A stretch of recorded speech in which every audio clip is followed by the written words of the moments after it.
Chapter 39-38. Gax. July 1, 2010. The next morning, I woke up earlier than everyone else. Grandpa and the girls were still asleep resting after yesterday. Since I had nothing to do, I decided to take a walk around the base. In the armory there was just a huge pile of guns of different types. In principle, I didn't need them, but I took a couple of bigger and more powerful cannons. Transformed into an upgrade, I absorbed these cannons and added them to my robot form. So, they can be useful to me. I didn't take anything else from the weapon, anyway, they certainly won't make me stronger. Then I went to look for the hangar, which I found only 5 minutes later. Why the heck do a maze in this place? I got lost 3 times. There was almost nothing in the hangar, a couple of planes, one large spaceship and a Quinjet. Everything was broken. I immediately really liked the Quinjet and decided to check it out. It was missing a few parts, but I found a replacement in the spaceship. Turning into an upgrade again, I put all the parts together and repaired the Quinjet. Then I swallowed it. The Quinjet was very similar to the one used by the Avengers. After being absorbed, it turned black with blue lines all over the board. The Quinjet itself was fast enough to fly the entire Earth along the equator in an hour. And thanks to the improvements of the upgrade, this time has been reduced by half. Also, can fly into space on it, but not for long, maximum 3 hours. And this is with improvements. In order for it to be able to travel through space without restrictions, I need to install a shield and improve several parts. But these details are not here, all this will have to be done in my laboratory. I returned to the armory again and took away a dozen guns, which I added to the Quinjet. Just in case. Even on such a small ship, weapons will not hurt. After completing all the improvements to the Quinjet, I returned to human form. There was nothing more interesting on this base. Of course, I wanted to take the sub-energy that Driscoll wanted to steal at the end of the series, but even I would have a hard time getting to him without the keys. So I decided to just wait, anyway I will get my hands on it at the end of the summer.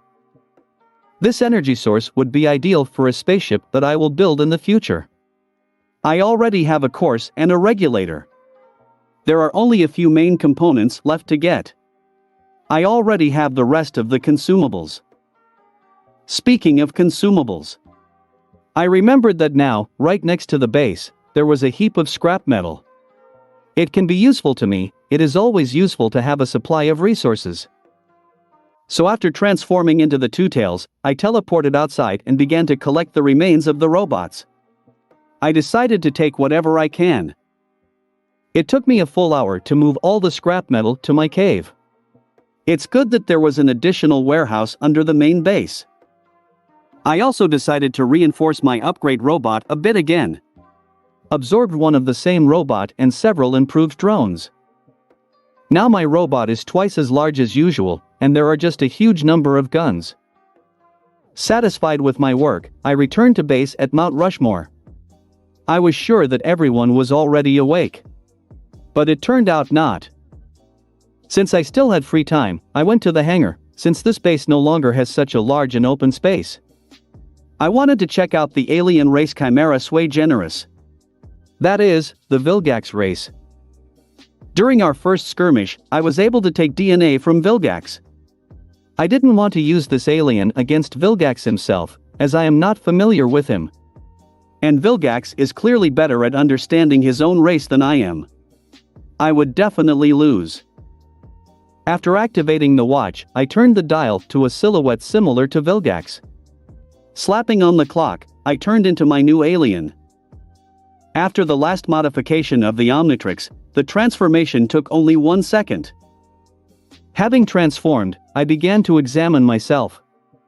I was very much like Vilgax. But it was about 30 centimeters lower. And also less massive. Well, this is understandable. After all, the last time Vilgax almost died in order to fully recover, he went through genetic modifications, and not only. I was dressed in black armor with a white line on the chest. The Omnitrix symbol is on this very line. There are thorns on the knees and shoulder pads. There are 4 green tentacles on the face. By the way, I can't manage them at all. They can only hang out. On my hands were black gloves without fingers. The arms themselves are a collection of 5 large tentacles that I can deploy and attack with. There is also our green pouches on the head. The eyes are dark blue. Having finished examining myself, I decided to test Gax's powers. So, I decided to name this alien. Understandably, in honor of Vilgax. The first thing I did was to test my thermal vision. Concentrating, I fired lasers from my eyes into the wall. The lasers themselves were blue and strong enough to pierce a reinforced wall with no problem. After firing one more shot, I wished that the place of the shot would ignite. It happened the 3rd time. Conveniently. Apparently, my lasers are weaker than Vilgax's. After a little thought, I decided to try to amplify the lasers with magic. Activating the flow of magic, I directed mana into his eyes. Then I fired. The laser beam from my eyes blew me 20 meters before I finally thought of turning off my thermal vision. Coming to my senses, I got to my feet and looked at the destruction that I had caused. Oh! I destroyed the entire hangar with my lasers. And it seems now the ceiling will collapse. If this happens, it will be very bad. Quickly coming up with a plan, I turned into a sandman and started using sand to fill in any cracks in the walls and ceiling. After that, I compacted the sand as much as possible in order to avoid destruction. After completing this work, I turned into a diamond head and using the crystals I created, I covered all the walls and ceiling with it. Now nothing will collapse.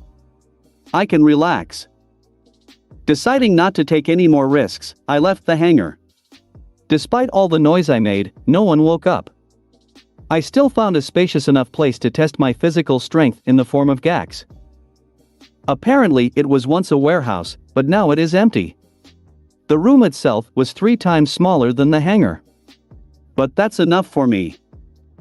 The first thing I did was test my strength. Gax was slightly weaker than the normal 4 arms. And this is taking into account the serum. I could run at a speed of 30 kilometers per hour, and jump to a height of 20 meters. It seems I can go higher, but the ceilings of the warehouse do not allow it. And so I crashed into the ceiling. Do not forget that Chimera Sui Generis is, in fact, a humanoid octopus, so I can breathe calmly underwater, in this form. My tentacles are wildly powerful. When I release them, I can easily control them, each tentacle is like a separate limb for me. It is very convenient and useful. Finally, I decided to get my sword. He's a big for Gax, but in principle I can handle him normally in this way. This may be useful to me for the future. I don't always use a sword in the form of Tetramand. Apparently, I am about 3 times weaker than Vilgax. And this is with serum. While this is understandable, Vilgax is already 200 years old, he trained all his life. Also went through modifications. And my Gax is still a teenager. After practicing for another half hour, I decided to return. Approaching the mobile home, I was about to open the door when it opened itself and Gwen came out from inside. Seeing me, Gwen immediately screamed at the top of her lungs and woke Grandpa and Ashley.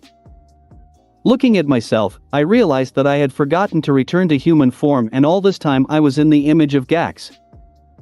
Realizing my mistake, I immediately became myself, until Gwen began to attack me. "Calm down, Gwen, it's me," I said, trying to calm my cousin. "Lex? It's you?" Gwen asked fearfully. "Yes, I said, nodding.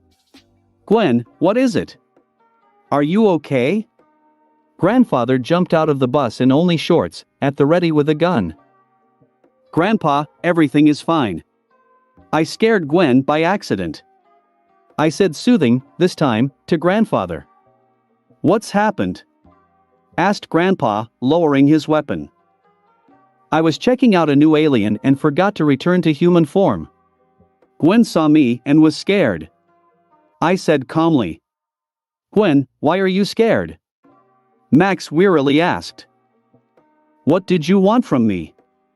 I got out of bed still sleepy, didn't find Lex anywhere and decided to look for him. I go outside, and here is Vilgax. I thought he came back to destroy us, said the angry Gwen. Vilgax? Asked me, with a raised eyebrow, Max. The new alien available is Chimera Sui Generis. I said. Clear. Be careful next time. After all, we all do not have very good associations with this race, said the grandfather calmly. Good. Agreed, I said. Chimera Sui, what? Gwen asked, not understanding anything. This is the Vilgax race. I told. Ah, then I understand, Gwen said with a nod. Okay. Let's go already from here. We will have breakfast at the nearest cafe, said the grandfather and returned to the RV. Gwen and I followed him. Ashley was already awake, but she was still too sluggish. After putting himself in order, Grandpa got behind the wheel and turned on the elevator. Having risen to the surface, we went to a restaurant. Chapter 39. Phil. We arrived at Rapid City. It is the closest city to Mount Rushmore. It was on this city that Vilgax's robots attacked to lure me out. Having stopped the mobile home near the nearest restaurant, Grandpa Max took us inside. He decided to give us a real feast in honor of the victory over Vilgax. It was already dark when we left the restaurant. Still, the others slept for a very long time. We got into the RV again and was about to leave the city when a fire truck drove past us. Realizing that someone needed help, Grandpa went to get the firefighters. I was too lazy to do anything, so I wanted to leave everything to the girls. I would only watch them through echolocation, just in case. The firefighters, although most likely they were rescuers since there was no fire, they arrived at some old building, which was some kind of house museum. It looks like the caretaker of this museum called the rescuers, as some alien was going crazy inside. I decided to check the house with echolocation and saw the havoc beast inside. These are such aliens that live in Null Void. There are only two types of them, red and blue. This building was now the red havoc.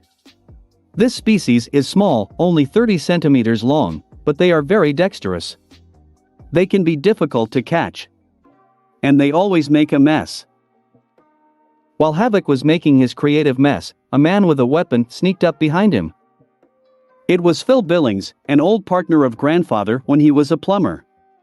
Phil was wearing an old-style space plumber uniform.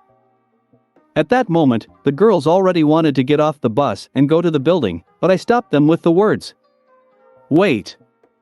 It makes no sense for you to go there. What? Why? Ashley asked. There is already someone, he is with a weapon and is just now going to catch the alien. I said. Who is this? Gwen asked. I don't know, but, Grandpa, you will be interested. Judging by the outlines, this hunter is wearing the plumber's spacesuit. I said. Truth? Asked the surprised Grandfather. Yes. And the alien inside is Havoc Beast. I said. Then let's go and see, said Grandfather and got off the bus, and we followed him.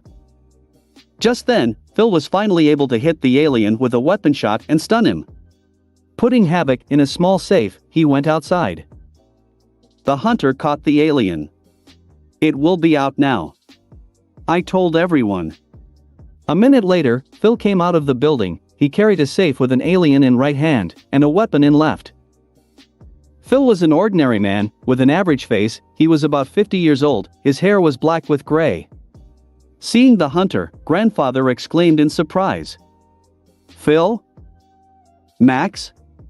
Seeing Grandpa, Phil was also surprised and quickened his pace went to us. Approaching us, Phil put the safe on the ground and immediately hugged Grandfather. Grandpa also hugged Phil back and they started laughing. Phil? The same Phil which you sent Vilgax with on the rocket? I asked, making a fool. Stopping hugging, Grandpa said, introducing us. Yes, this is it. Phil, this is my grandchildren's Lex, Gwen, and Ashley. Hearing the words of Max, Ashley was at first embarrassed, and then directly lit up with happiness. Apparently, she really liked that Max called her a granddaughter. Grandpa, do you know each other? Gwen asked. We are not just acquainted. We were partners, said Phil, and taking the safe went to the side of his car. Phil, how are you? Asked Grandpa, following him. Good. I caught Havoc Beast like the good old days. Phil replied. Havoc, you tell? But they haven't been since we caught the alien that terrorized Denver years ago. Grandpa said thoughtfully. Looks like Grandpa doesn't really trust Phil. Or at least suspects him of something.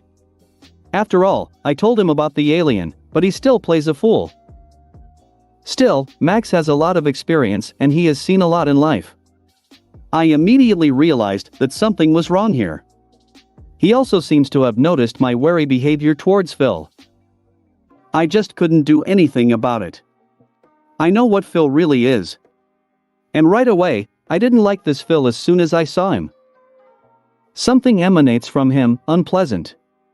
Gwen seems to feel it too. And Ashley has not yet recovered from happiness, so there is little use from her now. To Grandpa's words, Phil replied. Yes, it's good that I accidentally passed by. The plumber will always remain them.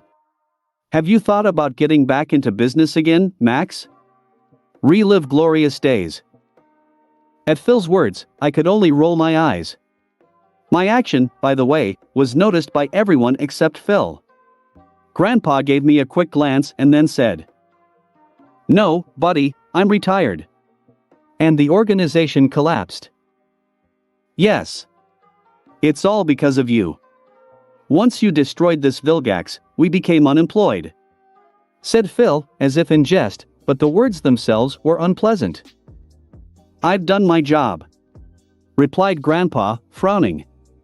Yes, but now it looks like work has appeared again. To be honest, I decided to start my own business. Phil said.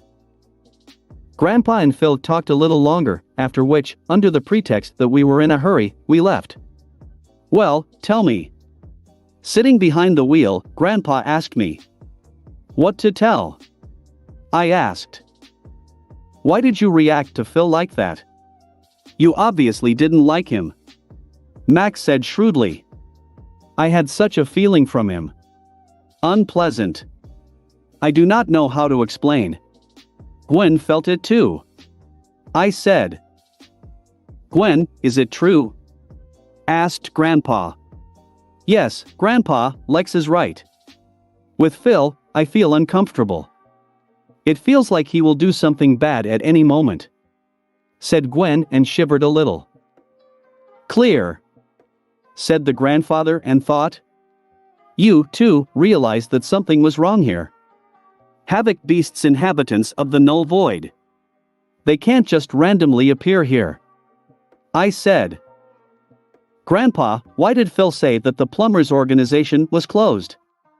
Asked, previously silent, Ashley. You see, Ashley, after Vilgax's death, as we already know it was not final, the plumbers' bosses decided to close the Earth department. But some of the plumbers, who distinguished themselves, were taken to the main department. Said Grandpa. How are you or how my father? Ashley asked. Yes. They found your father and offered him to study at the Academy of Plumbers, and then go to work in the main department. I was also offered to work there. Grandpa said, nodding. But not Phil? Gwen asked. But not Phil. Confirmed the grandfather. Well, that's understandable. I said. What do you mean? Looking at me, asked Grandpa. I read Phil's personal file. A few days before the victory over Vilgax, they wanted to fire him. But after Vilgax's death, they decided to close the department. And Phil was not told anything or invited to work in the main department. I told the information that Morgana received 2 minutes ago. Why?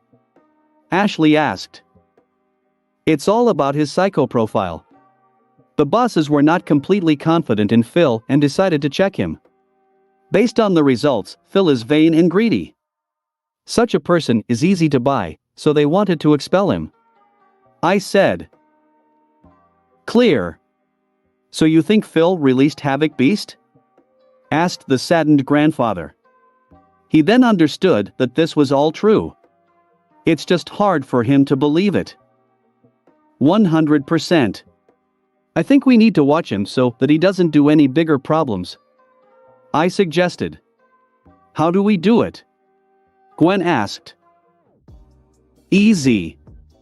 I put a bug on his car. I said and showed my phone with a map. I actually did it. And to create a bug, with the level of my knowledge, is a trifling matter. It seems that he is now going in the meatpacking plant. If we turn right, we'll arrive before Phil. Looking at the map, I said. Grandpa listened to me and turned right. After 5 minutes we were there. So Phil will be here in a couple of minutes. Let's hide and see what he does. Said Grandpa and turned on the camouflage mode at the bus. It turns out he has one. Did not know. We hid and waited for Phil, who arrived in his car a minute later. After getting out of the car, Phil took out the Null Void projector and sonic whistle from the trunk. Seeing the projector, the grandpa asked in shock. This? Yes, it looks like a Null Void projector. Now it is clear why he was not at the base in Mount Rushmore. I said. This projector is very rare. Especially on Earth. After all, Null Void is a prison, who will give the key to it to just anyone. This projector is useful to me. What is this projector? Ashley asked quietly. I'll explain everything to you later. I said in a whisper. Just then, Phil turned on the projector and released 2 large Vulpamancers from Null Void. Now, everything fell into place. Phil takes the projector and lets out the aliens to wreak havoc. And then he catches them for money. Said Grandpa. He's very angry now. I've only seen him like this twice. When he is angry, he is very scary. Once free, the Vulpamancers immediately ran to the plant. Girls, you will deal with the dogs. Phil is on us. I said. Ashley and Gwen nodded and went hunting. Coming out of hiding, we went to Phil. Noticing us, he tried to make excuses, but no one believed him. You disappointed me very much, Phil. Said Grandpa. Realizing that he was caught, he pointed the projector at us, but I did not let him release the aliens. Using telekinesis, I ripped the projector out of Phil's hands and said to Grandpa. He's all yours. Grandpa heard me, just nodded and went to Phil. I must say Max was cruel. He turned Phil's face into a bloody paste. After letting off steam, Grandpa took the projector from my hands and sent Phil to Null Void. Grandpa, are you sure? I asked. Don't worry, I'll contact my friends, they'll find Phil and put him in Null Void prison. Said Grandpa. Well, if so, then okay. I'm just worried about you. After all, he was once your friend. I said. Do not worry, everything is fine. Grandpa smiled at me, his usual smile. Seeing his smile, I relaxed a little. Just at that moment, the girls arrived with the defeated Vulpamancers. Having sent them to the Null Void, we got on the bus and went to the hotel, in which we rented 2 rooms and immediately went to bed. Chapter 41-40. Null Void Ring in New Abilities. July 2, 2010. I woke up at 4 in the morning when everyone was still asleep, even Grandpa. It looks like the serum has finally stabilized completely. Now, I only need 4 hours of sleep. It's unpleasant. I love to sleep. And now I can't lie in bed any longer. Well, okay, nothing can be done. While everyone is asleep, I want to do something. First, I took the Null Void projector, after which I turned into a two-tails and teleported to the laboratory. I wanted to take it apart and understand how the projector itself works. After becoming human, I put the projector on the analyzer and did all the necessary research. Apparently, the projector runs on a special crystal, which is impregnated with the energy of Null Void. When the trigger is pulled, energy is supplied to the crystal, and a portal to another dimension opens. The energy is simple, like in all laser weapons. In fact, its entire shell is needed only to activate the crystal and create a portal. And the whole point is in this crystal. I do not have such a crystal, but I can replace it with Tadenite. So, it will even be better and more compact.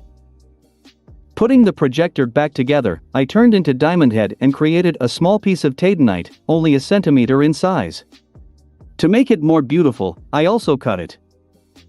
After cancelling the transformation, I immediately put on my costume and opened a portal to another dimension.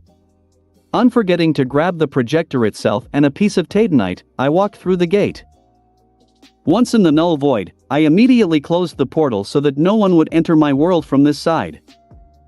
After carefully landing on a nearby asteroid, I turned into a Sandman and used the sand to create a dome. By compacting the sand to the maximum, I became a man. So, no one will notice me and I can calmly go about my business. In order for the Tadenite to absorb the energy of the Null Void, it needs to be spurred on to absorb, so for a couple of minutes I soaked a piece of crystal with my mana. Then, the crystal itself began to absorb the surrounding energy. I just had to wait that I was doing after I sat down on the ground and started playing games on my smartphone. 2 hours later, the once turquoise piece of Tadenite turned completely black. This means that everything is ready. In order to activate the portal, need to supply energy to the crystal itself. I didn't know if mana would work, but I decided to check. If I manage to activate the portal with the help of mana, then everything will become easier. After submitting mana for 5 seconds to the Tadenite, I felt the feeling of teleportation.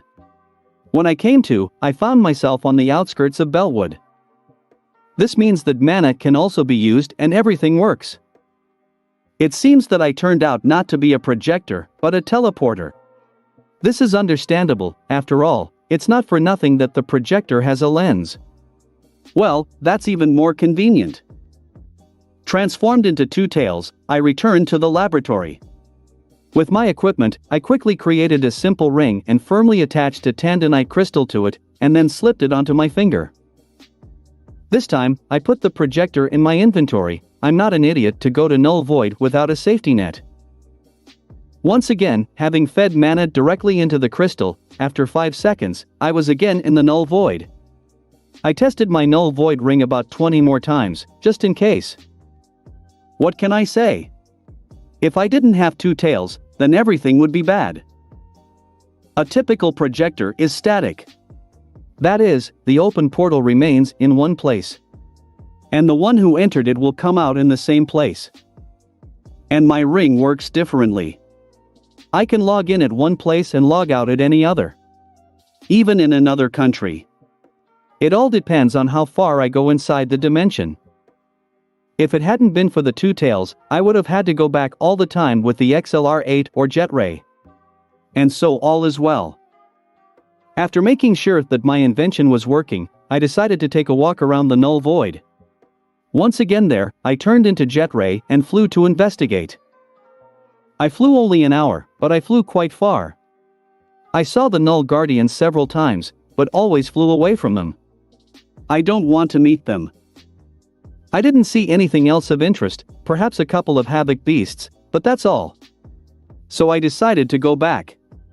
Having transformed into myself, I activated the teleporter and returned to Earth.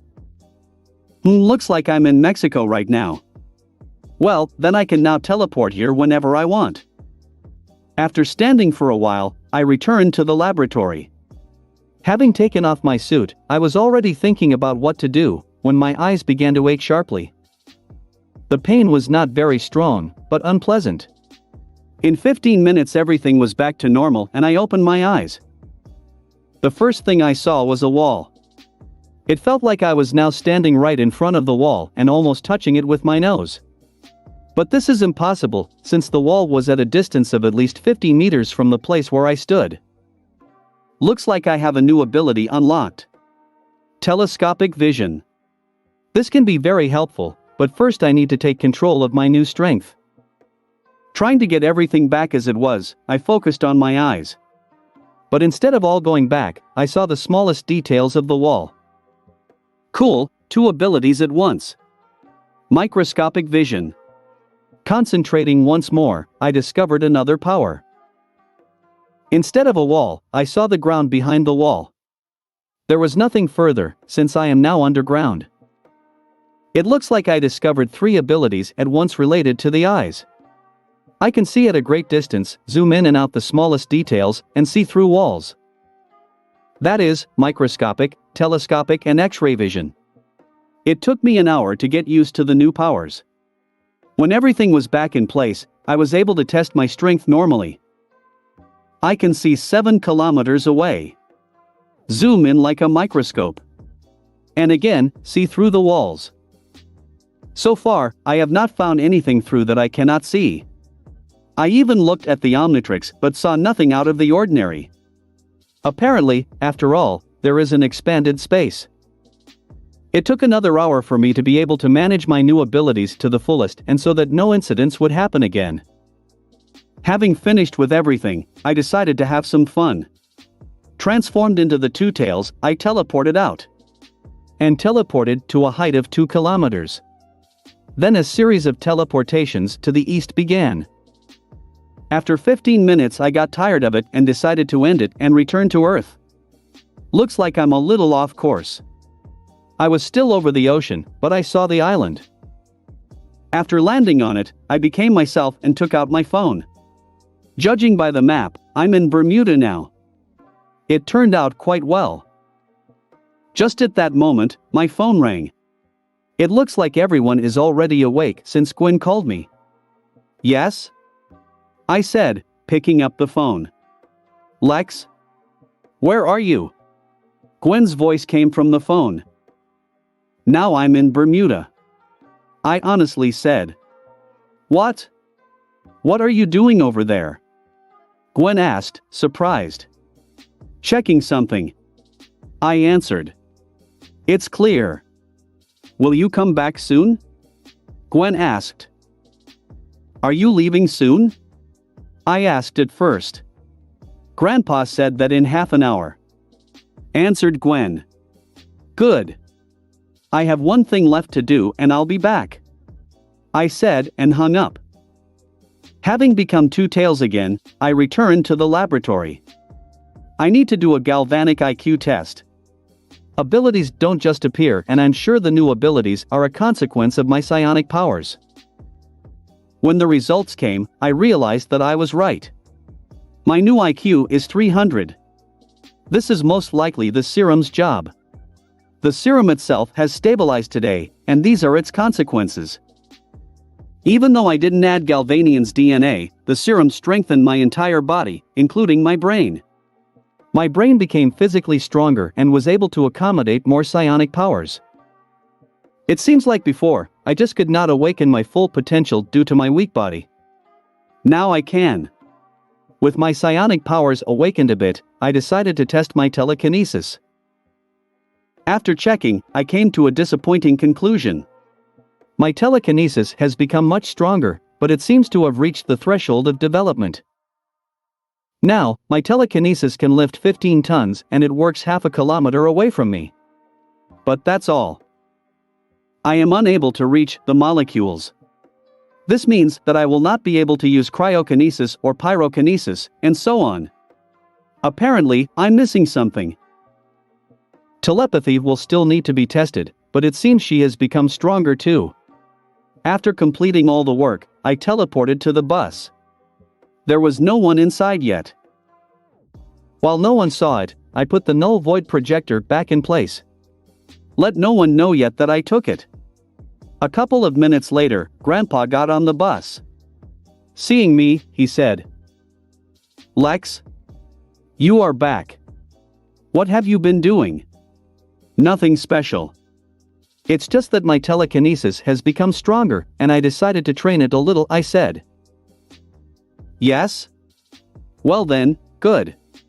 Now the girls will come, and we will go on. Max said. Nodding at grandfather's words, I waited. A couple of minutes later the girls came and we drove on. Chapter 42-41. Cannonbolt and the Big Tick. Grandpa decided that it was time for us to take a break from the stone jungle and therefore brought us to Yellowstone National Park. The girls were not against it, as there was fresh air and a very beautiful view. We stopped near a very beautiful waterfall, right next to the river. Then, we went for a walk to see the nature beauty. Just at that moment, on the radio, which for some reason Grandpa took with him, they broadcast that a meteorite was flying towards us. Nobody paid attention to this, except me. This means that a local variant of Galactus will be arriving soon. After reporting the meteorite, the Omnitrix gave a signal. Grandfather noticed this, so he asked, "What is it?" "Looks like a new alien has become available," I said and checked the Omnitrix. "Truth? And what is he like?" Ashley asked. "Judging by the silhouette, large and awkward.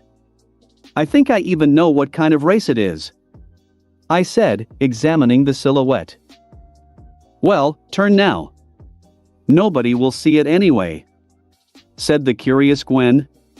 "Good," I answered and slapped on the dial. After a second of transformation, I examined myself. As I thought, this alien, the Cannonbolt. In the original story, he just became available at this location. So, it's not surprising that he appeared. Cannonbolt was 2 meters high.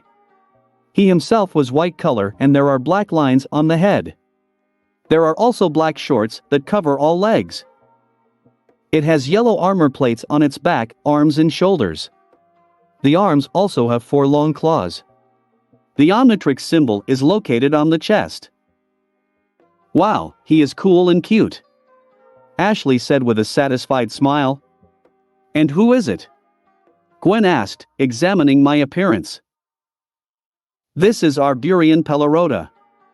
Now, this is an extinct race. A few days ago, their planet was destroyed by a parasite," I said. "And what can he do?" Ashley asked. "This," I said. After that, I formed and took the form of a cannonbolt. And rolled. After making a few laps, I stopped, decomposed, and got to my feet. "And it's all?" Ashley asked doubtfully. "Don't look up at this alien. If he accelerate and hit, he can destroy or pierce a lot. A blow from this cannonbolt is stronger than a few blows from the 4 arms. Also, in this form, I can safely take very strong blows. Vilgax won't even scratch me." Lifting my finger, I said. "Cool," said, impressed, Gwen. "Yes, a very useful alien indeed. I like him," said Grandpa, who had been silent before. Just at that moment, a meteorite began to fall from the sky. Wasted no time, I pulled everyone close to me and folded, and then rolled away from the trajectory of the meteorite's fall. By the way, when I watched the animated series, I was always interested in how the Cannonbolt figured out where to roll, because nothing is visible when folded. It turns out that this race has something like an innate seismic sensitivity.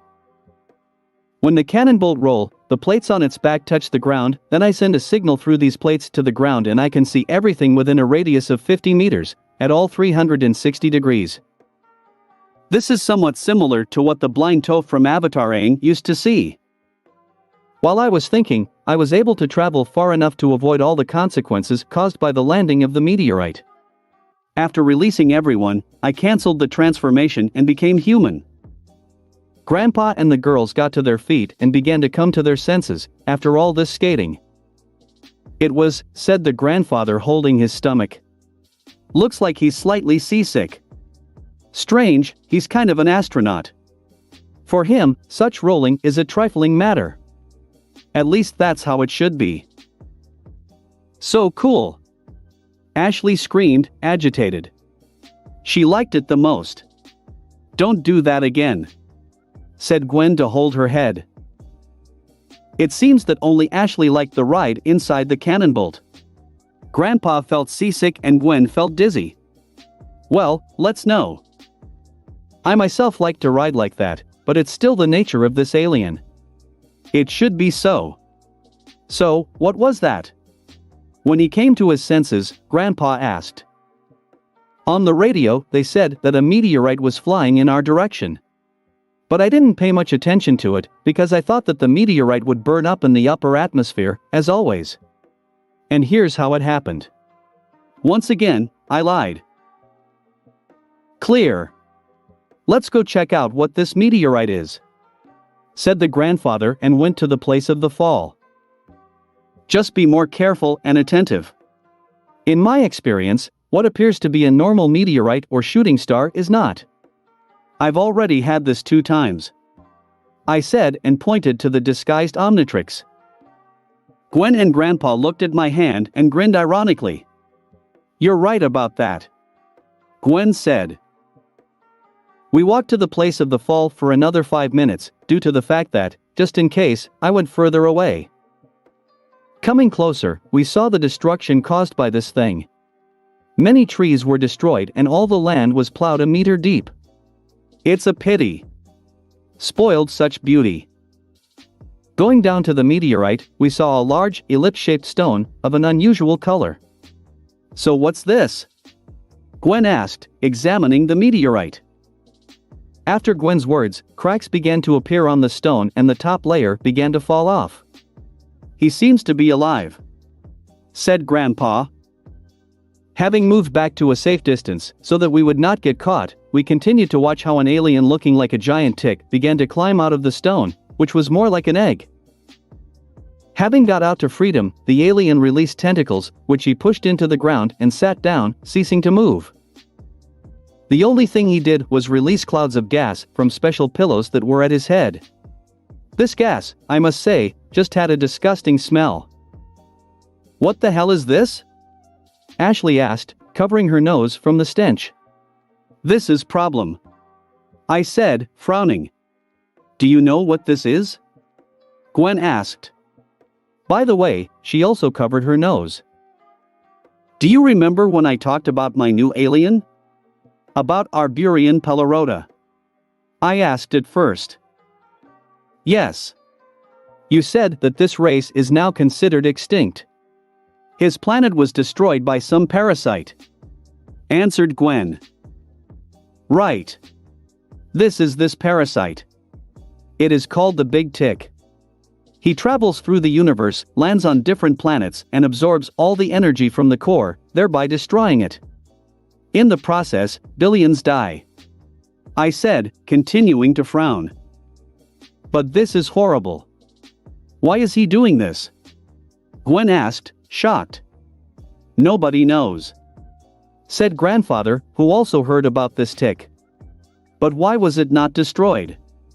Ashley asked. After absorbing the core of the planet, it is too strong and nothing can destroy it, said Grandfather, who also did not like the whole situation. And before that? Gwen asked, removing her hand from her nose, as she was used to the smell. Well, this thing has brains too. He does not choose those planets on which he can be easily destroyed. Ours is like that. This tick, he is still a coward, I said. But how does he know which planet does not pose a threat to him? Ashley asked. And this is the right question. He has a cult. Several madmen who worship him and help him choose planets. They think that this might is the greatest and most beautiful and so on. With disgust, I said. They're just nuts, Gwen said angrily. Right. These cultists generally consider it an honor to be chosen by this tick, I added. Then it turns out that this tick is going to destroy the Earth? Gwen asked. We will not allow him and we will destroy him. He was unlucky to meet us, said, belligerent, Ashley. Right. We'll get rid of this thing. But first, let's wait for the cultists, I said. Just after my words, a spaceship began to descend from the sky. And nothing like a ship. It will be useful to me. The spaceship stopped its descent, and then 3 aliens flew out of it, on flying platforms. The first was tall, pale-skinned, with 6 tentacle-like legs. The clear leader and brain of this gang. The second was short with 6 arms and yellow skin. It is immediately clear that he is a simple henchman. And the last alien is of average height, has 4 eyes and carried a large axe. An ordinary bull. They started rubbing about this tick, but we didn't even hear them. Using telekinesis, Ashley broke their platforms. Because of this, they fell from a height of 10 meters. Gray and yellow, it looks like they broke several bones, and immediately passed out. And the big man was able to land normally. But I was already waiting for him. Transforming into Gax, I hit the alien harder, right in the head. From the impact, he flew 10 meters and also lost consciousness. With these sorted out. Now it remains to destroy the tick, I said, after I returned to human form. The girls did not hear me out yet and began to attack the tick. Ashley attacked with lightning, and Gwen with fire and magic. But they didn't succeed. They didn't even leave a scratch. Wait. Let me finish. To destroy this planet eater, you must first destroy its shell. This is the main task, I said. Finally stopping, the girls looked at me inquiringly. And how do we do it? Gwen asked. In this, my new alien will help us. Move as far away as possible so you don't get caught, I said, then turned into a cannonbolt and rolled to the side. After about 3 kilometers, I stopped. At this moment, the tick just began to absorb and plants around it began to die. Without wasting any more time, I filled the body of the cannonbolt with mana as much as possible. A haze went from me and I became stronger by 32%. Having folded, I drove with all my speed towards the tick. Just before the attack, I pushed myself with the help of telekinesis and, keeping all the impulse, flew to the tick's shell. Well, I guess I overdid it. I just punched through this tick. I also flew half a kilometer further. The girls, after destroying the shell, began to pour fire and lightning on the tick. The tick did not last long. Just when I returned, only smoldering remains were left of the tick. Having transformed into the heat blast, I began to shower the planet eater with my flame. 10 minutes later, nothing was left of the tick. Everything. Finally finished, said Gwen and sat down on the ground next to Ashley. Yes. Now let's go to rest, said Grandpa. But first, Grandpa went to the Null Void projector and sent the cultists there. They will most likely die there due to their injuries, but who cares? By the way, I didn't take their DNA. They had no unusual powers. They didn't give up to me. So far I have left the ship hanging in the air. Then I'll deal with him. In the meantime, we went to rest. Grandpa just started preparing the barbecue. Chapter 43-42. Merlin. Having eaten a delicious shish kebab made by Grandfather, we decided to relax with our hearts. Me and Grandpa decided to go fishing a little. The girls were sunbathing. After a couple of hours of not very successful fishing, I decided to swim. It's summer, after all, and I swam only once. And then in the form of ripjaws, when I hunted for the kraken. Having put on swimming trunks, I went to the river. The water temperature was not very good, but bearable. After 10 minutes the girls decided to join me. Gwen wore a red swimsuit and Ashley a green one. They looked, I must say, very good. I even stuck on them for a few minutes. They noticed my view and blushed a little. Having entered the water, the girls swam to me. We swam a little, after which we decided to retire. Coming out of the water, I went to Grandpa. Max was washing his precious mobile home right now. Approaching him, I said, "Grandpa, we'll go upstream. Let's look for a warmer place." Grandpa looked at me and the girls, then, with a sly grin, he said, "Sure, but go back to darkness. Have some fun." Damn, this old man knows for sure. Well, to hell with him. I have no time for him now. Taking towels, we went to the waterfall. I decided not to look for a place to climb, but to use my magic. I'll practice at the same time. Approaching the rock from which the waterfall flows, I created a spiral staircase 30 meters high, like the waterfall itself. She looked like the real thing. The only reason it was possible to understand that the staircase was fake was its not natural dark blue color. But otherwise, it looked like a real and dense staircase. There were even decorations in the form of flowers on the railings. The ladder itself seemed to be made of metal, but of course it was just a magical construction made from my mana. "Wow!" Ashley exclaimed, looking at the staircase I had created. "How did you make the stairs so natural? And why is it so dense and impenetrable?" Gwen asked. "The main thing here is control and imagination. If your imagination may be fine, but your control is poor. I told you 100 times that you need to train more control," I said, going up the stairs. "Yes, you said, and I train him. But all the same, my constructions are not so dense and natural. You have them completely opaque. How did you do this?" Gwen asked, walking up behind me. Ashley followed her. "The thing is that my mana is more concentrated. I was just lucky with that, but I still train my mana density as well. You have more mana than me, about 30%, but all my mana is much denser and more concentrated. And I have better control," I said, and then added.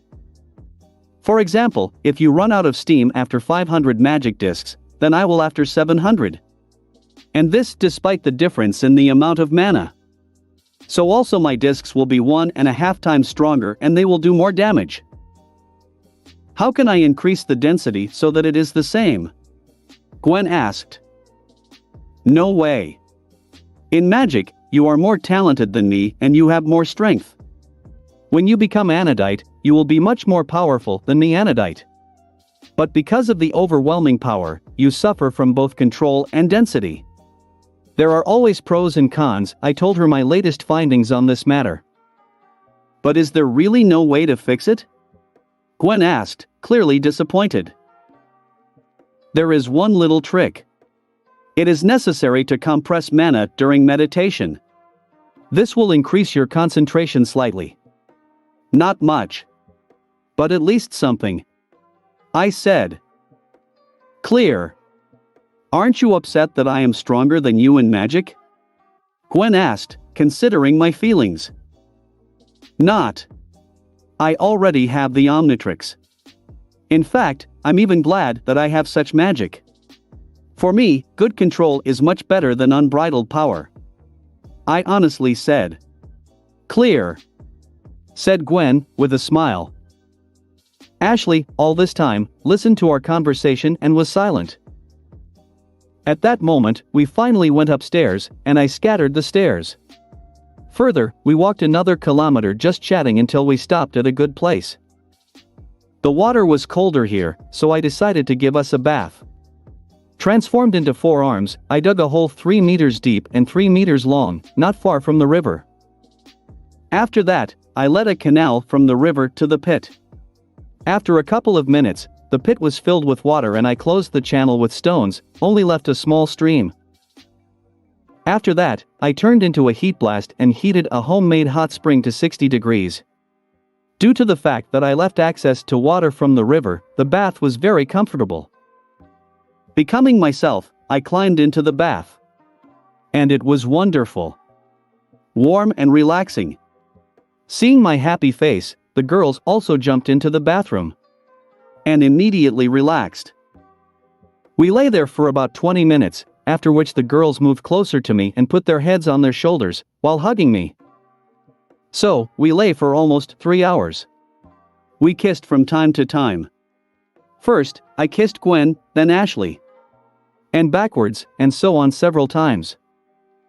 When it got dark, the water had already started to cool down, so we decided to return. Leaving the source like this, we went to the waterfall. There, I created the stairs again, we went downstairs and returned to the RV.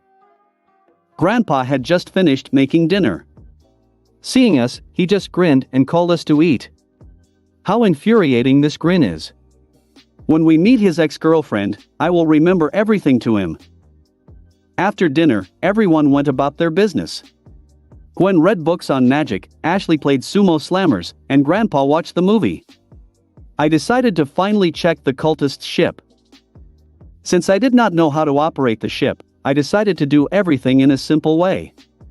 Transformed into an upgrade, I ascended to the ship using telekinesis and absorbed into the starship. I have not improved or absorbed it. This is the first complete spacecraft that fell into my hands.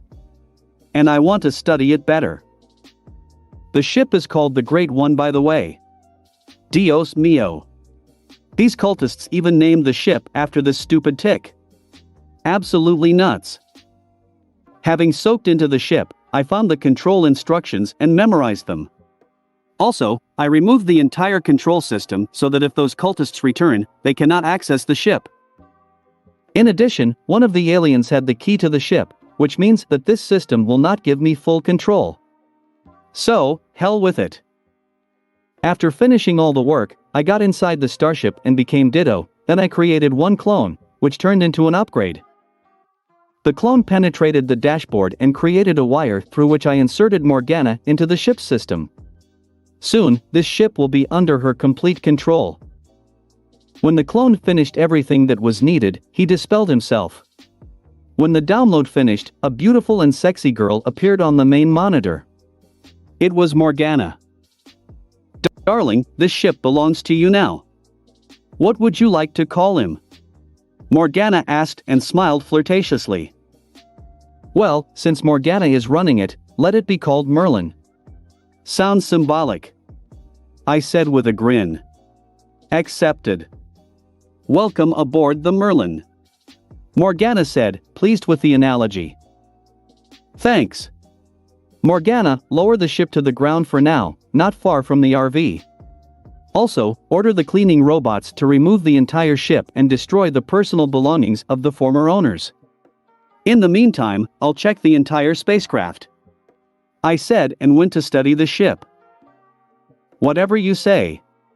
Morgana said, and small robots appeared all over the ship, which began to disinfect the entire ship. Everything is clear with the management. The only thing I need to do is give orders to Morgana and she will do everything. I liked the bridge of the ship. It was free enough and also has a huge panoramic window. In addition to the captain's chair, which was located at the very windshield, there were also 4 more passenger seats. Leaving the bridge, I entered the living room. It was free here and there was enough room for 10 people. There were comfortable sofas on the sides, and in the center was a table for 5 people. Also, there was a holographic TV. On the side was the entrance to the galley.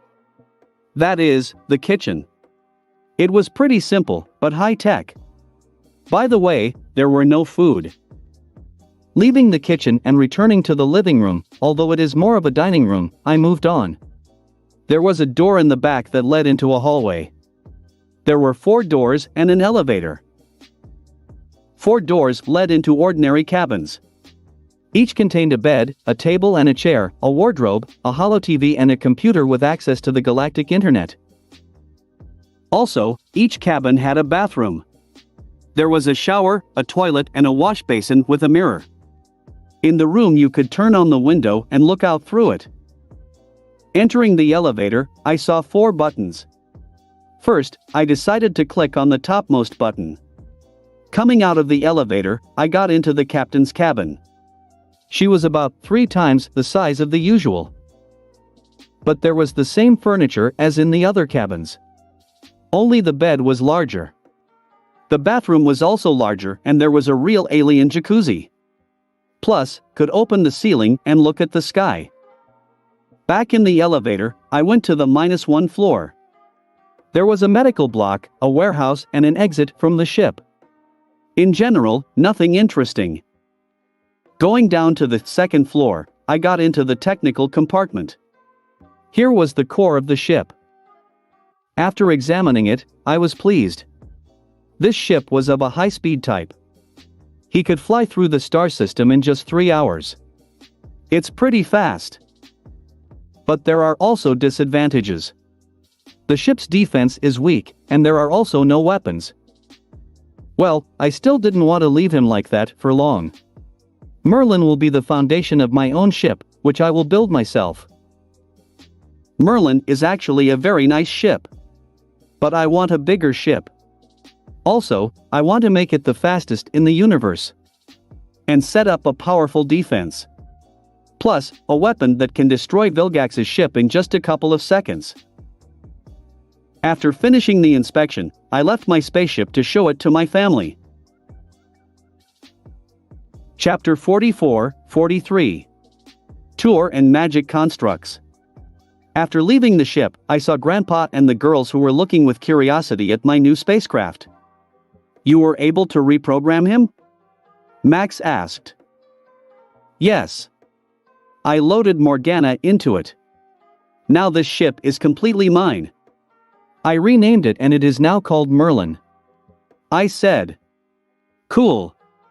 Ashley said. "Is this a high-speed ship?" Grandpa asked again. "Yes.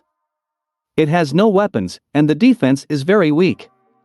But can fly the entire solar system in a couple of minutes," I answered. "So fast?" Gwen asked, surprised. "Yes. I told you that Big Tick destroyed the Cannonbolt race a little over a week ago. And Arburia, his home planet, is, or rather already was, practically at the other end of the galaxy. Such a distance in a few days is a trifling matter for this ship," I said. "Wait a minute. You say that the Tick destroyed the planet of the Cannonbolt, but you yourself pierced the shell of this Tick with this alien. Why was it not destroyed on that planet?" Gwen asked, a reasonable question. "I told you, Tick is still a coward. It always lands in a desert area and begins to devour the core of the planet. We were just lucky that it was near us that the Tick landed. After all, this national park is huge. There are almost no people here. And if he landed in a desert or a canyon? Apparently this was the case with Arburia." I told my findings. "Clear," Gwen said. "Well, want to ride?" I asked with a grin. "Yes/you bet," said the girls at the same time. "Go alone. It's time for me to sleep. But be careful and come back in a couple of hours," said the grandfather with that mad grin. Rolling my eyes at his behavior, I led the girls inside. After taking the girls to the captain's bridge, I said, "Morgana, arrange for us a sightseeing flight on the system." "Accepted," answered Morgana. The ship began to rise in and out of the Earth's atmosphere. I sat down in the captain's chair. Gwen sat in the chair to my right hand, and Ashley to my left hand. The ship, leaving the atmosphere, flew towards the moon. First, we flew around the moon several times, then went to Mars. On Mars, we entered the atmosphere, but did not descend to the planet itself. We flew around the planet, saw the local beauty. Further, we flew to Jupiter, but first we had to overcome the asteroid belt. There, we had a little fun and made high-speed turns around the asteroids themselves. Then, it was Jupiter's turn. We only flew around this planet, but did not get too close. It's a gas giant after all. Merlin is certainly a spaceship, but it is unlikely to withstand a rain of diamonds. Also, we flew around several satellites and it was the turn of Saturn. We did not get too close to it either, but flew around the rings of Saturn. Then, we looked at Uranus and Neptune. The girls wanted to land on Pluto. I don't know why this dwarf planet, but I didn't mind.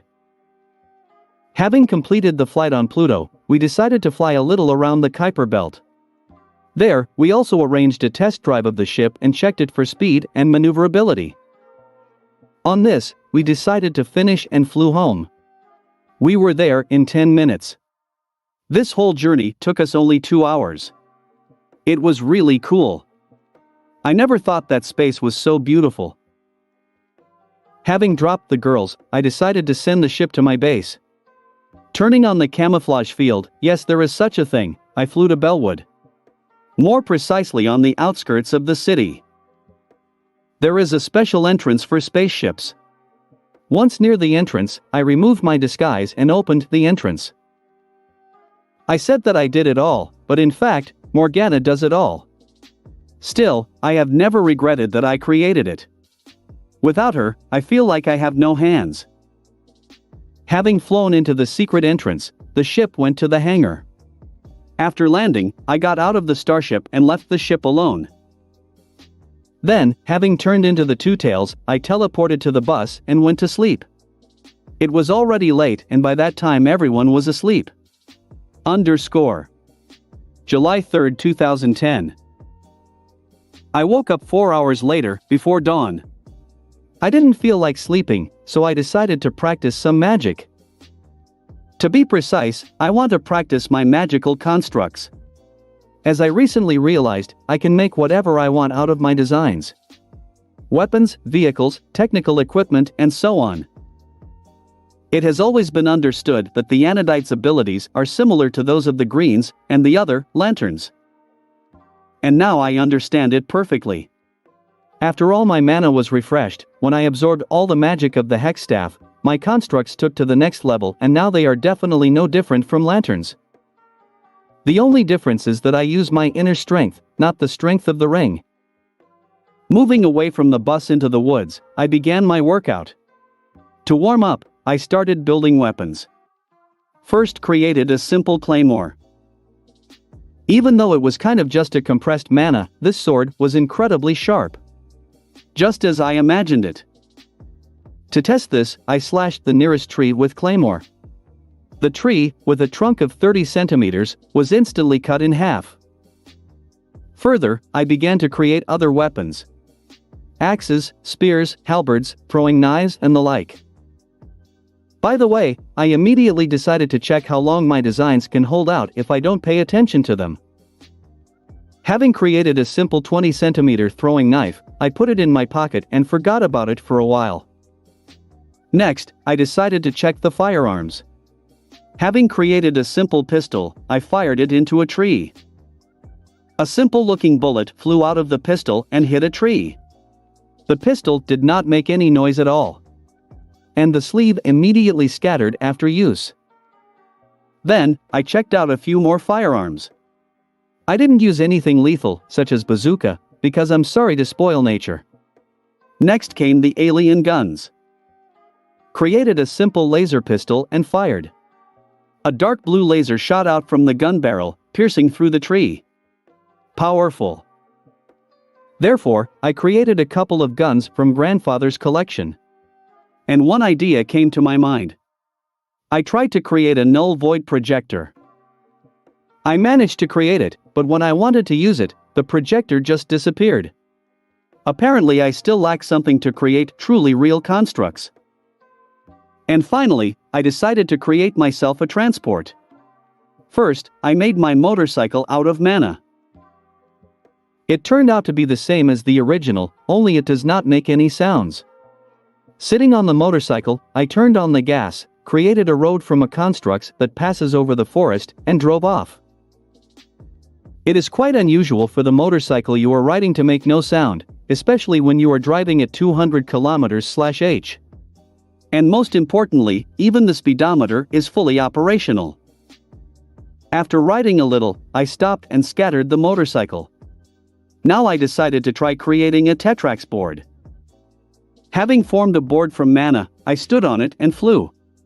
I can't get enough of what the prospects are opening up. After flying a little, I landed on the ground and scattered the board. Now, I want to create something bigger. For example, my Quinjet. Concentrating, I began to form a Quinjet. When he was already halfway ready, the whole construct collapsed.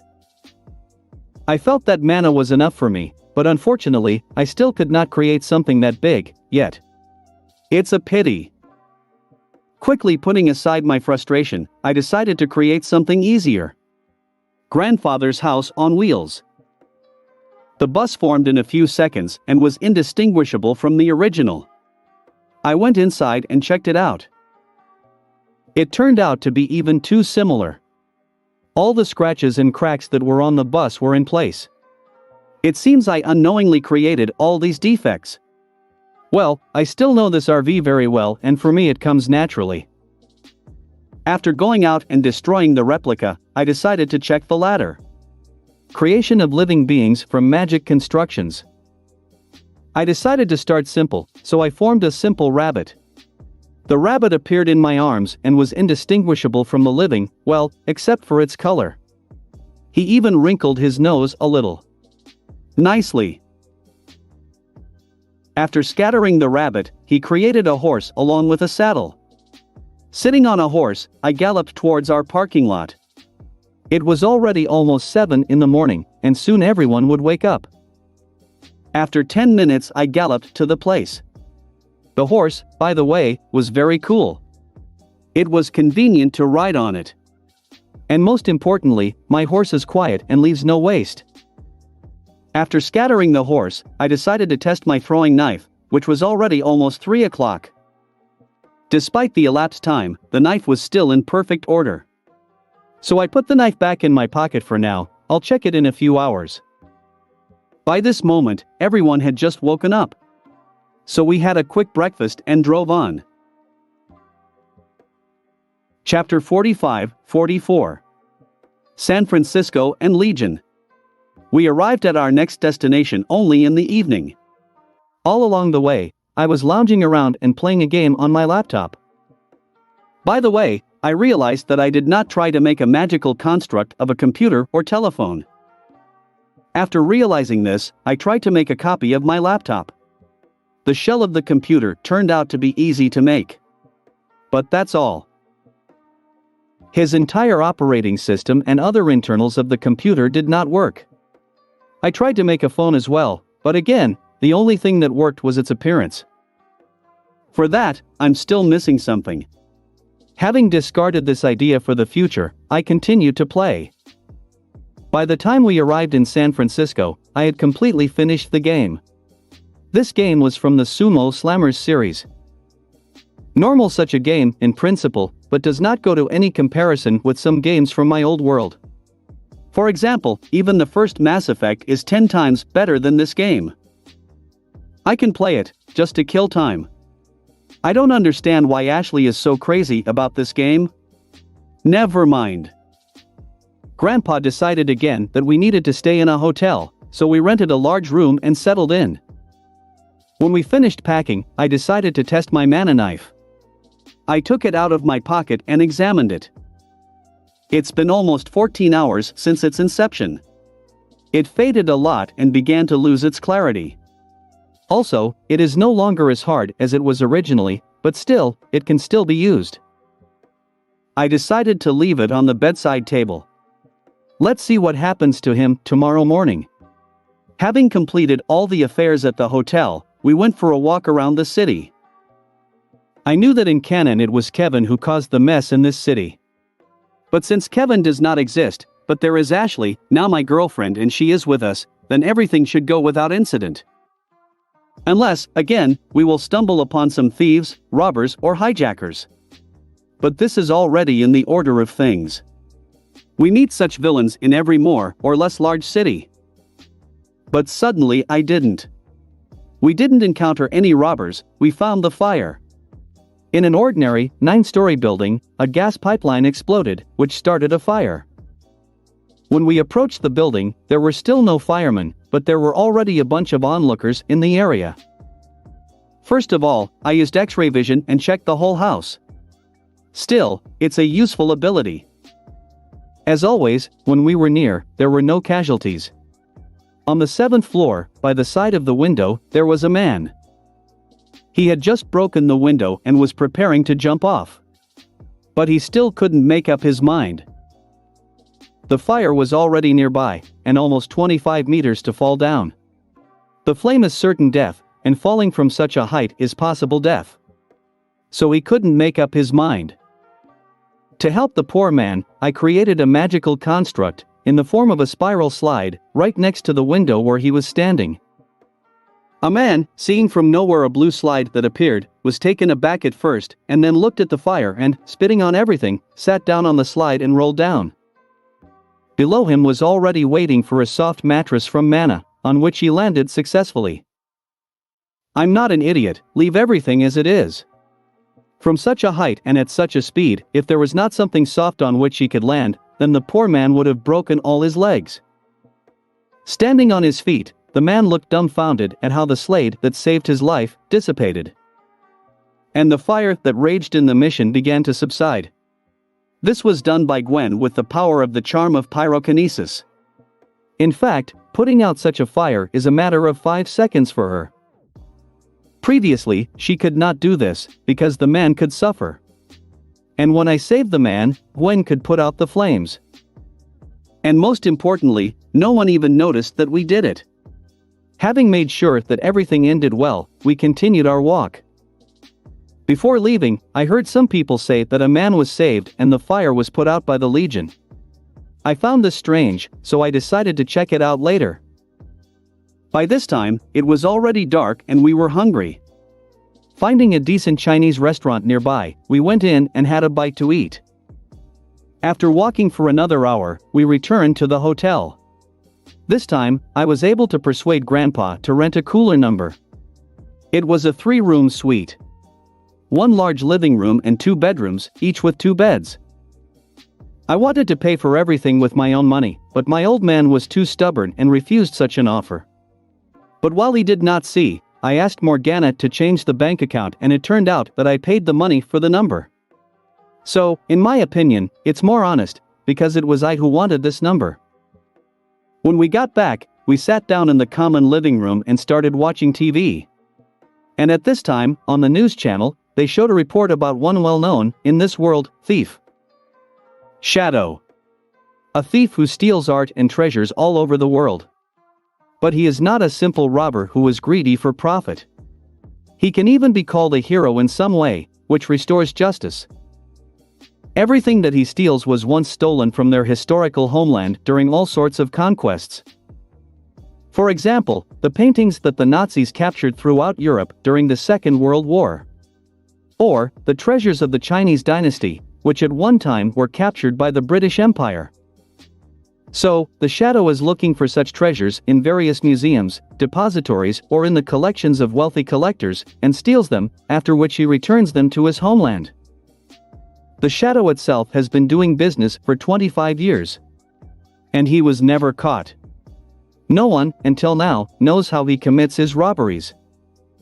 And most importantly, he does it under the noses of the police, the FBI, and other similar organizations. Shadow's signature style, reporting his next target a few days before the heist. After another successful heist, Shadow always leaves a note with the location and time of his next performance location. It is clear that a bunch of police, special forces, and the FBI are always waiting for him. But he always leaves. So, why am I saying this? Now they said on TV that the next target is in San Francisco. There is a certain Asian art museum in San Francisco. And there is one large diamond. This diamond once belonged to a Maharaja. After his death, the diamond was kept in a temple, but the British took it away. After that, he traveled the world until a few years ago, he settled in this museum. This is the purpose of the Shadow. Tomorrow at 10 p.m., he must steal this diamond. I'm terribly interested in how the Shadow can get past all the security systems and never get caught. So, I have something to do tomorrow night. Continuing to watch TV, I remembered those conversations about a certain legion.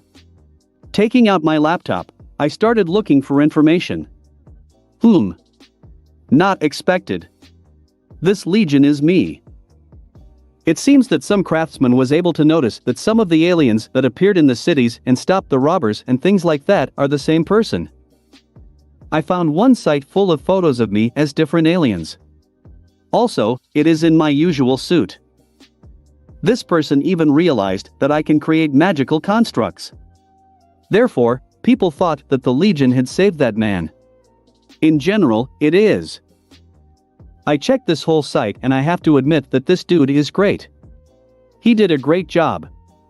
There is even a video of me fighting Vilgax for the first time. He even created a list of aliens that I can turn into. True, there are only 7 aliens, but obviously he will not stop there. They even posted a video from today's fire. And the creator of the site, with the nickname Legion is the coolest of all, has already written that it was really Hero Legion. Like all the signs of my presence were there. And constructions and fire suddenly disappeared. He thought that the Legion used the fireman, as he called the heat blast, and put out the fire. Also, there were praises about the fact that I never showed up, which means that the Legion is a real hero. By the way, all of us are perfectly visible on the video. It's good that we were careful. He already wrote that since the Legion is in the city, he should definitely try to catch the Shadow. And the admin will be there in person. The wildest thing is that this fan of mine was able to trace our entire route. And he was not wrong. True, there were a couple of extra fires and robberies, to which I had nothing to do. He also follows us all over the country. He is already in the city. This is what I don't need. That's why I wanted to not shine. I don't need to be considered some sort of hero. God forbid, even understand who I am. And that's not the biggest problem. The site, in addition to the list of aliens, describes all the abilities and weaknesses of my heroes. And he understood them quite well. He was even able to understand that Diamond Head's weakness was a high-frequency sound. This is a problem. Therefore, I ordered Morgana to block the site and destroy the entire database of this fan, from which I might get in trouble. After receiving a response from Morgana that everything was ready, I went to bed. I am in a very bad mood. There was nothing else I wanted to do today. Chapter 46-45 Sky and Shadow. July 4, 2010. Waking up in the morning, we had breakfast at the hotel restaurant, after which, Ashley dragged us to the game store. Today, this store will be selling a new game from the Sumo Slammers series. Although this is not a completely new game, just an updated version of the game that I completed yesterday. It added several new missions, a couple of new costumes, and so on the little things. I don't understand why Ashley needs this game, but since she wants it, I don't mind. Now, we have been standing in line for almost half an hour. The sun was beating down, and the line didn't seem to get shorter. We were about to leave Ashley alone and go get some ice cream, but then, as always, disaster struck. On the street where the store was located, an alien jumped from the roof of one of the buildings. He landed on one of the cars, crushing it completely. This alien was green in color, his upper body looked like a frog. On his hands he had 3 black claws on each hand, and his legs were somewhat similar to spider legs, although there were only 4 of them. I knew what kind of alien it was the Wixelian Ord beast. One of the aliens that lives in the Null Void. These orgs are dumb and clumsy, but they have great strength. I already wanted to deal with the Ord, but then, at a rather big speed, an armored van drove into the street. At this moment, the Org had already gotten out of the car and walked towards the panic people. The van didn't stop and crashed right into the alien.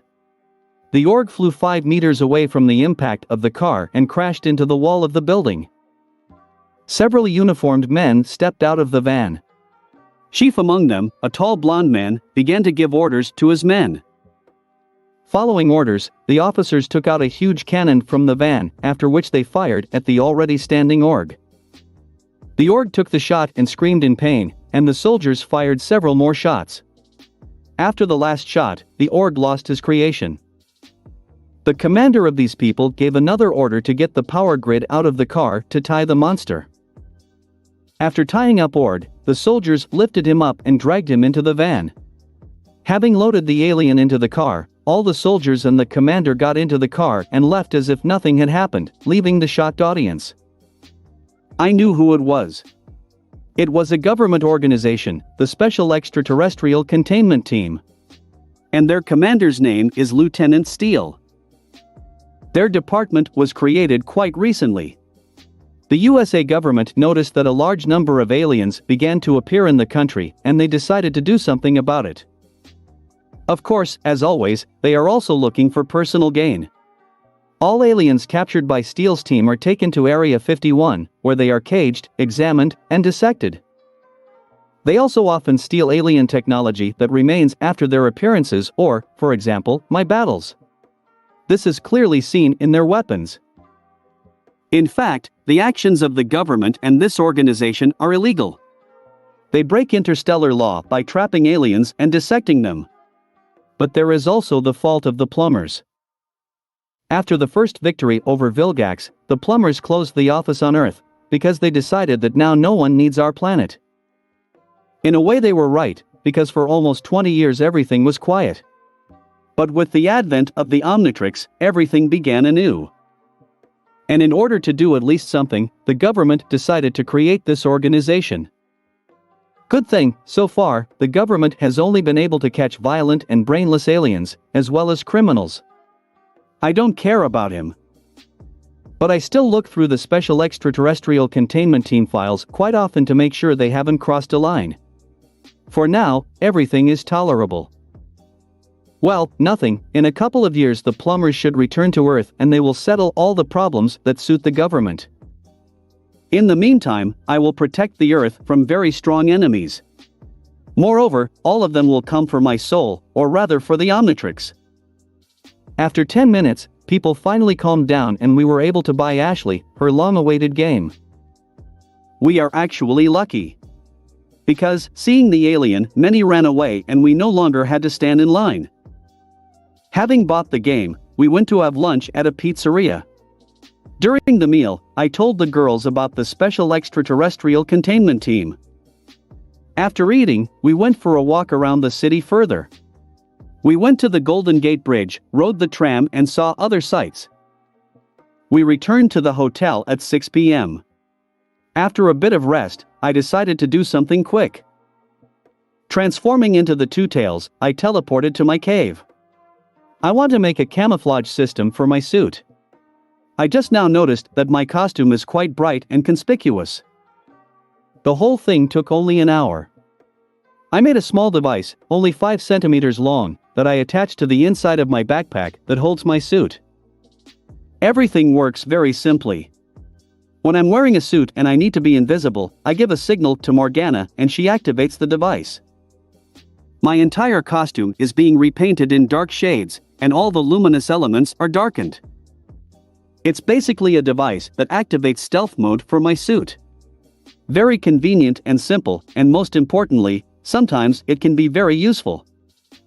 After checking the operation of the new stealth mode and making sure it worked, I returned to the hotel. The rest of the time before the exit, I just lay on the couch and watched TV. At 21:30, I decided it was time to move out. After warning the girls and Max that I wanted to have some fun, I turned into the Two Tails and teleported to the building opposite the museum. This place, I noticed during today's walk around the city. Just specifically for this. The girls, by the way, wanted to go with me, but I persuaded them to stay. Said I needed time for men's entertainment. I myself did not quite understand what exactly I meant by this, but when they heard my words, they nodded seriously and let go. Who knows what they understood, but most importantly I'm free. Once on the roof of the desired building, I put on my suit and turned on stealth mode. After that, I looked at the museum itself. The museum was full of people. The police were there, and special forces, and the FBI, and even my new acquaintances, the Special Extraterrestrial Containment Team. I don't know what they're doing here, it's not their specialty, but apparently they've been brought in for reinforcements. By the way, there were also ordinary onlookers. They were behind the fences. Looking closely, I noticed a girl in a t-shirt, which depicts my suit. This is the one who created the site about the Legion. And yes, she is a girl. And I must say beautiful. Blonde with breasts of the third size and wide hips. True, it is low, only 158 centimeters. Purple eyes. Vertex of she head dyed purple. Well, I digress. Activating X-ray and telescopic vision, I looked inside the museum. It was also full of people there. They all crowded around the stand with the same Maharaja's diamond. They set up a bunch of projectors to completely illuminate the room, set up a bunch of all sorts of traps and equipment for searching. Sitting on the edge of the roof and dangling my legs, I began to follow what was happening. Nothing has happened yet, but my devoted fan has noticed me. I don't understand how, because it's dark now, and I also activated stealth mode. I can hardly see. But she not only noticed me, but also recognized me, despite the change in costume. Seeing me, she immediately ran to the building on which I was sitting, and sitting on the elevator went to the roof. Just as she got into the elevator, Shadow appeared. He was wearing a costume similar to the classic ninja outfit, but it was more futuristic and clearly made of more durable materials. Right now, he was in one of the neighboring buildings. Standing there, he looked at the museum, then suddenly fell into the shadows. Now it is clear how he penetrated all these museums. At least he can travel through shadows. Well, his nickname, as it were, hints. My fan arrived just as the shadow surfaced in the museum. When she got to the roof, she started walking towards me. Stepping closer, she said in an excited tone, "Sir, Legion, I am honored to meet you. I knew you would come. My name is Sky. I am your biggest fan. I even created a website about you, but it was closed." Then she began to chatter and tell how cool I am and so on. I listened to her half-heartedly, because it was at that moment that the shadow began to act. Once in the museum, he stepped into the shadows and ended up near the counter. Then he quickly took the diamond and left the card with his next goal and returned to the shadows. The funny thing is that all these people who are trying to catch him are helping him. All these spotlights they've set up make for the perfect situation for the shadow. This is really incredibly funny. I even let out a chuckle. Hearing a chuckle, Sky stopped her verbal flow and asked, "Did I say something wrong?" I turned my head and looked at her. Using telepathy, I quickly read her memory. Her real name is Jessica Daniels. Sky is just a pseudonym. She is now 16 years old. She is a very skilled hacker and really a fan of mine. Also, I found out something interesting. She is also a one-quarter alien. Her grandfather was a plumber and even a friend of Max. She's also the older sister of Cooper Daniels, who is due to appear at the end of the summer. And she has the same powers as her brother. She is a technopath and a cyberkinetic. True, she has not yet fully mastered them, so I cannot scan her. She, by the way, knows quite a lot about aliens and is even aware of the activities of the Special Extraterrestrial Containment Team. But she is not aware of her grandfather's past. Your website is the problem. He can give me anxiety. So don't try to restore it. But if you want to know more, ask your grandfather about the plumbers and about his old friend Max. If you can talk to him, you will learn a lot of interesting things. I said, and using telekinesis I flew after the shadow, who had just left the museum, and using his abilities went towards the docks. Just before leaving, I heard, "Thank you." I followed Shadow for another half an hour until he entered one of the warehouses. Deciding that it was worth talking, I turned into a ghost freak and got inside. Once behind Shadow, I became myself and said, "Shadow." The thief shuddered and rarely turned to me. In his hands was a throwing knife. "Legion. I heard about you. Are you here to catch me?" asked the tense thief. "Not.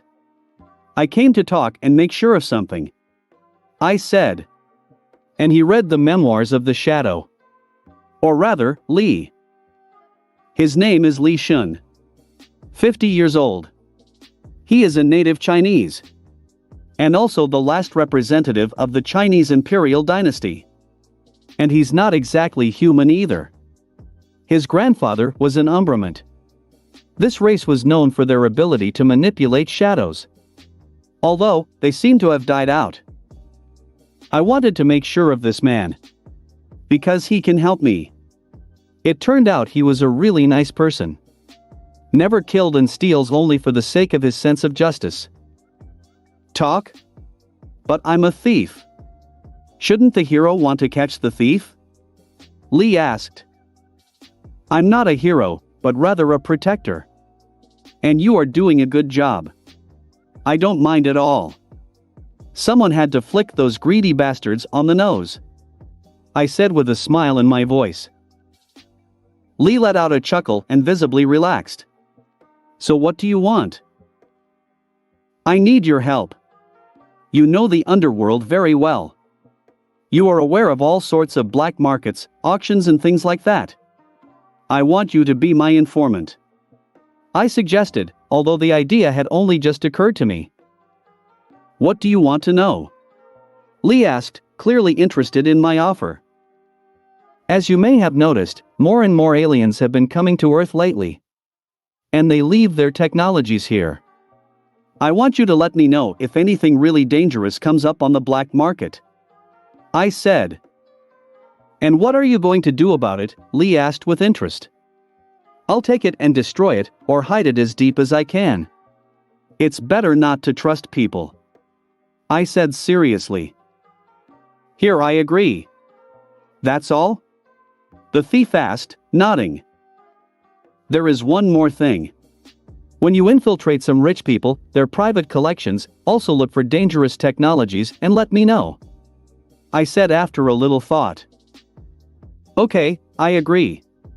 It's easy for me. With this, I can at least somehow help the defender of the Earth. Lee said with a grin.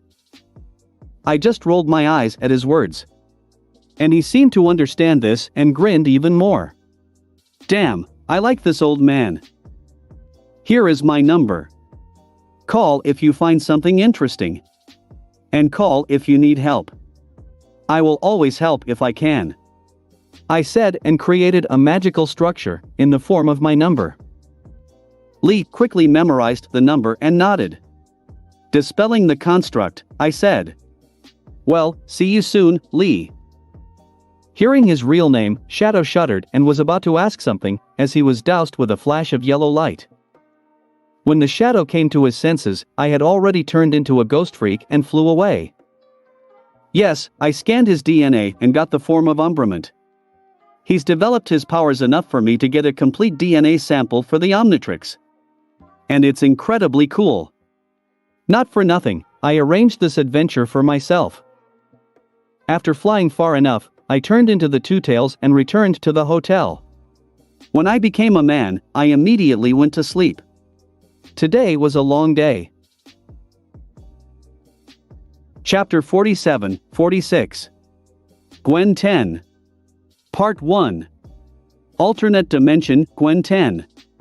June 1, 2010. I woke up abruptly and looked around.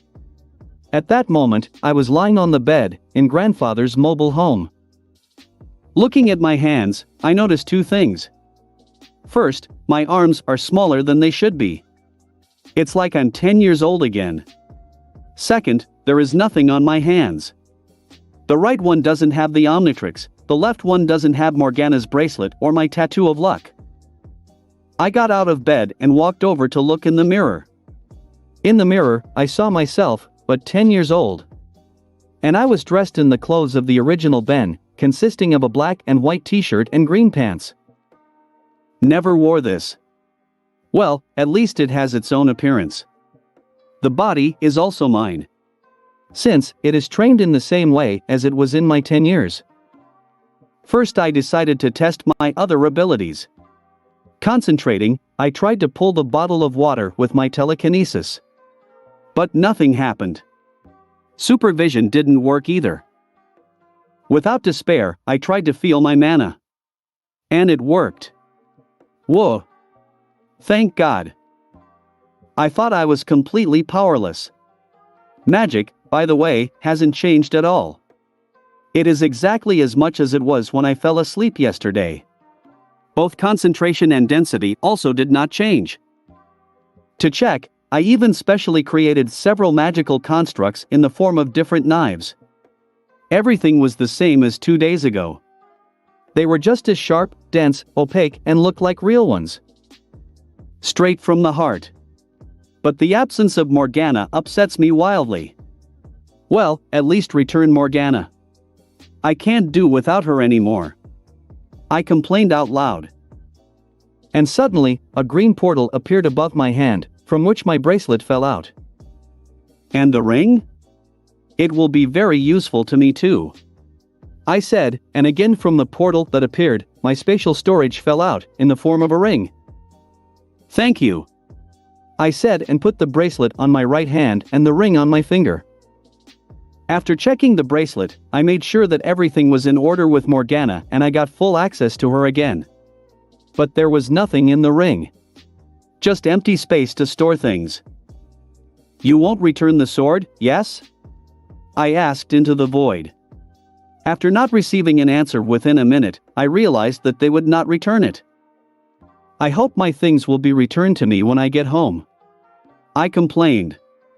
Well, nothing, the ring will help me a lot anyway.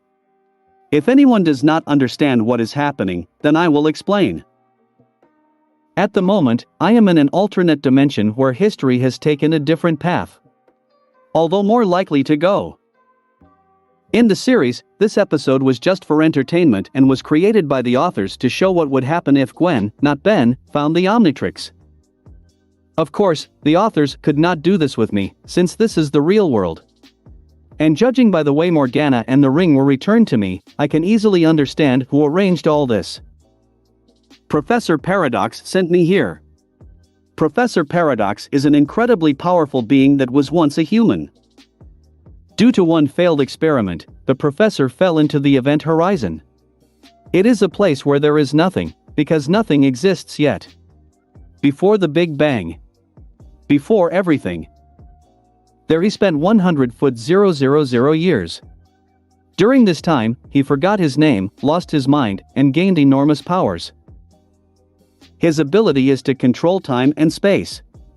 He can speed up and slow down time, travel through different realities and universes. Also, he is immortal. Having gained his powers, he decided that he was bored, so he regained his sanity, called himself Professor Paradox and began to travel through realities. Professor Paradox is Ben's ally, and therefore mine. When really needs help, he will always help and prompt the answer. Albeit in a different way. He threw me into this reality, most likely to see how I would cope with this situation. He also took everything except magic. It was lucky that he at least took pity on me and returned Morgana and my inventory. In fact, I'm not even angry or upset. Still, the paradox is really almost omnipotent. These people always have their quirks. And, frankly, I want to see what happens if I get into this reality. Plus, there will be another chance to beat Vilgax. It's always nice. Digging through my stuff, I found a clean black t-shirt with a white print and navy blue shorts. After changing into new clothes, I looked at myself in the mirror and was pleased with the result. That's better. As I got off the bus, I saw a familiar gas station. As far as I remember, at the beginning of our journey, here we met some robbers. Well, yes. How could it be without them? Just at that moment, an alarm sounded in the store and two masked men ran out of it. One was wearing a skull mask, the other was wearing a gorilla mask. In his hands one of them held a bag with the loot. The one in the skull mask, when running away, caught Gwen's shoulder and she dropped her cocktail. Gwen, by the way, was also 10 years old and she is dressed in clothes from the cannon. After making sure that no one was watching, I wasted no time, you never know what could happen, created 2 magic discs and threw them at the thieves. The discs hit them right on the head. From the blow, they immediately lost consciousness and did not get up again. They will definitely have a concussion. Well, there was nothing to rob the poor seller. I hope they remember this lesson well. While Gwen stared in shock at the knocked-out robbers, I quickly returned to the RV. I wasn't sure about this world. After all, despite the fact that I retained my appearance, I was dressed in Ben's clothes and I was again 10 years old, not 15. So, I decided, for the time being, not to shine with my magic and knowledge of the future. Also, I will not say that I am aware of Grandfather's past. After a couple of minutes, the robbers were taken away by the police, and Gwen and Grandpa returned to the bus. When Grandfather saw me, he smiled and asked, "Ben, did you sleep well? And why did you change your clothes?" When I heard his words, I realized that I was right.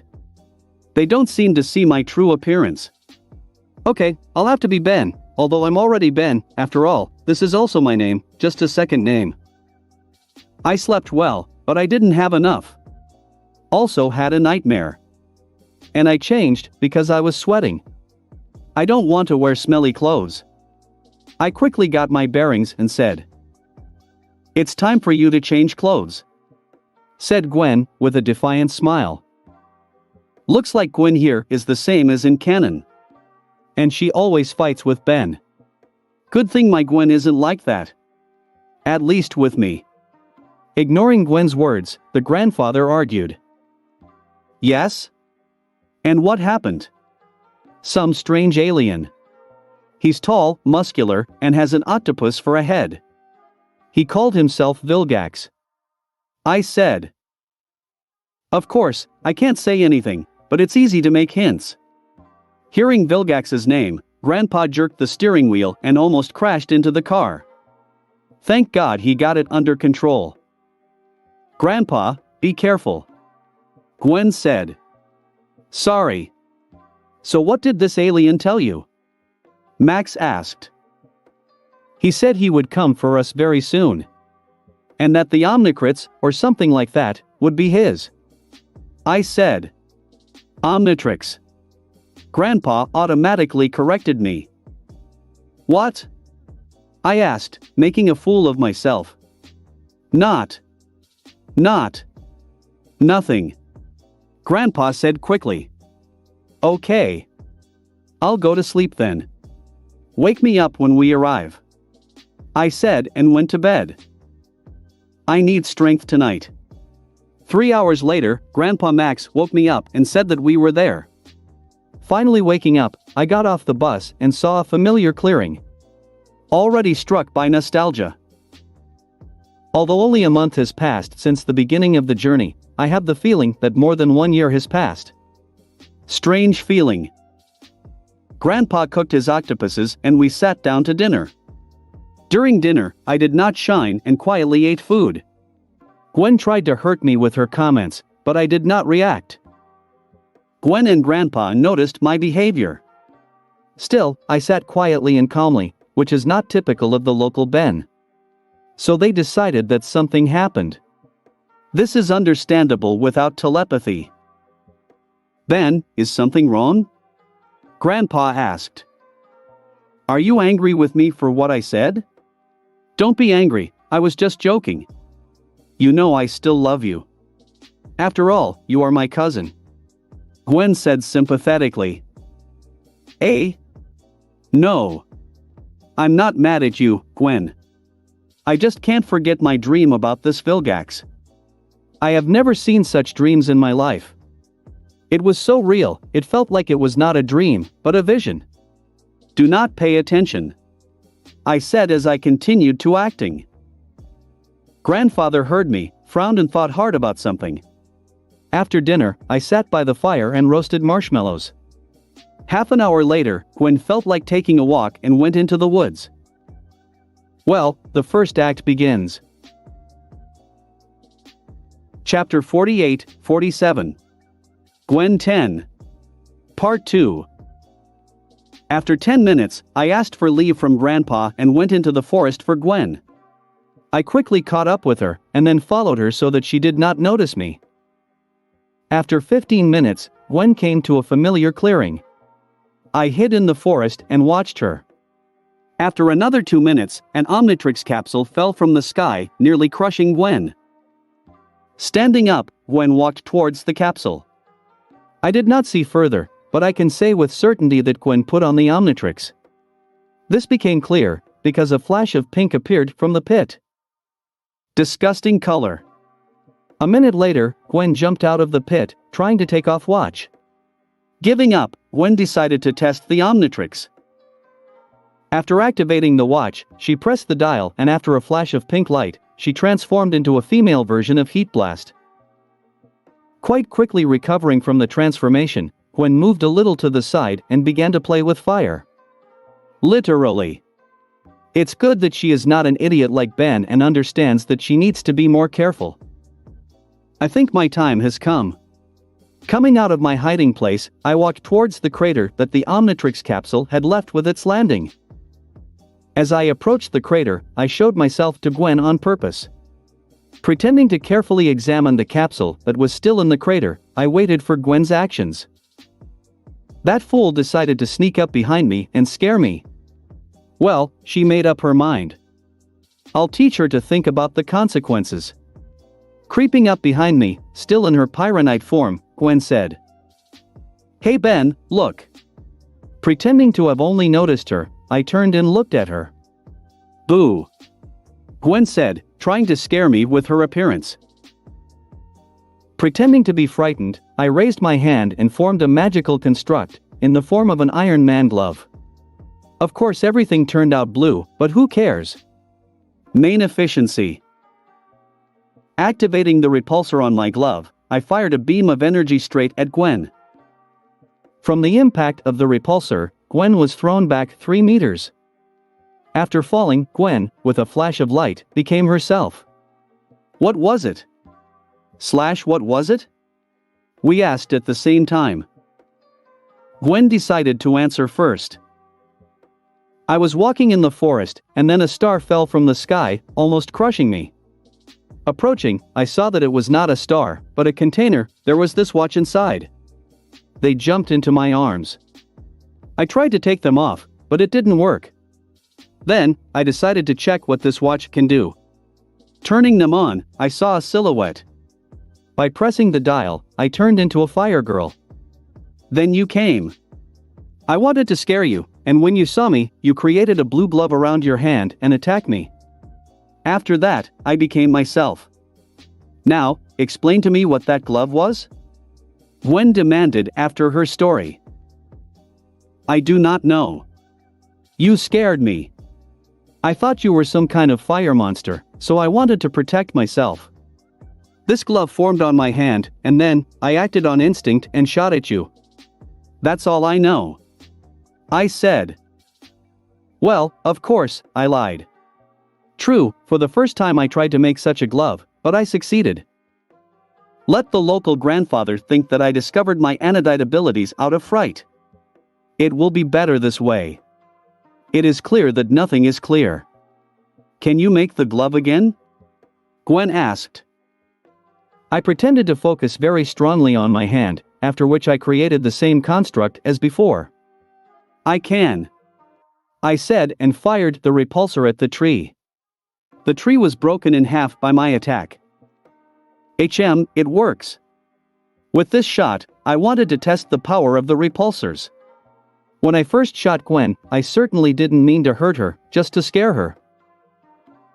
But now, I checked if I can shoot with sufficient force. It seems I can do even more. Here everything depends on desire.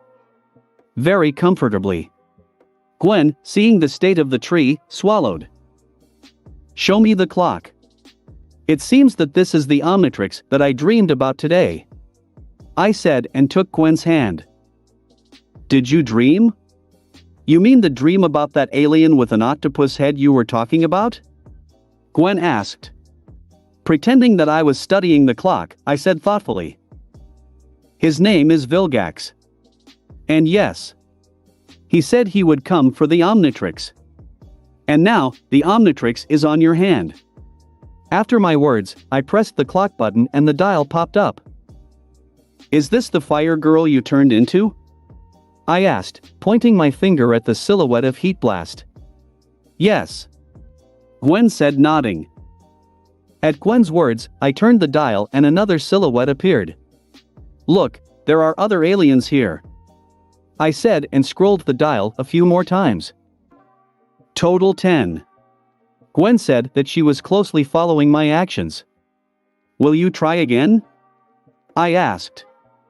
Let's. Gwen said and pressed the clock. It seems that there was a silhouette of the four arms. But all of a sudden it didn't work out that way. After a flash of light, Gwen transformed into a female version of gray matter.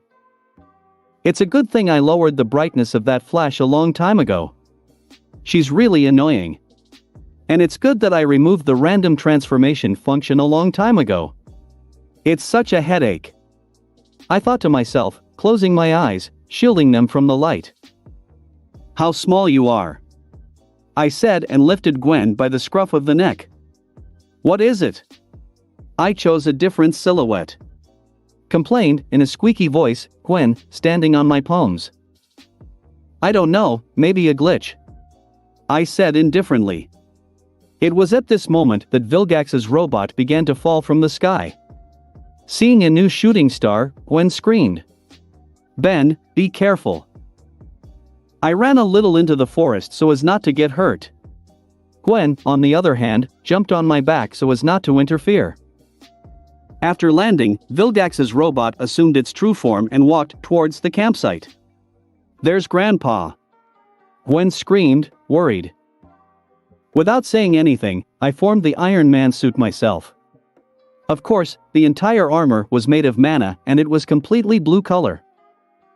I concentrated and shot the robot in the back with the repulsor from the chest reactor.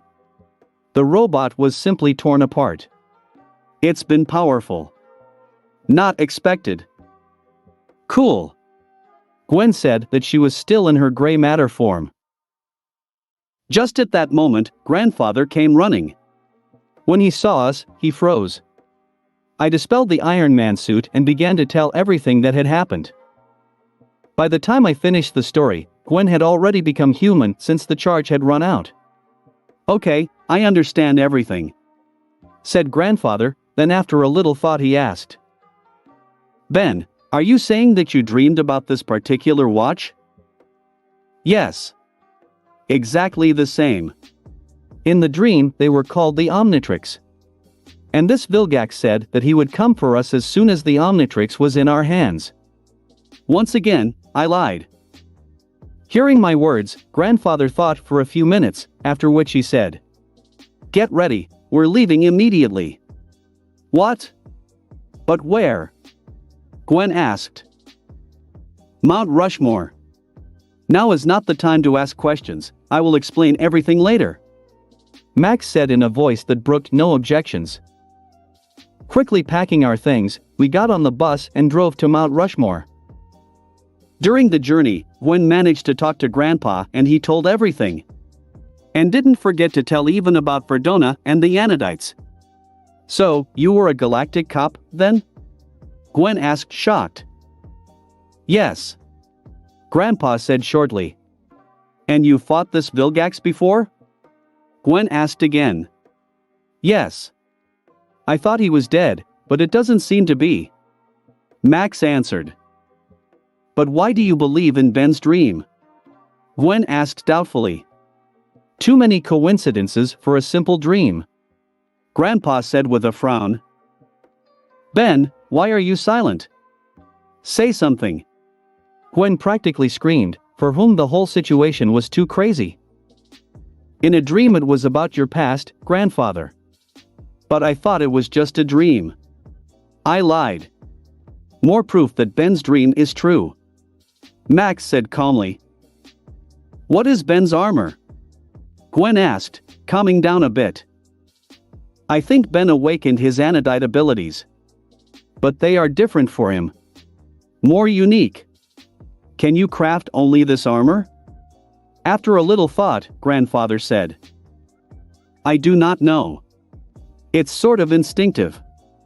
I want to protect myself and attack the enemy. This is where the armor comes in. I lied again. I don't like lying to relatives, but they're not really my Gwen and Grandpa. So I'll get over it. It was at this moment that the intergalactic tracking system appeared on the dashboard of the bus and gave a signal. Vilgax's ship is already here. Grandpa said seriously. The ship appeared in 3 minutes. And he was in the sky, right in front of our RV. A large, studded, red sphere fell out of the ship and blocked our path. Grandpa stopped the RV, took his weapon and jumped out. Gwen and I went after him. Vilgax stepped out of the sphere. And he began his villainous monologue. I was tired of wasting time, so I ran to Vilgax. The alien looked at me with a condescending smile and did not even think to move. Behind me, Gwen and Grandpa were yelling for me to stop. But I didn't listen to them. When Vilgax was 5 meters away, I formed the blue Hulkbuster armor. Not expecting such a trick, Vilgax froze in place. Once near him, I raised a huge fist of armor and hit the alien with all my foolishness. The impact sent Vilgax into the ground. Some weak Vilgax here. I couldn't even take one hit. Well, it's logical, because this Vilgax did not go through modifications, like mine. I decided to add a few more strokes, after which I stopped. I think I broke all his bones, if he has any. He can't even move. Lying now, in his own blood, in a deep crater. But he did not lose consciousness. Deciding to finish with him, I took his hand. After that, I spun on the spot and threw it with all my might right into the ship. Vilgax crashed into his ship and punched a hole in it, while I fired all my guns at the ship. From my repulsor, the ship was simply destroyed. There was nothing left of him. While Gwen and Grandpa looked on in shock at what had become of the ship, I quickly put the Vilgax sphere into my inventory. When folded, there was just enough space. Recovering, Grandfather looked at me sternly, but said only that it was time for us to leave and we went back. It's not my world, so there's nothing wrong with what I've done now. In a few hours, I'll be back and all the problems I left here will have to be dealt with by the real Ben. pat*en.com/sekal11.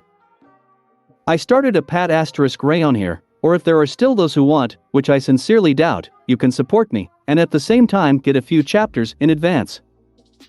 Currently there are 2 subscriptions for 2 and 5 chapters, but in the future there will be subscriptions with more chapters, up to 40, although this will certainly cost money. If you still decide to support me, I will be very grateful, because thanks to this income, I will be able to spend more time writing fanfiction. PS *on will not affect the release of chapters on Webnovel in any way. Although, starting this week, I'm moving to a different edition of chapters, 5 chapters a week, and with weekends on Saturday and Sunday. I'm sorry if I disappoint, but the days off are completely taken up with my personal affairs. PSS. If there are any problems with pat*rayon, please let me know. I don't really understand site yet and I might make a mistake somewhere. Chapter 49-48. Robbery and Homecoming. We returned to our parking lot.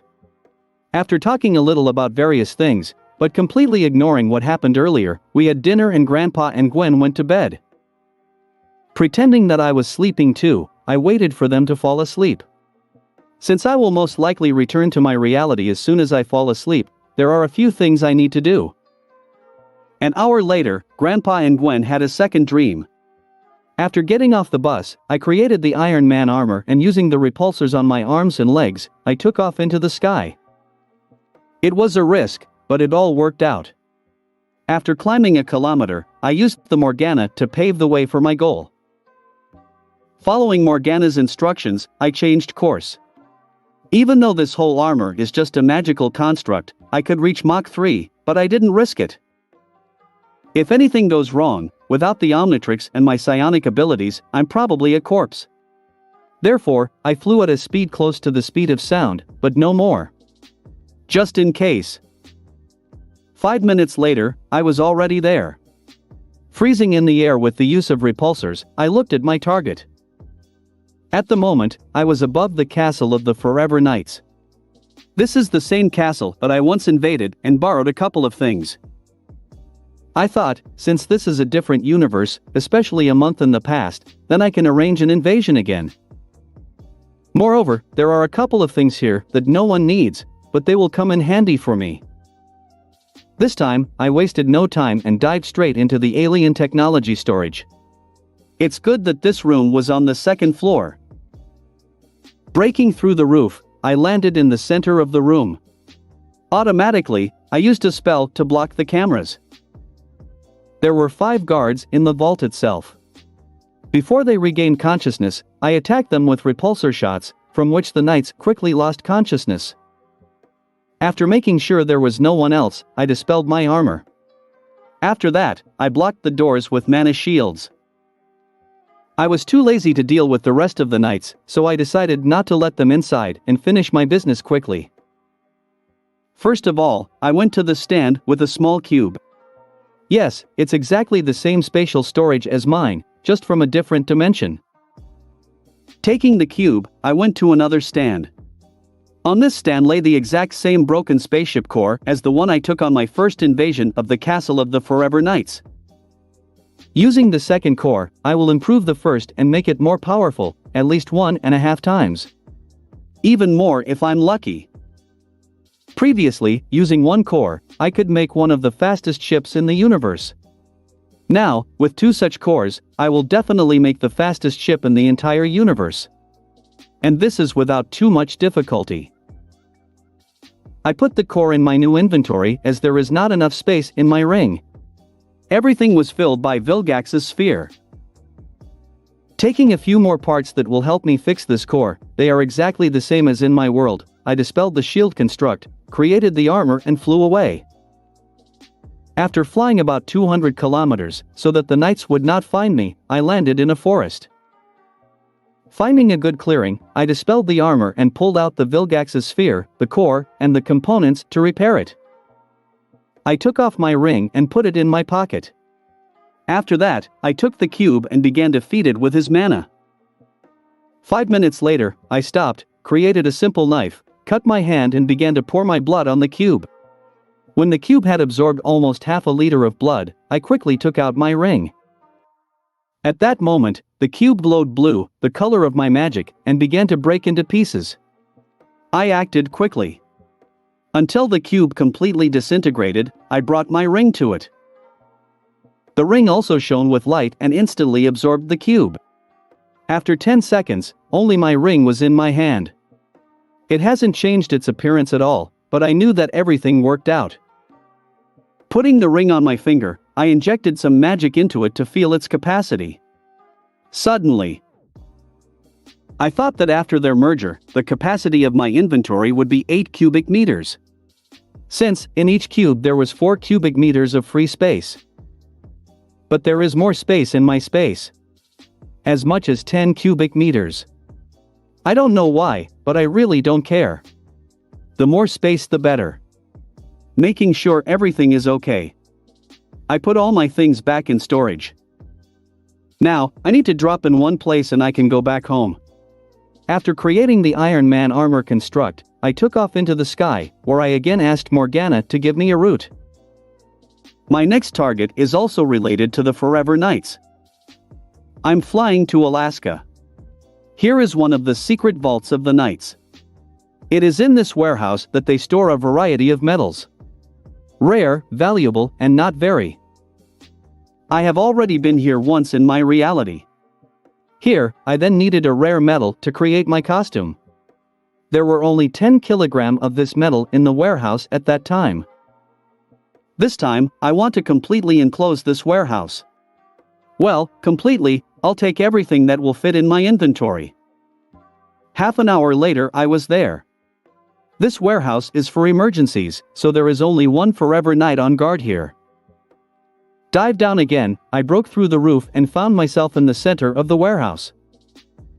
Acting according to the old scheme, I cast a spell to turn off the cameras and covered the door with a shield. First of all, I took the same metal as last time. As I said, it is very rare and useful. 10 kilo will not be superfluous. After that, I filled my spatial storage with all the metal that I needed to build my own ship. Yes, that's why I needed to visit this warehouse. In this dimension, this is probably my first and last time, so I need to take everything I need. But unfortunately, I can't take everything I want, as space is limited. I already expanded my storage, more than twice, no need to be greedy. And yes, I don't have much time. I have a feeling that as soon as midnight comes, I will be taken back to my dimension. And most likely I'm right. I will not take Omnitrix either, it will change the world too much. And who will let me? It's now 23:15. I have only time left for this warehouse and for the road back.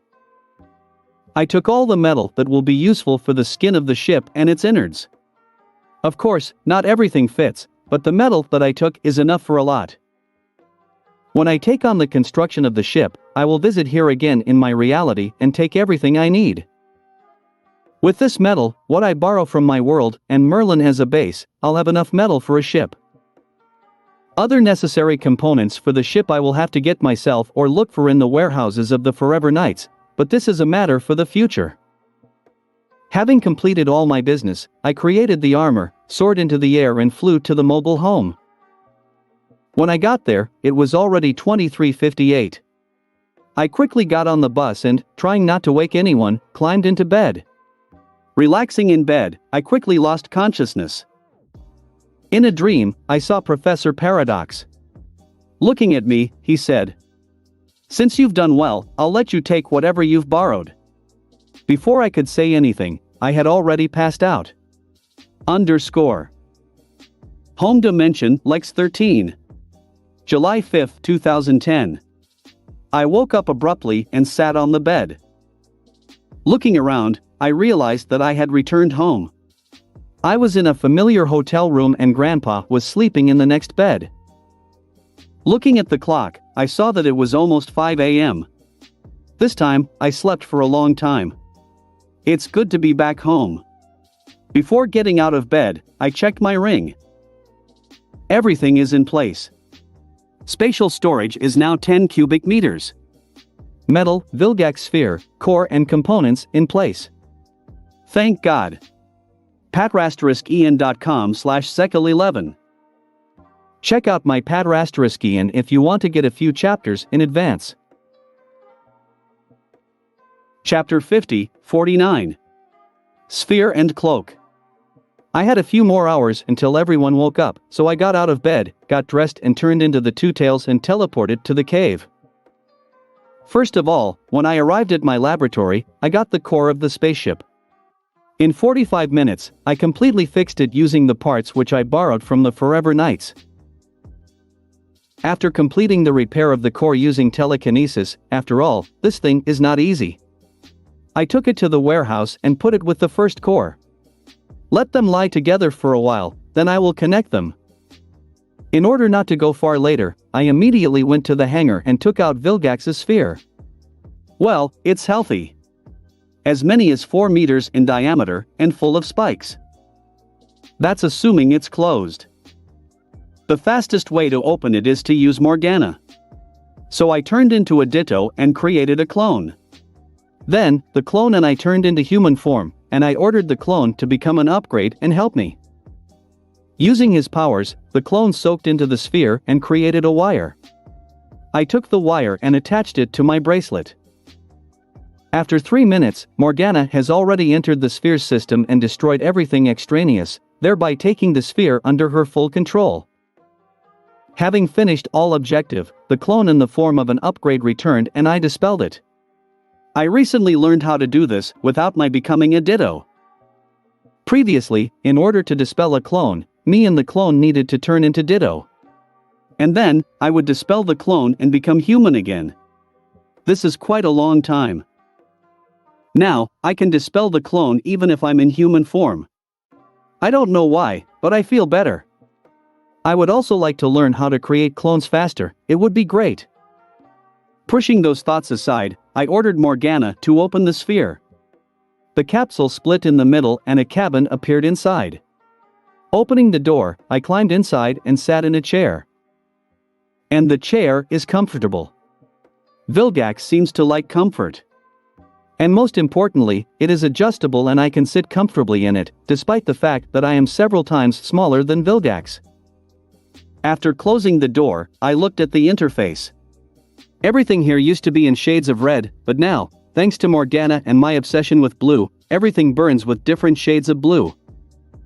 Of course, the most important thing was a large round screen that covered the inside of the cabin. It looks like there are small cameras all over the surface of the ball. And they are well hidden and protected. So, I don't have to worry about visibility, I have a 360-degree view.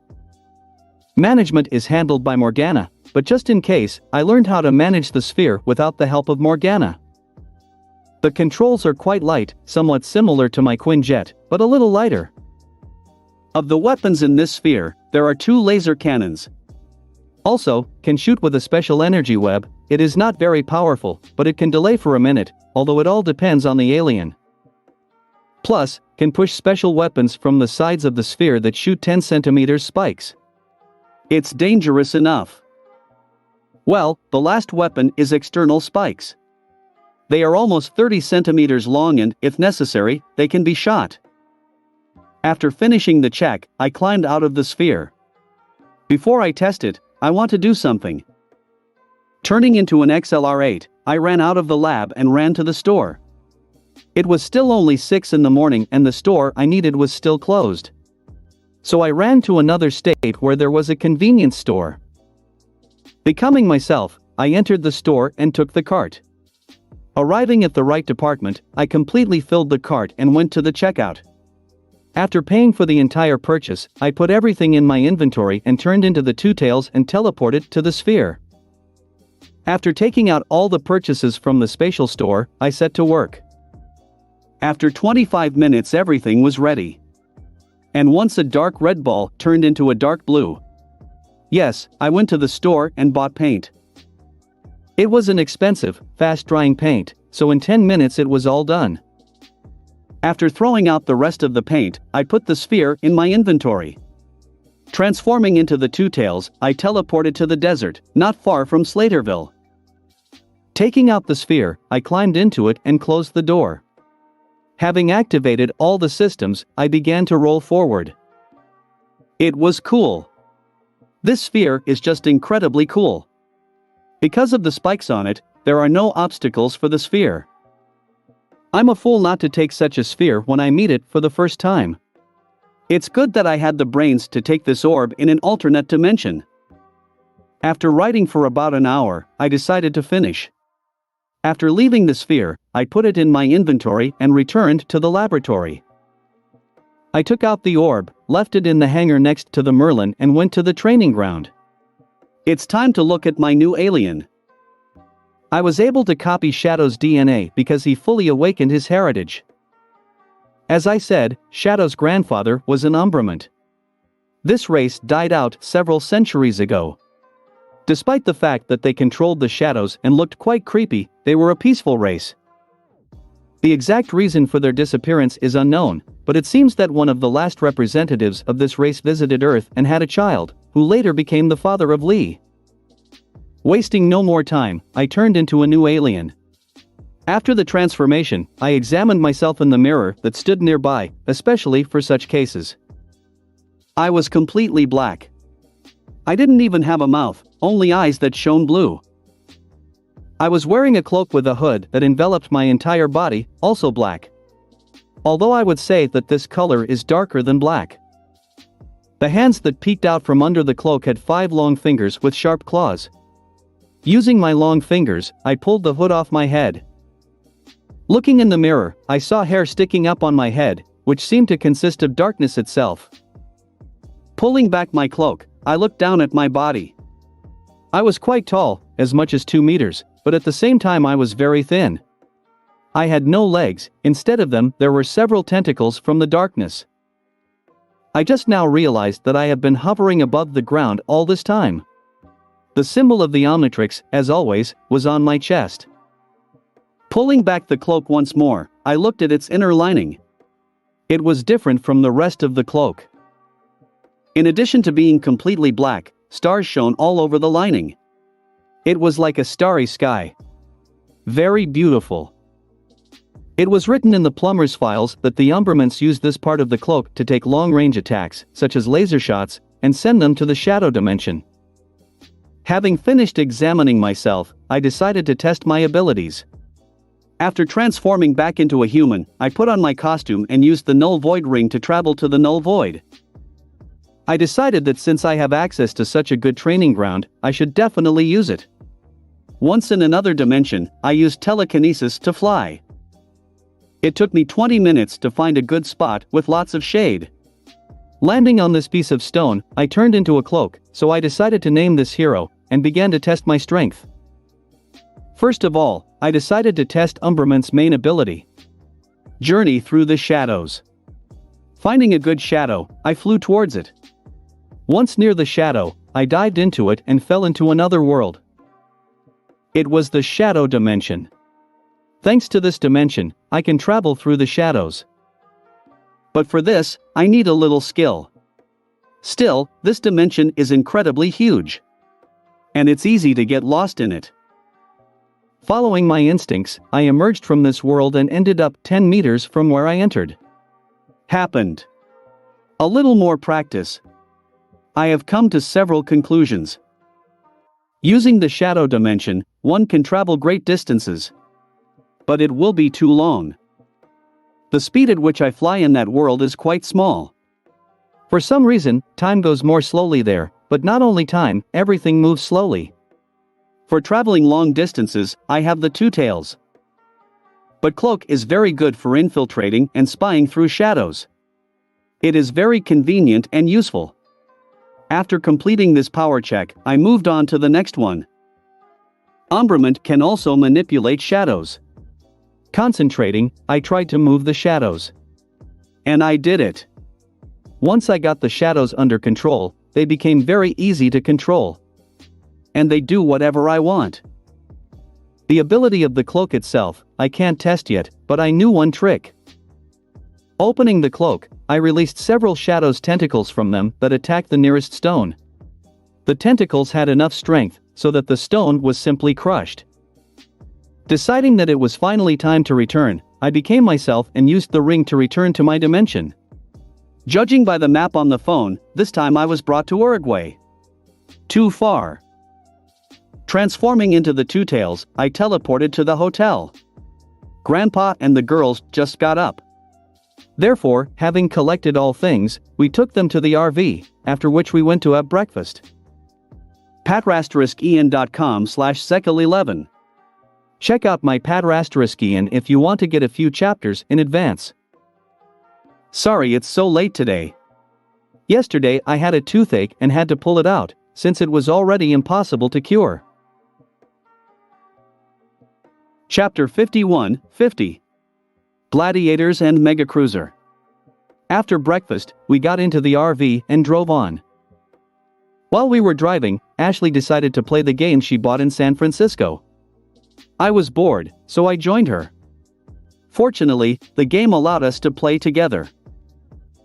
Shortly before lunch, Gwen asked to stop the RV in the desert area, as she wanted to practice some magic. Grandpa didn't mind, so he quickly agreed. After half an hour, we found the perfect place to train. It was a simple field. There was nothing here for several kilometers, except for a continuous field, on which there was just a huge number of wind turbines.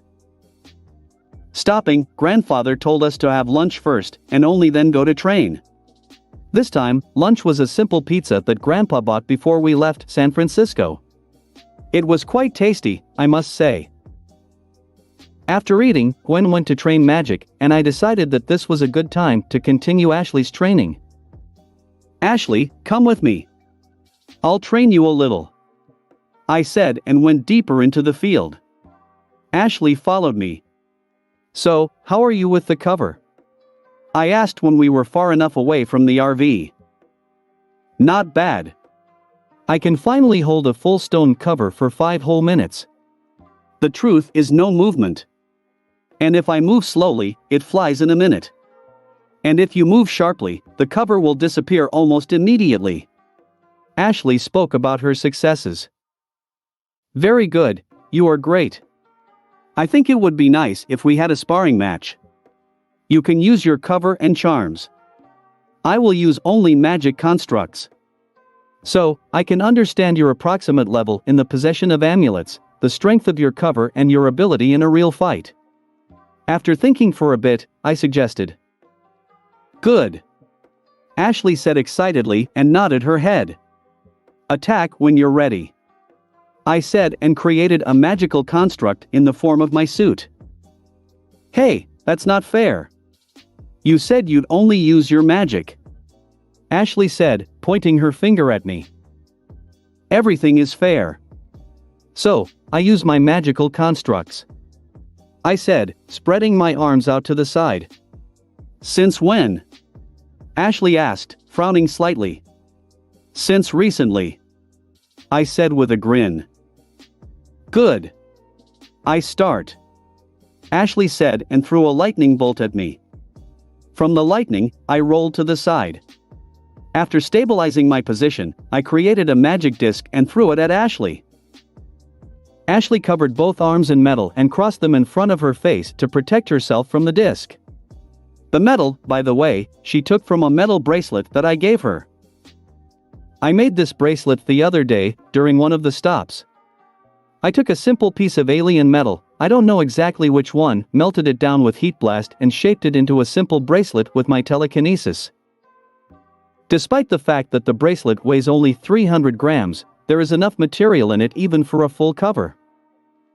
I specifically took such a metal so that it was light, but durable. And as far as I can see, Ashley uses it very well. Before Ashley could attack again, I said. Stop. Stopping her impending attack, Ashley gave me a questioning look. First of all, you should have used the charm of telekinesis from the very beginning to get you up in the air.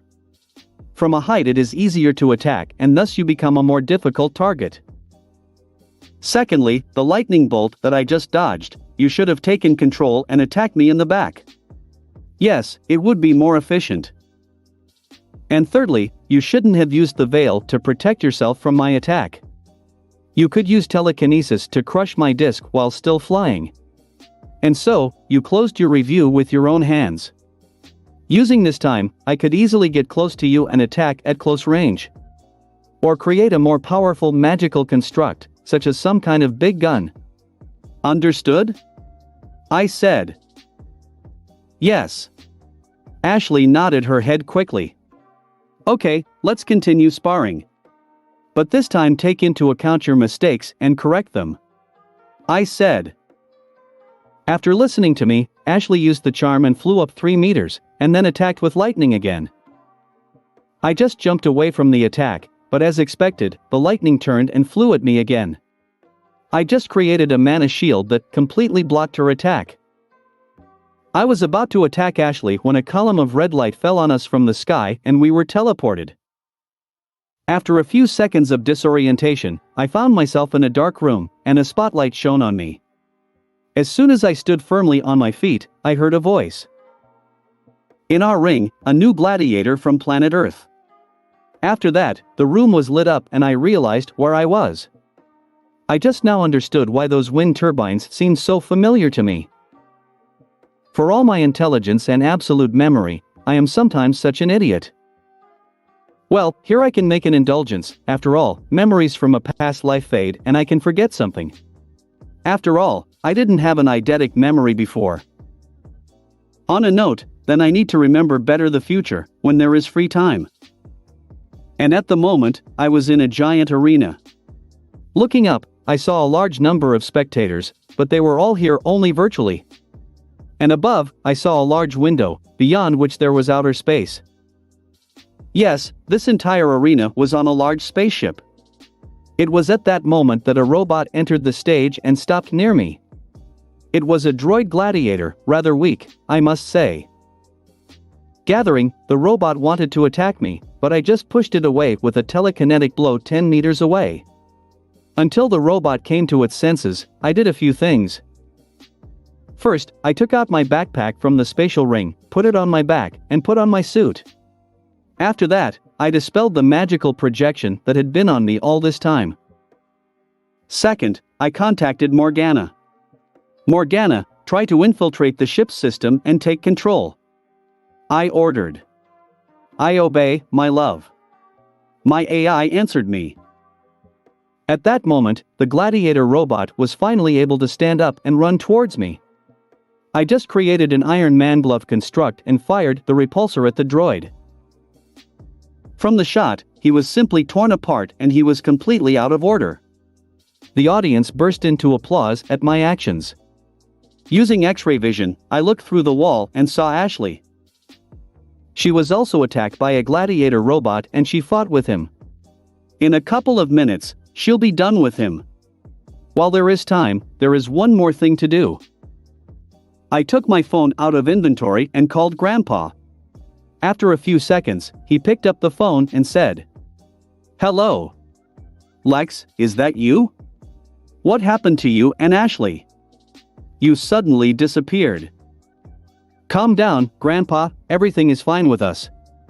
We were supposedly kidnapped to become gladiators. But we'll be back soon. Do not worry." In a soothing tone, I said. "Are you sure?" Max asked doubtfully. "Yes. Everything will be fine. We'll be back in 2 hours at the most." "Okay. But be careful. I'm waiting for you," Max said, trusting me. After hanging up, I looked at the phone and thought how good it is that I improved this phone and connected it to the Galactic network. Now, I can even call from another galaxy. Returning the phone to inventory, I looked at Ashley. She's almost finished. It was at this point that Morgana said, "Darling, I can take control of the ship, but it will be difficult to do it quietly and take 10 minutes. This ship is already under someone's total control. It looks like some sort of robot. I can use the quick method, but it will only make things worse." "Okay, Morgana, I'll do everything myself. But be ready, when I get rid of the robot, immediately take control of the ship."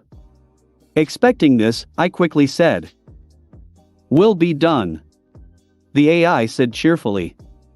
When I finished talking, I saw the walls in the arena come down. On the other side, I saw Ashley flying and a robot literally fried with lightning. Seeing me, Ashley smiled and flew to me, while asking, "Lex, what's going on here? Where are we?" "I'll explain everything to you later. For now, just stand behind me and don't shine." After my words, we were teleported again. We ended up in another room, and there were already 2 robots that looked like samurai. They touched their sticks to my chest and Ashley's chest. With this, they left control devices on us. As soon as they were on us, I immediately ordered Morgana to turn them off. She did it quickly. Now these things are just decoration. Looking around, we noticed several aliens that were also gladiators. They did not interest me, since all the races here do not have any special abilities. Just at that moment, dinner was served. Ashley and I sat down at the table so as not to be different from the others. But we didn't eat. The food here looks worse than what Grandpa Max likes to eat. Detravite, by the name of Technord, entered the room. He is what I need. Technord came up to us and wanted to take our food, but I hit him on the hands. A fight ensued. I turned into a forearms on purpose to attract the attention of the ship's owner. After a couple of hits, Technord was already unconscious, and I took his DNA. Come in handy. Then the samurai robots came again and took us to the owner of this vessel. When we got there, Slicks Vigma, the robot and owner of this ship, began his monologue. But I quickly got tired of it, so I turned into Buzzshock and hit Slicks and his bodyguards with electricity. Samurai robots quickly fried, but Slicks was simply deafened. Wasting no time, I quickly transformed into Upgrade and soaked into Slicks. The first thing I did was take Slicks out of control of the ship. Then, I opened the way for Morgana and she quickly took over the ship. Becoming myself, I took Slicks and teleported him to the Null Void. This is the right place for a slave owner like him.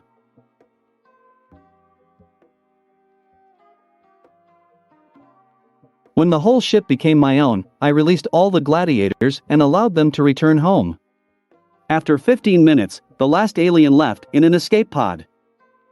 It was time to go back, so I ordered Morgana to land the ship, which, by the way, is called Megacruiser, on Mars, which we were already in 10 minutes.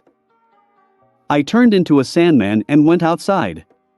Yes, this alien can survive on Mars. Using Martian sand, I wrapped the entire ship, thus hiding it. Morgana also turned off everything with which Megacruiser could be found.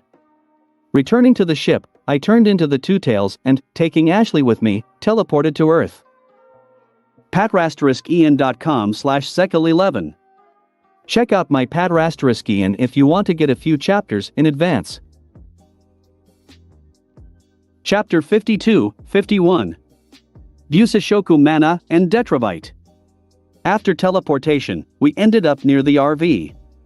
Having turned into myself, I left Ashley and went to look for Grandpa, who was waiting for our return. Having entered the RV, Max met me, and when he saw me, he breathed a sigh of relief. And then, he looked at me with a look that meant that he was waiting for an explanation. Sitting opposite Max, I began to tell the whole story. After 10 minutes of the story, Grandfather asked, "So what did you do with that Slicks?" "I sent him to Null Void," I said calmly. "Clear. Stop. And how did you do it?" Grandfather asked in surprise. "Oops." For the next couple of minutes, I talked about my Null Void ring. "Why didn't you tell me about this before?" Max asked, not too pleased. Somehow there was no reason. And to be honest, I already forgot about it, I said almost honestly. Grandfather gave me a suspicious look, but said nothing. Apparently decided to check me out, at least this time. "So, why did you even make that ring?" Grandfather asked after a while. "Well, there are several reasons for this. First, Null Void is a great training ground. There I cannot hold back and destroy anything. Plus, there are plenty of wild aliens I can train on. Secondly, I can send all my opponents there.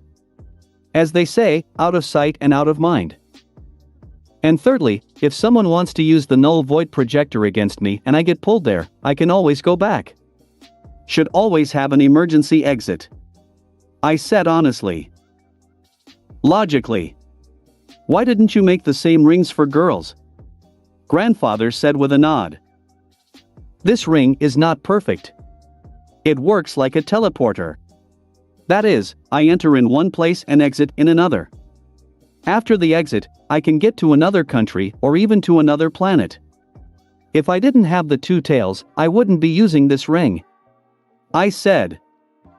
"Clear. So what happened to the other gladiators?" Grandpa asked. "They used the escape pods. I think by this point, they have already reached the nearest branch of the plumbers. They will be helped there," I said. "This is good. What did you do with that ship?" "For now, I hid it on Mars," I said. "And what do you want to do with him?" "Use?" Grandpa asked.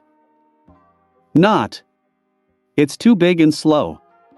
I don't need one. I want to take it apart piece by piece. Something to use for the construction of my own new ship, the rest I will leave in my cave in reserve," I said. "All clear with you? Well, go to Ashley's, she's waiting for you. And yes, we're leaving in 3 hours. Don't linger," Grandfather said and got up from the table. I also got up and walked towards the exit. Outside, by the door, sat Ashley. She must have gotten tired of waiting for me. "All right, let's go to practice," I said and went to the place where we were kidnapped a couple of hours ago. Ashley followed me. "So, let's continue where we left off," I said and created a magical construct in the form of my suit. Ashley nodded and rose into the air with the help of the charm. After that, we started our sparring. After an hour, I decided that it was time for us to stop, since I had learned everything I needed. Besides, Ashley was already tired. Okay. I learned everything I wanted to. As far as I can tell, you're not very good at close combat. This is logical, because you got your fighting skills thanks to street fights and a few lessons from me. But that's bad. After all, you are an Osmosian and at the moment you are learning how to absorb matter, which of course implies close combat. At least in the initial stages. Therefore, you should focus on martial arts training. Well, I'll help you with that. You're fine with ranged combat. It's all thanks to the charms. So, while you cannot pay much attention to these skills, but still, do not forget to train them so as not to rust. Ideally, after everything, you should turn into an all-round fighter. But before that, still study and study. In the future, you will be able to combine skills. For example, using telekinesis to increase the power of their blows. Or increase damage with lightning. You can become very strong, but you have to practice. Good. I finished speaking. Yes. I will work hard so you can be proud of me. Ashley said and clenched her fists in determination. Silly, I'm already very proud of you. Try not for me, but for yourself. I said and kissed Ashley on the lips. Ashley was shocked at first, but after a couple of seconds she began to return the kiss. We kissed for 15 minutes, then finally broke up. Good. Let's continue. Cover your hands with metal. And we will begin. I ordered. After listening to me, Ashley covered her arms up to the elbow with metal. I did the same, but instead of metal I used my mana. I just now realized that I can use my magical constructs as the armament hockey. I don't know how strong this coating is yet, but Ashley will help me with this. It is indeed very similar to the armament hockey, but instead of being black, my hands are covered with a dark blue veil. To make it stronger, I used several thin layers superimposed on each other. After all the preparations, we started training in martial arts through sparring. We stopped after an hour. Ashley is already tired. Enough for today. Ashley made good progress today. She seems to have a great talent for close combat. Now, she's pretty good. It will be even better when she can use the full cover. As for my Busashoko mana, that's what I called it, it turned out pretty good. This veil is as strong and durable as Ashley's metal cover. Busashoku mana gives high defense and even slightly increases the power of the blow by about 15%. It is very good. And most importantly, it can always be used. And even, along with the flow of mana through the body. And all this adds up. In addition, Busashoku mana is easier and faster to use than a mana flow. So, some pluses. After sending Ashley to the bus, I went to look for Gwen. She left for training almost like 6 hours ago. It's time for her to rest. Using telekinesis, I took off into the sky and searched for Gwen using my farsightedness. Gwen was found 3 kilometers from the RV. Right now, she was walking in the sky using the ladder of mana. Apparently, she finally learned this trick. Flying up to her, I hovered behind her and said, "Hey Gwen, how are you?" She seemed to be very focused, and when she heard me, she lost her concentration, causing the mana platform she was standing on to dissipate and Gwen began to fall. Quickly picking her up, I took Gwen in my arms like a princess and gently landed on the ground. "God, Lex, don't ever do that again," Gwen said and punched me in the chest. "Sorry. My fault." "Well, how are you?" I asked and put Gwen on the ground. "Not bad. I improved the control and even increased the density a bit. Also, as you can see, I learned how to make the ladder. But that's all for now. I'm still far from your designs," Gwen said. "Do not worry. Still ahead. In the future, your magic will be better than mine. I just got lucky is all," I said. "Okay. So why did you come? Is it time to return?" We have another half an hour. Actually, I wanted to ask you to help me. I said. Yes? And what do you need? Gwen asked. I have a new alien. Detravite. He has no special abilities other than one. Detravite homeland is planet Vulcan. It's incredibly hot there. For Vulcan, a cold day is 850 degrees Celsius. So, Detravite is strong, hardy, tenacious. Well, of course, it is resistant to high temperatures. I said.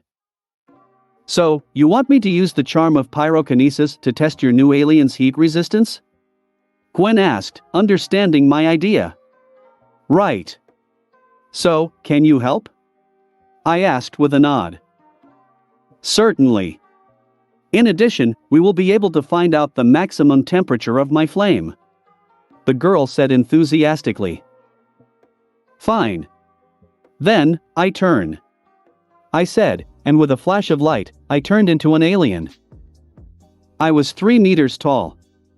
Big and muscular. The skin was orange. There was no hair on the head, but there is a plate that covers the skull. There are no lips, so all the teeth are on the outside. The eyes are blue, and 2 horns grow from the jaw. I was dressed in black and white armor that covered my entire body except for my head. This armor was quite common for Detravites. It is not very strong, but also withstands high temperatures. After the transformation, I signaled to Gwen and flames poured over me. I didn't feel anything at all. After 15 minutes of incessant fire, Gwen stopped. I didn't feel anything. Apparently, the fire of the charm is too weak, said Gwen, tired. Looks like it. Okay, then I can handle it myself. But anyway, thanks for the help. I said and thought about it. It was strange. As far as I know, the fire of the charm has a temperature of 3000 degrees. And Detravites can easily withstand 2000 degrees, then they get hot. Not a single Detravite could withstand such a temperature, especially for 15 minutes in a row. Apparently, again the effects of the serum. But why did the armor hold up? Unclear. Okay, I'll find out later. I have to use clones. Okay, let's go back. It's time for us. I said and kissed Gwen. After that, I took her in his arms and flew to the bus. When we arrived, we went inside. Seeing that we had returned, Grandpa got behind the wheel and started the engine. And we set off to our next destination. patrasteriskian.com/sekel11. Check out my Patrasteriskian if you want to get a few chapters in advance. Chapter 53-52. The Galactic Enforcers. After a couple of hours, we arrived at the next city. It was Pittsburgh, Pennsylvania. The girls convinced Max to stay at the hotel again, so we found a good 4-star hotel and settled into it. It was practically the same room as the one we had in San Francisco. Also 3 rooms, 1 living room and 2 bedrooms, with 2 beds in each. This time, I managed to persuade grandfather and I was able to pay for the room, without any fraud. Moreover, Max noticed that I paid for a room in San Francisco. Most likely, he realized that no matter what he said, I still would not let him spend his money and finally gave up. Since this is the case, I offered not to save money and find a 5-star hotel, but then Grandpa insisted on his own and did not allow me to spend money on trifles. In general, we checked into the hotel and had lunch there. There was a good restaurant downstairs, and that's where we stuffed our stomachs. It was already relatively late, so Max went to bed, and the girls and I finally decided to spend some time alone. We slipped out of the hotel and went to walk around the city and see local sights. At the same time, Gwen and Ashley all the time hugged my arms. Also, from time to time we kissed. All in all, we had a good date. We returned to the hotel by midnight, after which we kissed in the living room for another half an hour. When we were finally able to break away from each other, it was already deep night. After saying goodbye to the girls, I went to my room, got into bed and immediately fell asleep. July 6, 2010. I woke up at 4 o'clock in the morning. As always lately, I decided to mind my own business while everyone was still sleeping. Leaving the room, so as not to wake Grandpa, I turned into the Two Tails and teleported to Mars. I ended up in the megacruiser's control room. First, I turned into a ghost freak and using this alien, I wanted to explore the ship. It took me an hour to fully explore the entire ship. In the end, I never found anything interesting. This ship did not even have residential cabins, since the main inhabitants of this ship were robots. No, of course there was a place where the captive gladiators lived, but it was just a large room where the gladiators lived all together. The only living room on the entire ship was created specifically for the champion. It, until recently, was occupied by Technorg. The largest room on the ship is the arena. Well, that's understandable. There were seats for 100,000 spectators. But, as I said, all the spectators were here virtually. They used a special VR helmet, which was quite common in the galaxy, and connected to the broadcast. In fact, these gladiator fights were banned, so it was all broadcast over the Galactic darknet. The arena itself was almost 1.5 kilometers in diameter. She filled the entire middle part of the ship. In front of the ship there was a central cabin, where there was a captain's bridge. Under the bridge was the storage of all the robots. It was from there that the gladiator robots entered the arena. And it was there that the samurai robots were that acted as guards on the ship and Slicks as bodyguards. At the back of the ship, there was an engine and a core. In general, the engine room. Having finished with the inspection, I ordered Morgana to bring all the robots that were on board the ship to the surface of Mars. They are strong enough to withstand the atmosphere of this planet.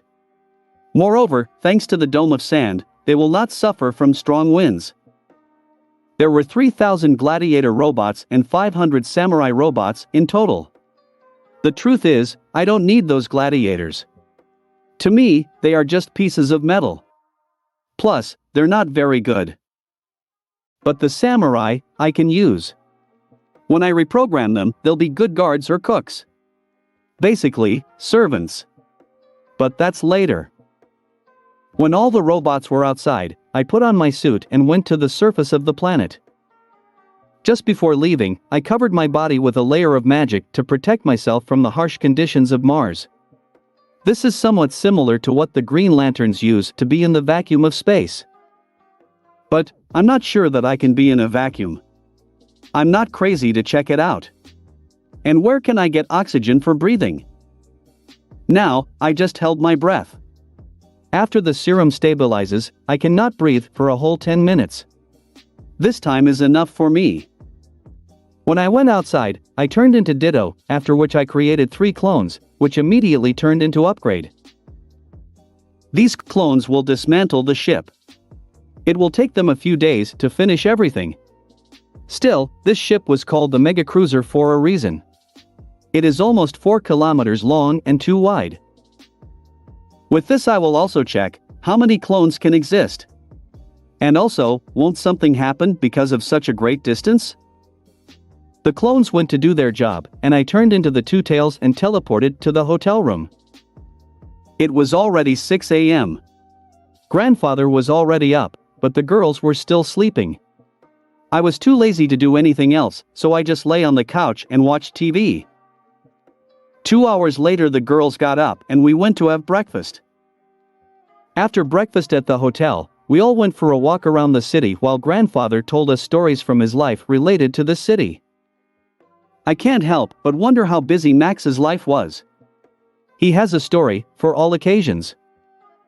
At the moment, we were in the Museum of Modern Art. I love museums in general and I love history. But I don't understand contemporary art. And I probably never will. For example, now we went to the roof of the museum, where there are also several exhibits.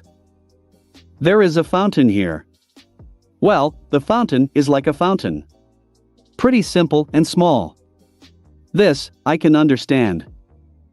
But 2 meters from the fountain is a huge human foot. What the hell? What's the point of this? I do not know. And Gwen seems to like it. Ashley also seems to think that this is all garbage incomprehensible. I can't tell exactly what grandfather thinks about this place, but a superficial test of telepathy showed that Max also did not have a very high opinion of this art. Things couldn't be quiet for too long, and just at that moment, a small spaceship flew over our heads. It was even smaller than my Quinjet. Most likely, this is just a boat for traveling on the surfaces of the planets. The boat flew on. I knew perfectly well who was inside, thanks to the knowledge of Cannon. But anyway, just in case, I checked the ship with X-ray vision and confirmed the veracity of my assumptions. After telling the family that I would deal with the guests myself, I put on a suit and flew after the ship. There were no people around, so I don't have to worry that someone will see me.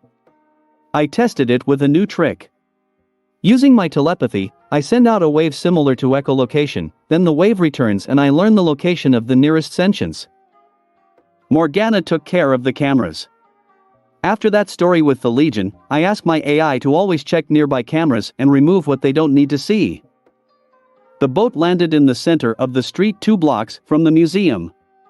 By this point, I was already hovering above the ground and looking at the transport. A couple of seconds after landing, the door opened and Detravite stepped out. It was Vulcanus. That one is a scammer. He looked exactly like me in the form of an alien of this race, only his armor was brown. Coming out of his boat, Vulcanus began to ask about the deposits of bicentheum alloy from the crowd of onlookers. Bicentheum alloy is a simple iron ore. Apparently in the galaxy, only on Earth it is plentiful and easy to find. Having received no answer from the frightened people, Vulcanus got angry and already wanted to hit the ground to scare the people. But I didn't let him do it. Turning into Vulcan, as I decided to call this alien, I swooped down on Vulcanus. Yes, my imagination is weak. I landed right on his back. From the blow he was simply dented into the asphalt. Before Vulcanus came to his senses, I looked at the crowd and shouted, "Go away!" People, hearing my cry, screamed and fled in panic, in all directions. Then, I hit Vulcanus on the head, then picked him up and put him in a chokehold. A minute later, Vulcanus lost consciousness. He certainly fought, but he did not have a chance. According to my observations, I was 5 times stronger than him. Kind of overkill. This alien is still too strong. A couple of tests will need to be done. It was at this moment that 66 flew out of the ship using his jetpack. Seeing me and seeming to recognize me, he took out his weapon and attacked. I quickly turned into a stinkfly and dodged the shot. After that, I shot at 66, from the mouth and eyes, with sticky and smelly slime. 66 couldn't dodge and was covered in slime. He could no longer fly, so he fell to the ground. I, right in the air, turned into a heat blast and threw a fireball at 66. The slime was explosive, so it exploded from the fireball, thereby causing great damage to my opponent. When all the smoke was gone, a battered 66 could be seen. Part of his armor had already broken, but he was still conscious. I landed on the ground, after which I turned into buzzshock and used electricity to attack 66. My electricity fried the entire system of his suit. Plus, it did a lot of damage to his body. So he passed out pretty quickly. After defeating him, I returned to human form. But I was still in costume. Precisely, at this moment, when everything was already over, using the teleportation system, the Galactic enforcers arrived. They consisted of a Tetraman woman named Teeny, a brain-in-a-jar-like alien with 6 tentacles named Synaptac, and their leader, a local blue-skinned Superman named Ultimos. As they landed, they stared in shock at the defeated Vulcanus and 66. Before they came to their senses, I quickly scanned Synaptac and Ultimus. Come in handy. Moving away from the shock, they looked at me and their leader asked, "Is that you? Who are you? Instead of answering, I showed them the Omnitrix. Now it is clear. Let me introduce myself. I'm Ultimus. And this is Synaptac and Teeny. We are the Galactic in force. Without letting him finish, I said, I know who you are. Since you've arrived, take these two. And please, this time, make sure they don't escape. Oh, yes, of course. We swear by the Galactic Codex that they will never escape again. Too pathetic, said Ultimus. Okay. I said and turned around to leave. Wait. Can you tell us the name of the Omnitrix wearer? Asked Synaptac. You can call me the Legion. I said and turned into the Two Tails, teleported to the roof of the building and began to observe them. patrasteriskien.com/sekil11. Check out my Patrasteriskien if you want to get a few chapters in advance. Chapter 54-53. Element X. Sitting on the edge of the roof of a skyscraper, I watched as the Galactic Enforcers handcuffed 6-6 and Vulcanus. While I watched them clean up after me, Morgana told me that my phone was getting a call. I have no place to carry my phone while wearing a suit, besides, it will only get in the way. And while the phone is in my inventory, it's offline. It really is a completely different space. And so far, I cannot create a phone that will receive calls from different spaces. It's also good that time in the vault goes according to my time. So, thanks to Morgana, I can find out when someone call me. Although it may not be very good. After all, a storage in which time has stopped is much more useful. But it seems that even for telemates this is too high technology. Pushing my thoughts aside, I took my phone out of my spatial storage and looked at the screen. Gwen called me.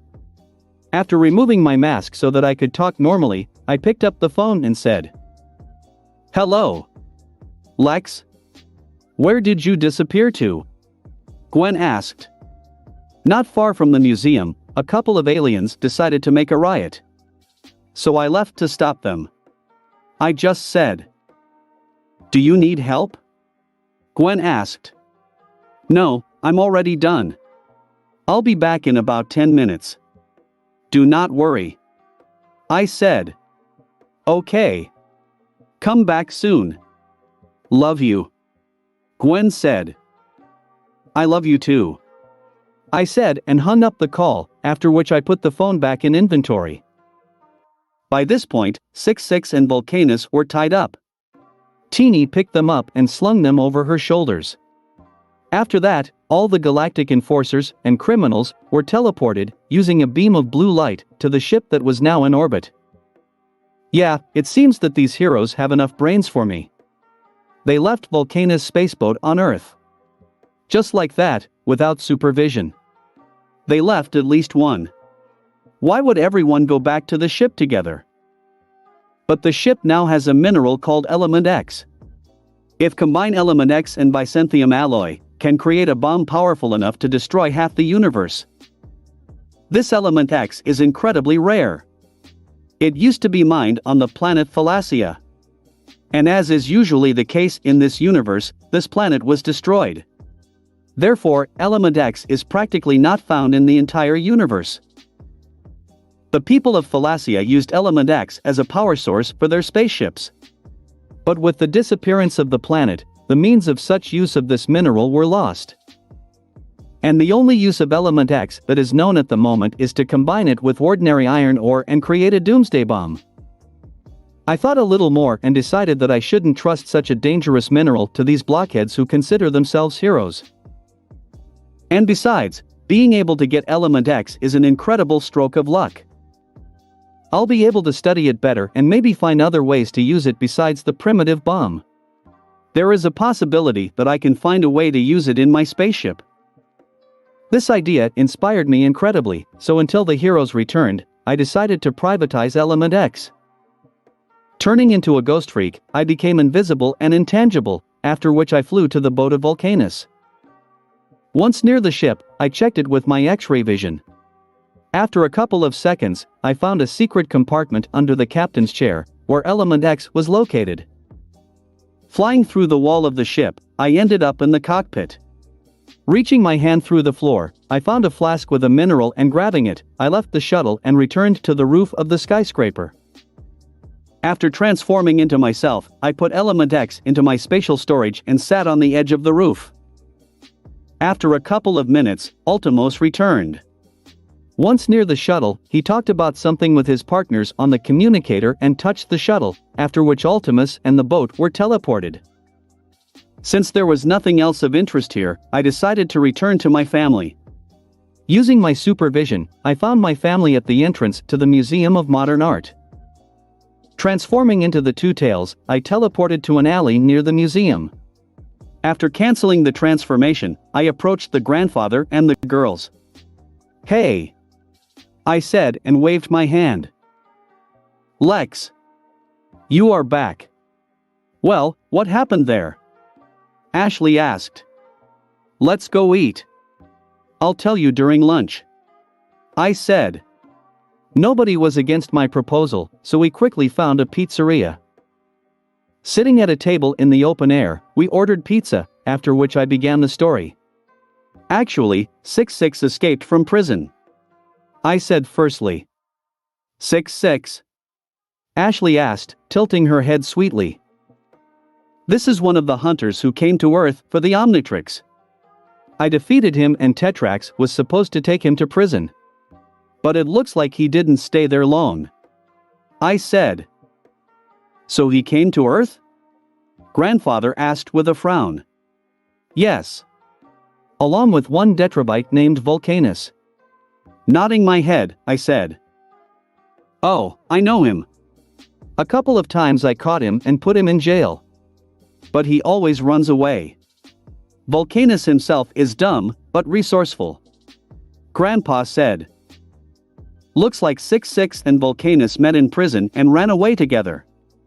Then, they went to the plumber's storage, where they stole Element X. Here they came to get Byzantium alloy, I said, the information that Morgana had just found. Crazy. Grandpa practically shouted. What is Byzantium alloy and Element X? Asked Gwen, uncomprehending. Byzantium alloy is a common iron ore. It's unexpected, but it's quite rare in the galaxy.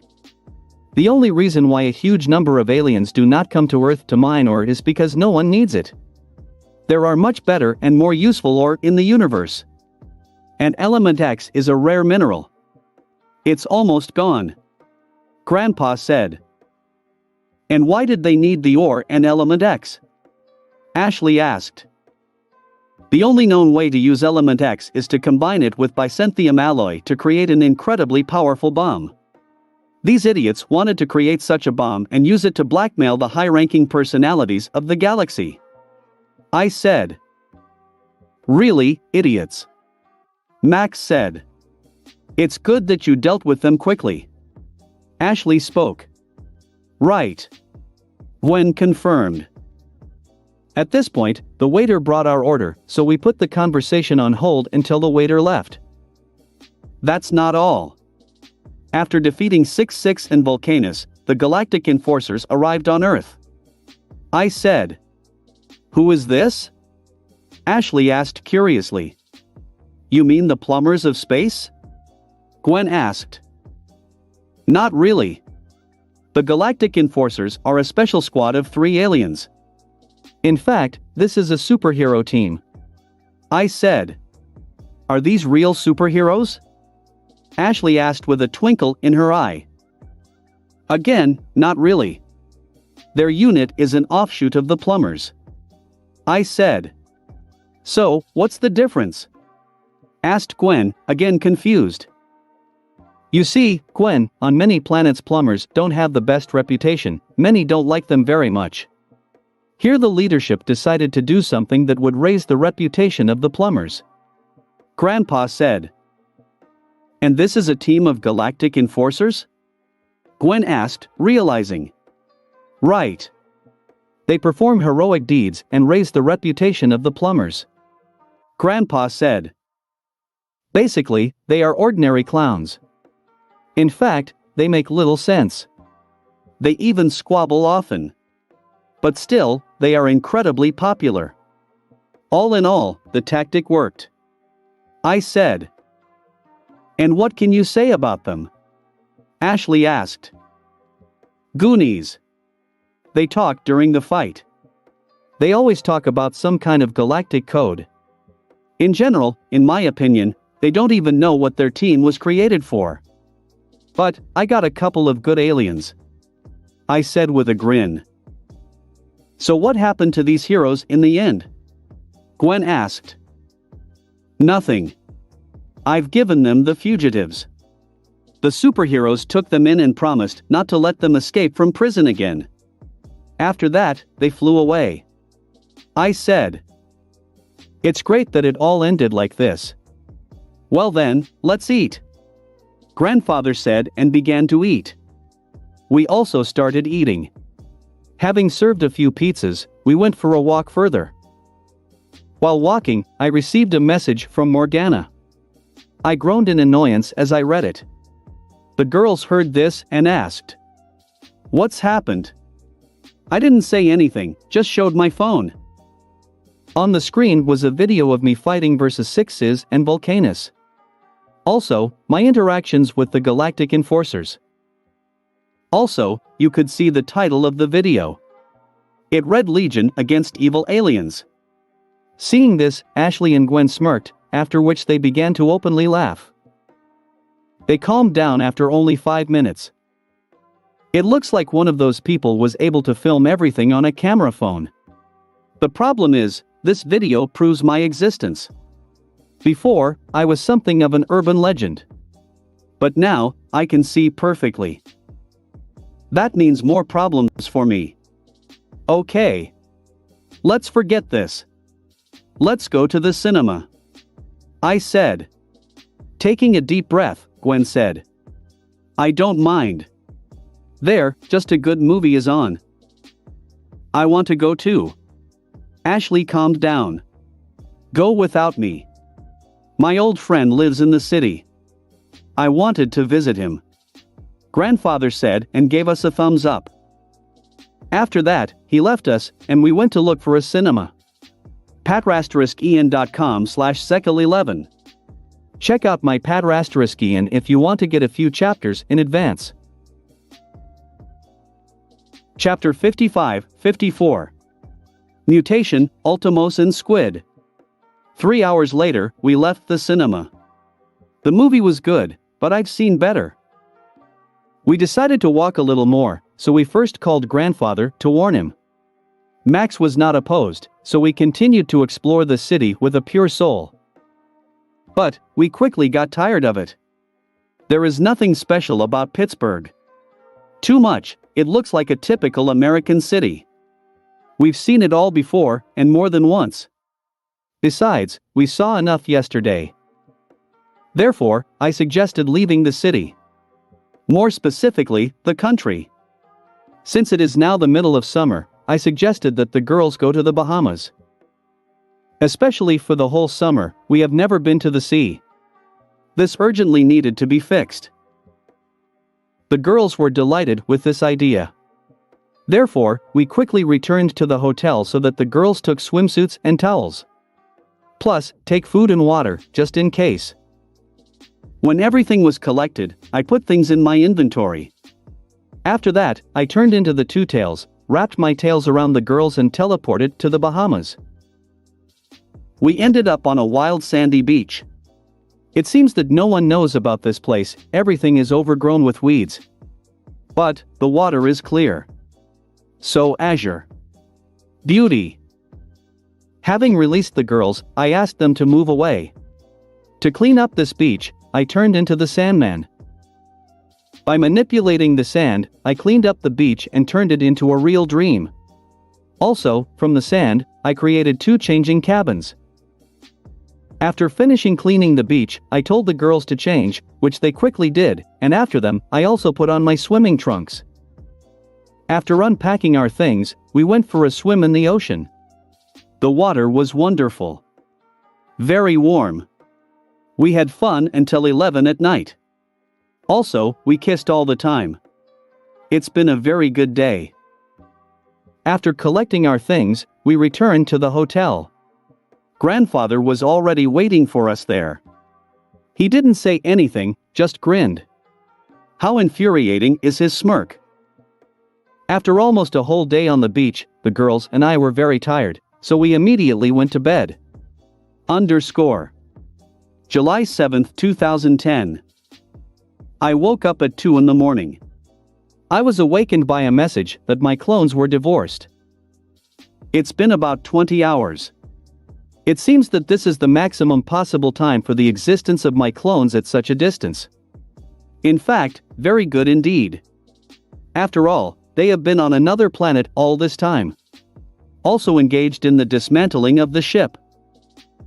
I could no longer sleep, so I left the room and teleported to Mars, wrapping myself in a layer of magic in advance to protect myself from the harsh environment of the planet. Arriving on the fourth planet from the sun, I saw that 1/3 of the ship had already been dismantled.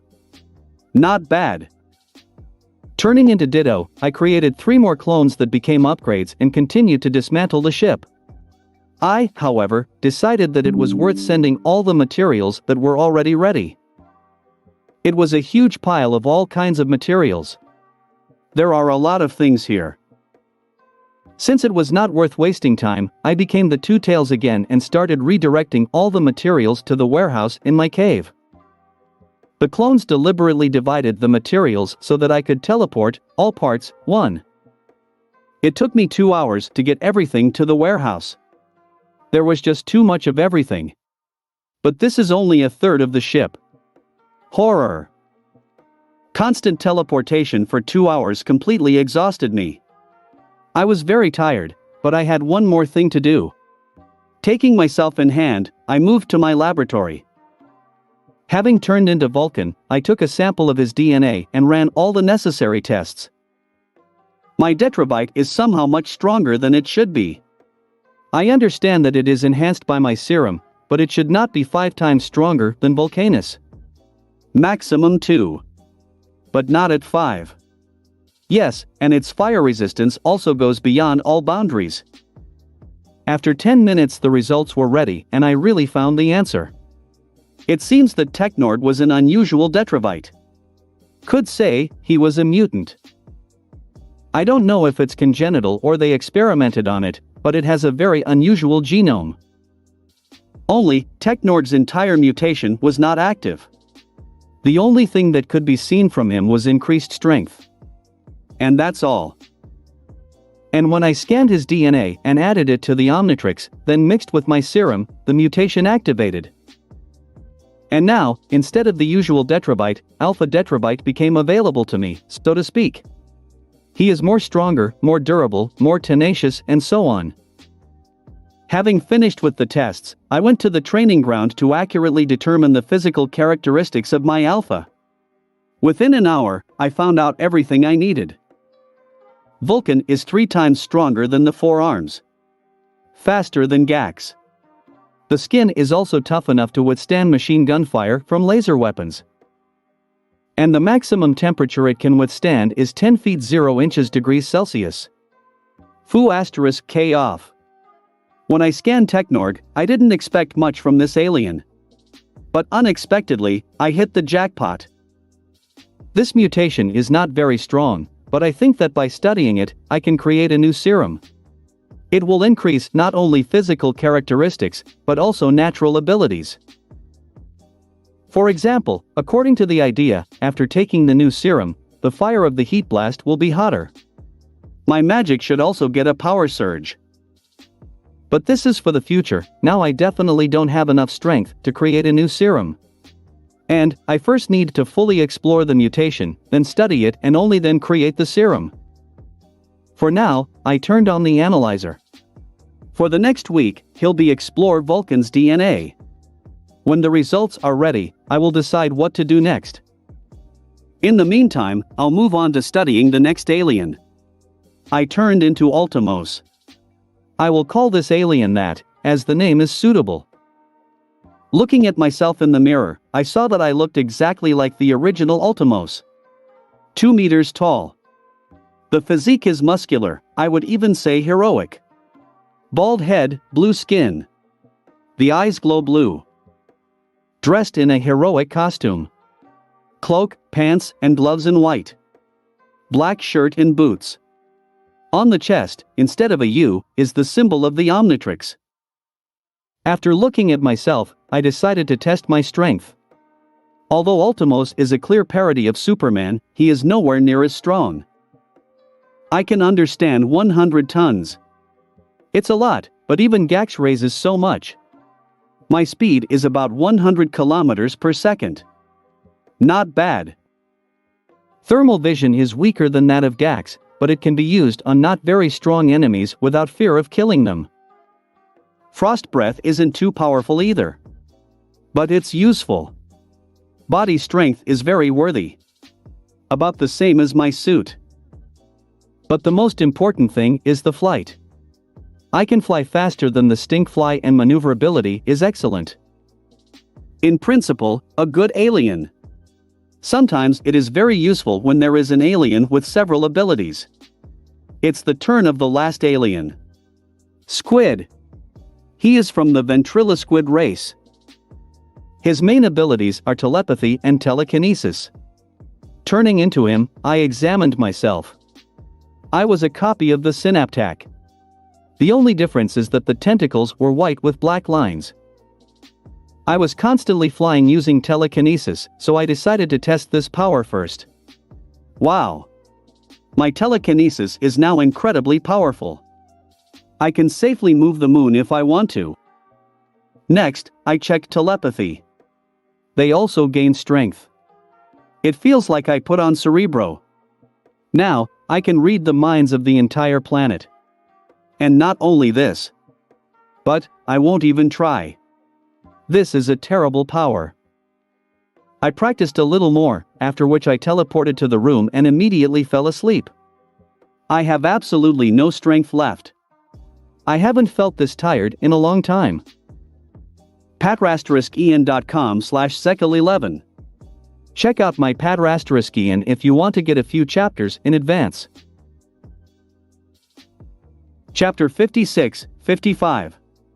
Aggregor. When I woke up, I found myself in some kind of white space. There was nothing here, just pure whiteness. At first, I immediately thought that I had died again.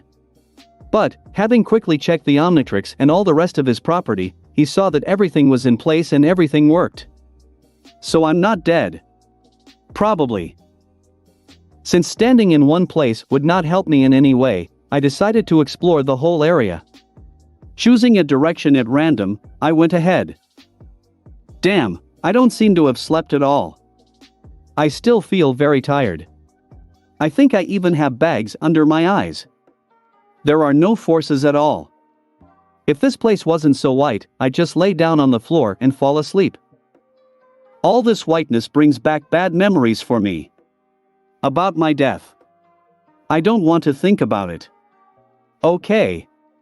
We need to pull ourselves together and move forward.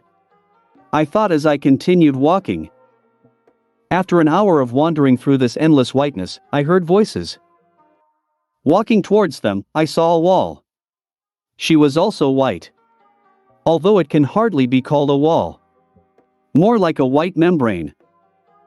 But the voices came from the other side. So I decided to try and move on. And I did it. Turns out it was more of a mist. Also white. But because everything here is white, it was very difficult to understand. So I was able to get through. The further I walked, the more distinctly the voices were heard. It seems that there were two guys and one girl on the other side. Before I could completely get through the fog, I heard the familiar voice of Professor Paradox in my head. Since you've been brought here, it must be fate. So please help them. Moreover, with your help, they will do much better. And, I beg you, keep your tendency to steal everything useful in your hands. Even for my sake.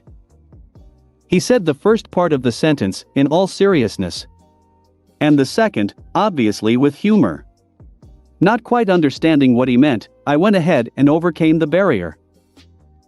It seems that people on the other side have already noticed me, since one of the guys said that he sees my silhouette.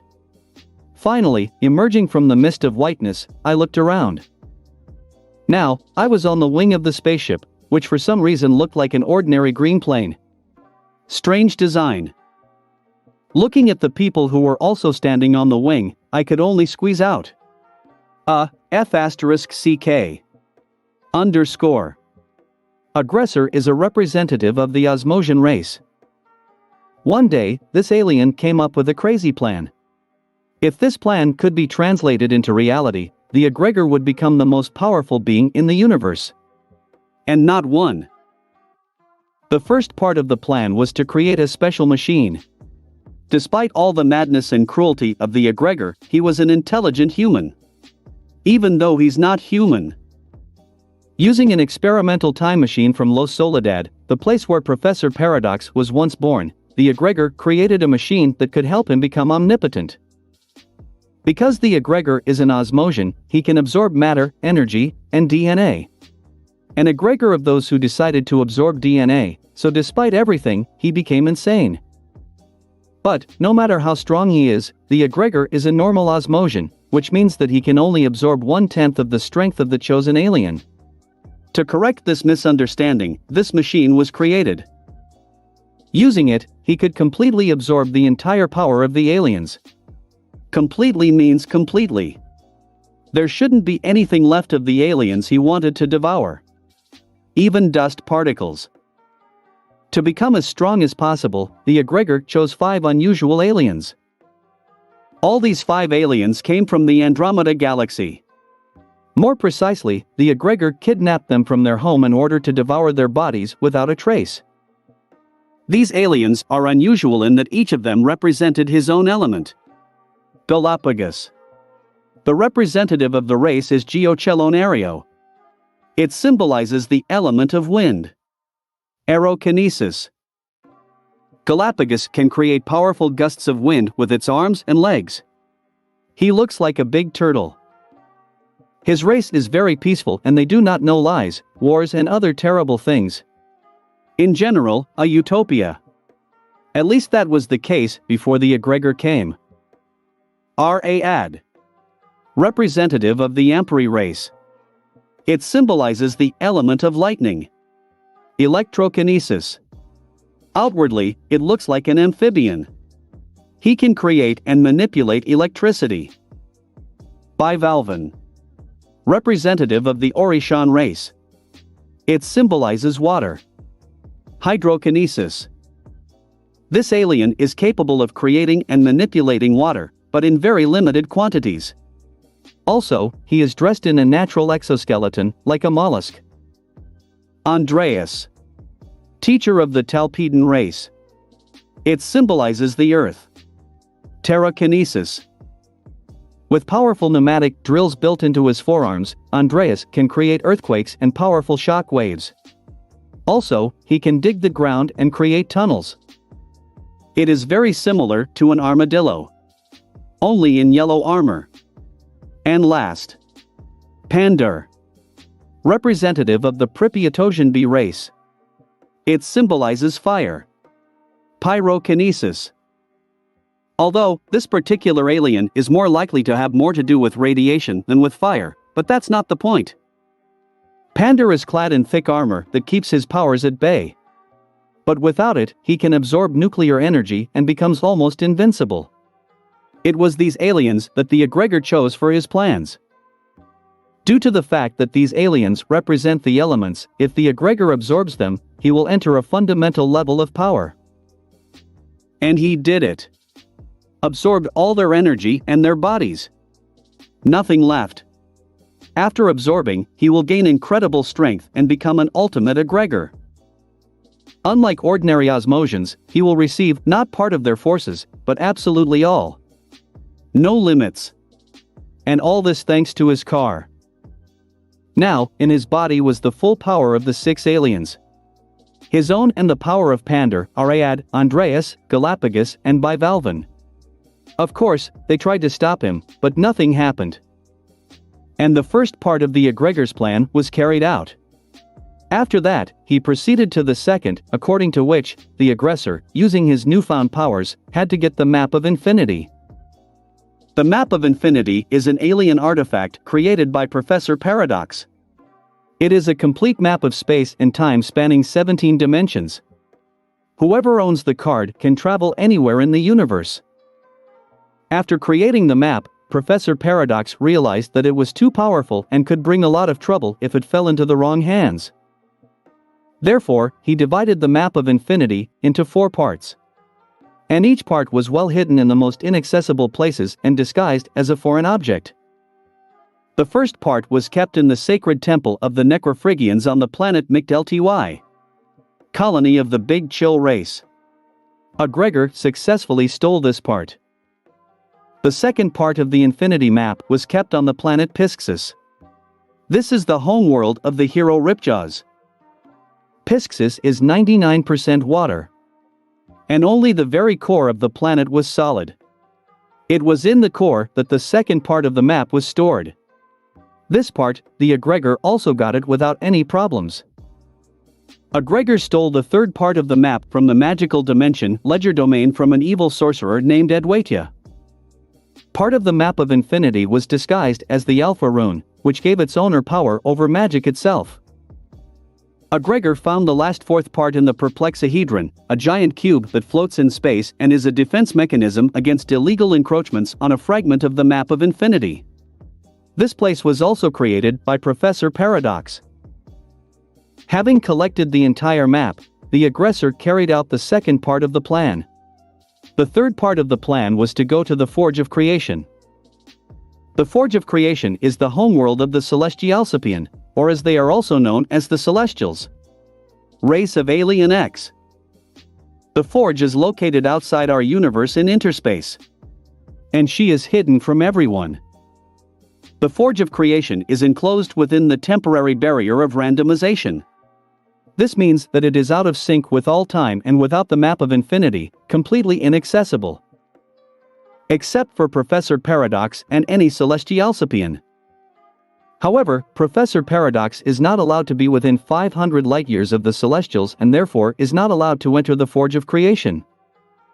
Aggregor wants to get into the Forge of Creation, absorb the newborn Celestialcipian and take away his strength. With the power of 5 aliens and a Celestialcipian, the Aggregor will become absolutely omnipotent and invincible. That is why it must be stopped. While the aggressor was carrying out his plan, Ben Tennyson and his friends constantly tried to stop him. But, over and over again, they failed.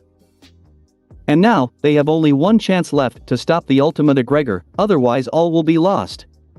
Luckily, a powerful ally came to their aid. patrasteriskian.com/sekal11. Check out my Patrasteriskian if you want to get a few chapters in advance. Chapter 57-56. Path to the Forge of Creation. Ben Tennyson, his cousin Gwen and Kevin Levin were the only ones who could stop Aggregor. But every time they lost. They failed to protect the aliens from the Andromeda Galaxy. All of them eventually fell into the hands of Aggregor and he received all their power. Later, they had 4 attempts to thwart Aggregor's plans. If they could get just one piece of the Map of Infinity, they could hide it or destroy it. This would completely destroy all the plans of Aggregor and he would cease to be such a dangerous threat. He would certainly be strong, but not that dangerous. But here again, Ben and his friends screwed up. Aggregor has collected the entire Map of Infinity and is now on his way to the Forge of Creation to become the strongest being in the universe. Ben POV.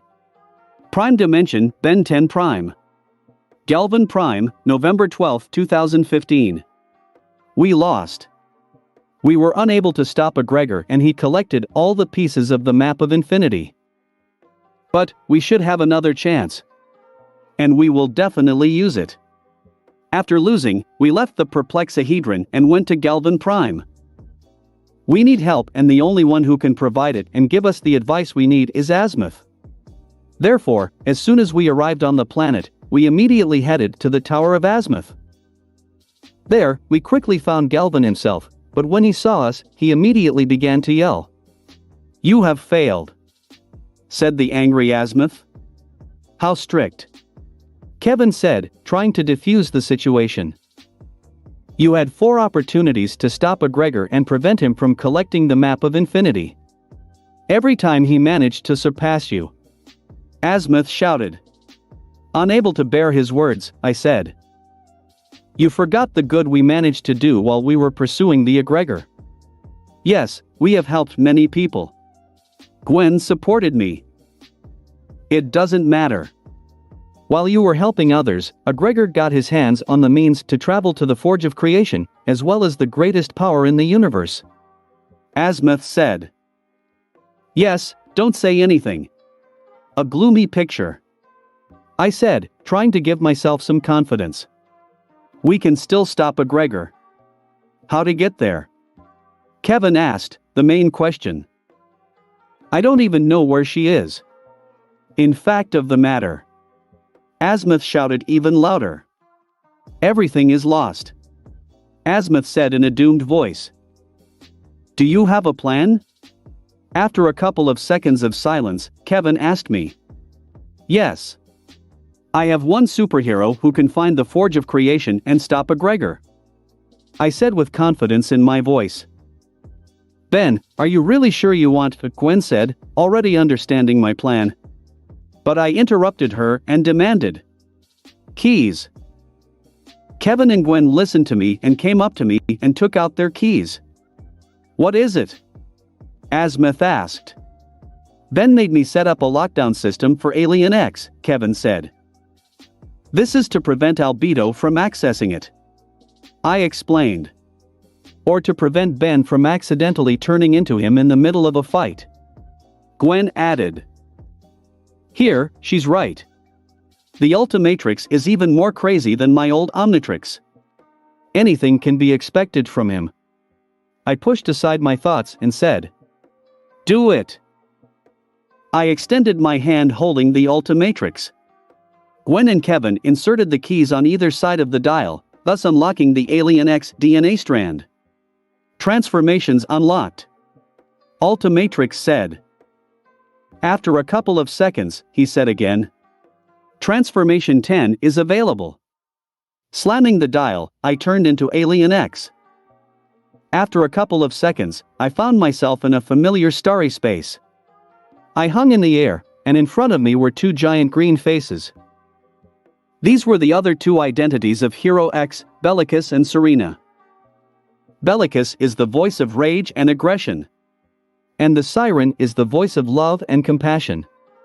I must represent the voice of reason. Somehow I have to persuade them to help me and convince them to cooperate with me. I hope I succeed. Did not work out. Looks like I offended them in the past when I left them alone. Again. They also started arguing with each other. Wonderful. I was already completely desperate, but at that moment Professor Paradox arrived here. He talked a bit with the Alien X personalities. They seem to have said something about not being allowed to approach the celestial sapiens. But before I could even ask anything, the professor returned me to my human form. "How did you transform me?" I asked in surprise. Professor Paradox, as always, did not answer my question and said, "You wanted to go to the Forge of Creation, didn't you? So I'll send you there." "But how?" "It's hidden," Gwen asked. "The thing is, I hid it," Paradox said. Who would have doubted? After that, Azimuth and the professor began to argue and discuss me. They seemed to have said some disturbing words. Something to do with the future. I tried not to listen too much, because if I find out something is wrong, it will only get worse. But the last thing I heard. "It's too hard. This time the boy can't win," Azimuth said, waving his arms.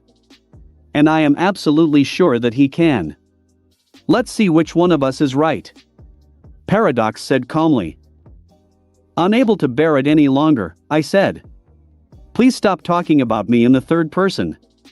"Right. We will do it." You will help? Kevin said, bringing the conversation back to the point. First, tell us where the Forge of Creation is. Gwen said. All the forces of the vast universe are concentrated in it. There, all ideas become real. Said the professor, and again not what is required of him. The Forge of Creation is the birthplace of the celestial sapiens like Alien X, Azimuth said. Aggregor wants to absorb the powers of one of the newborn celestial. If he succeeds, he will become omnipotent. Paradox continued. Clear. This looks like a problem. We need to stop aggressor. And we can do it. I said. Wonderful. To get there on time, we need to hurry. Said the professor and took out his clocks and we were teleported. In a couple of seconds, we were on RB3, our spaceship. Everyone sat in their seats, and Paradox stood next to Kevin. Where are we? There is no indication on the control panel. Kevin said. Nothing surprising. Because there is nothing here. See that dim light in the distance? Said the professor and pointed to the side with his finger. Is it a star? Gwen asked. Actually, this is the universe. And we are outside of this universe. Professor said casually. Then what is it? Gwen asked, pointing to another cluster of light. Before us, the next universe. I do not like it. Physicists have a different concept of physical laws. Said the professor, shaking his head. Found something to complain about. Wait. I was sure that the universe is everything. Kevin said. This is a common delusion of the limited mind. Reality is always something more. So here we are, here it is. Paradox said and pointed ahead, but there was nothing there. The total darkness of space. Wow, how he called Kevin a dumbass. And he changed the subject so well. If the situation had not been so serious, I would have laughed for a long time. Why exactly here? Gwen asked. You asked a great question. Said the professor, again without explaining anything. Deciding to join the conversation, I got up from my seat, approached the professor and said. I still don't see anything. The Forge of Creation is surrounded by a temporary barrier of randomization. Here, time is out of sync with the rest of time, and without the map of infinity, this barrier cannot be found. This task is only for me. Said the professor and waved his hand. After that, we found ourselves, as if in another world. From the darkness of space, we got into the world of colors. It was a very beautiful space nebula. Professor is still a show-off. He really loves pathos. Inside this space nebula is the birthplace of the baby Alien X. And although Alien X is a lovely creature, Aggregor should not be allowed near him. Said the professor solemnly. Then we must hurry. Let's fly there. I said. The professor nodded and waved his hand again. We are back in the darkness of space. Here, I have to leave you. Professor said. At his words, Kevin and Gwen asked him why he did not stop the aggressor and correct the situation. To this, Paradox said that he, too, had his limitations and couldn't do certain things. Then he told us. I opened a portal through the barrier and made it usable for humans.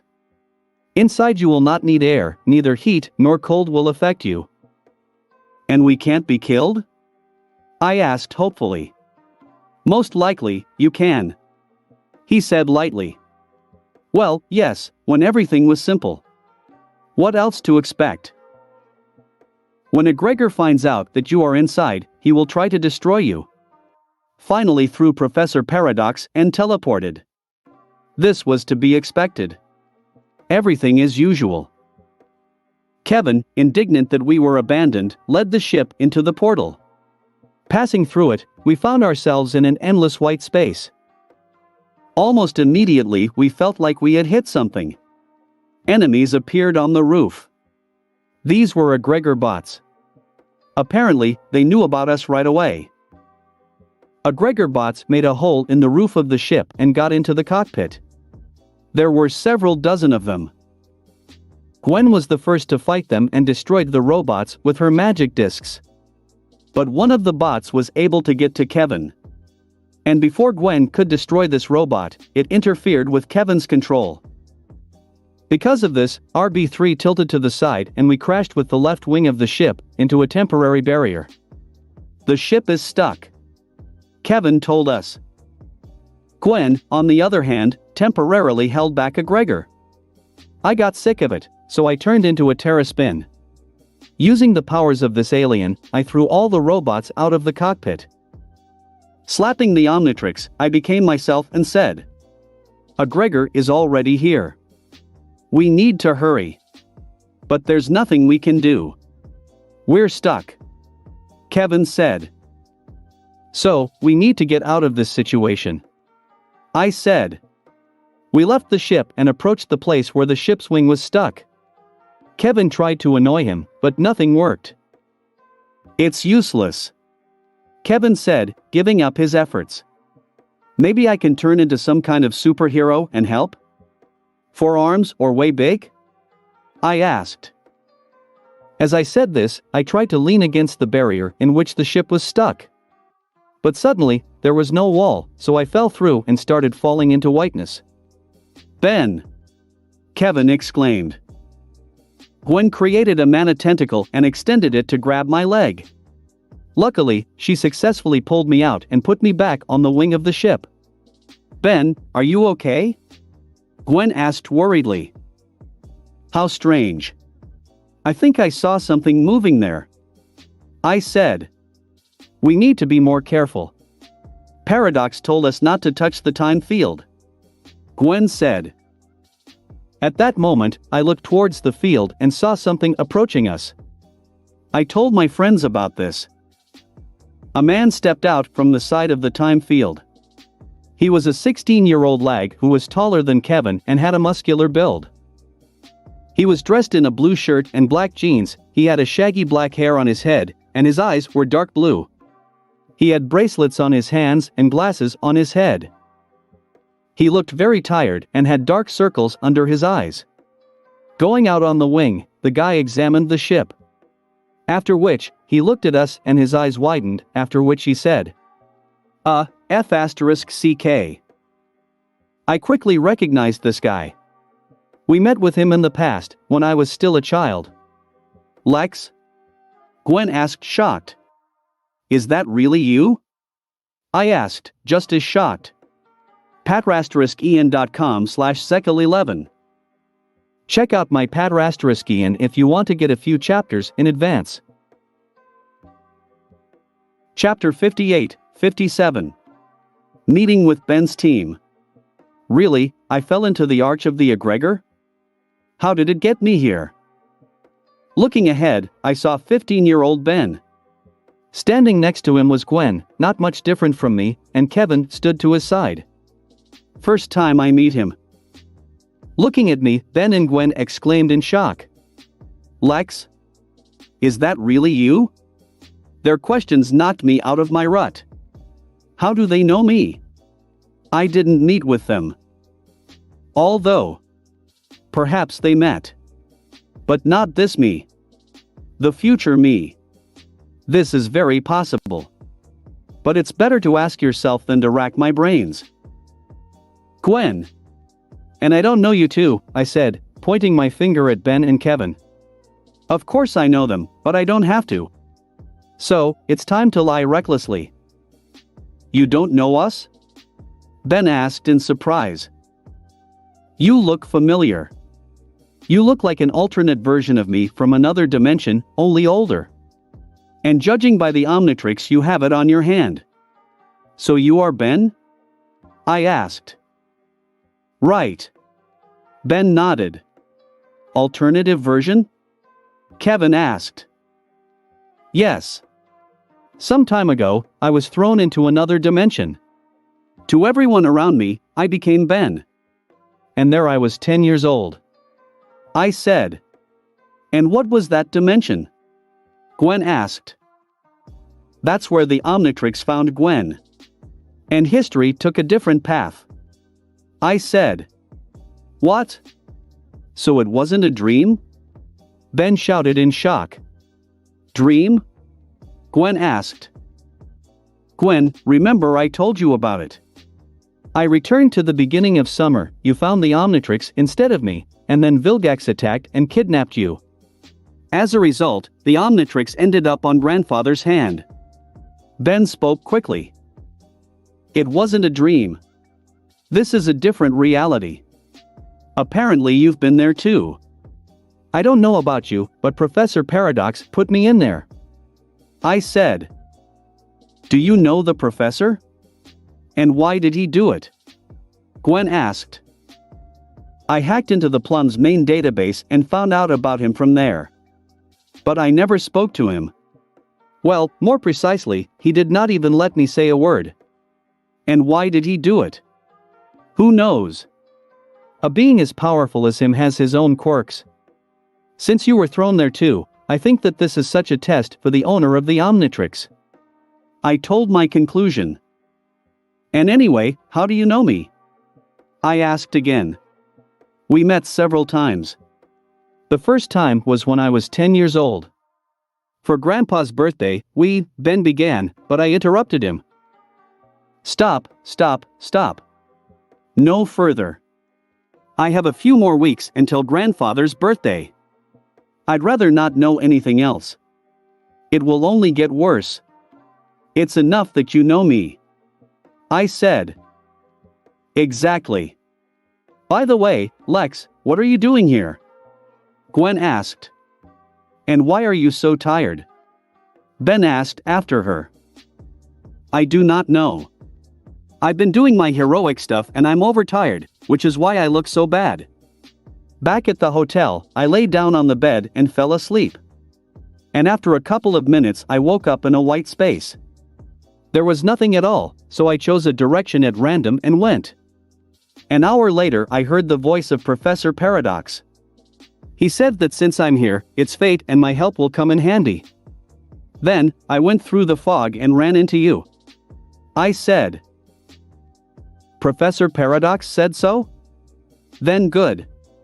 We really need your help. Ben said. So where are we anyway? I said as I looked around. On the way to the Forge of Creation. Gwen said. Seriously? Incredible. I never thought I'd get here. I said with delight. Do you know about this place? Ben asked. The plumber's database? Gwen guessed. Right. Not much was written there, but I know the basic information. So what are you doing here? I asked. Gwen and Ben then told me the story of their battle with the Aggregor.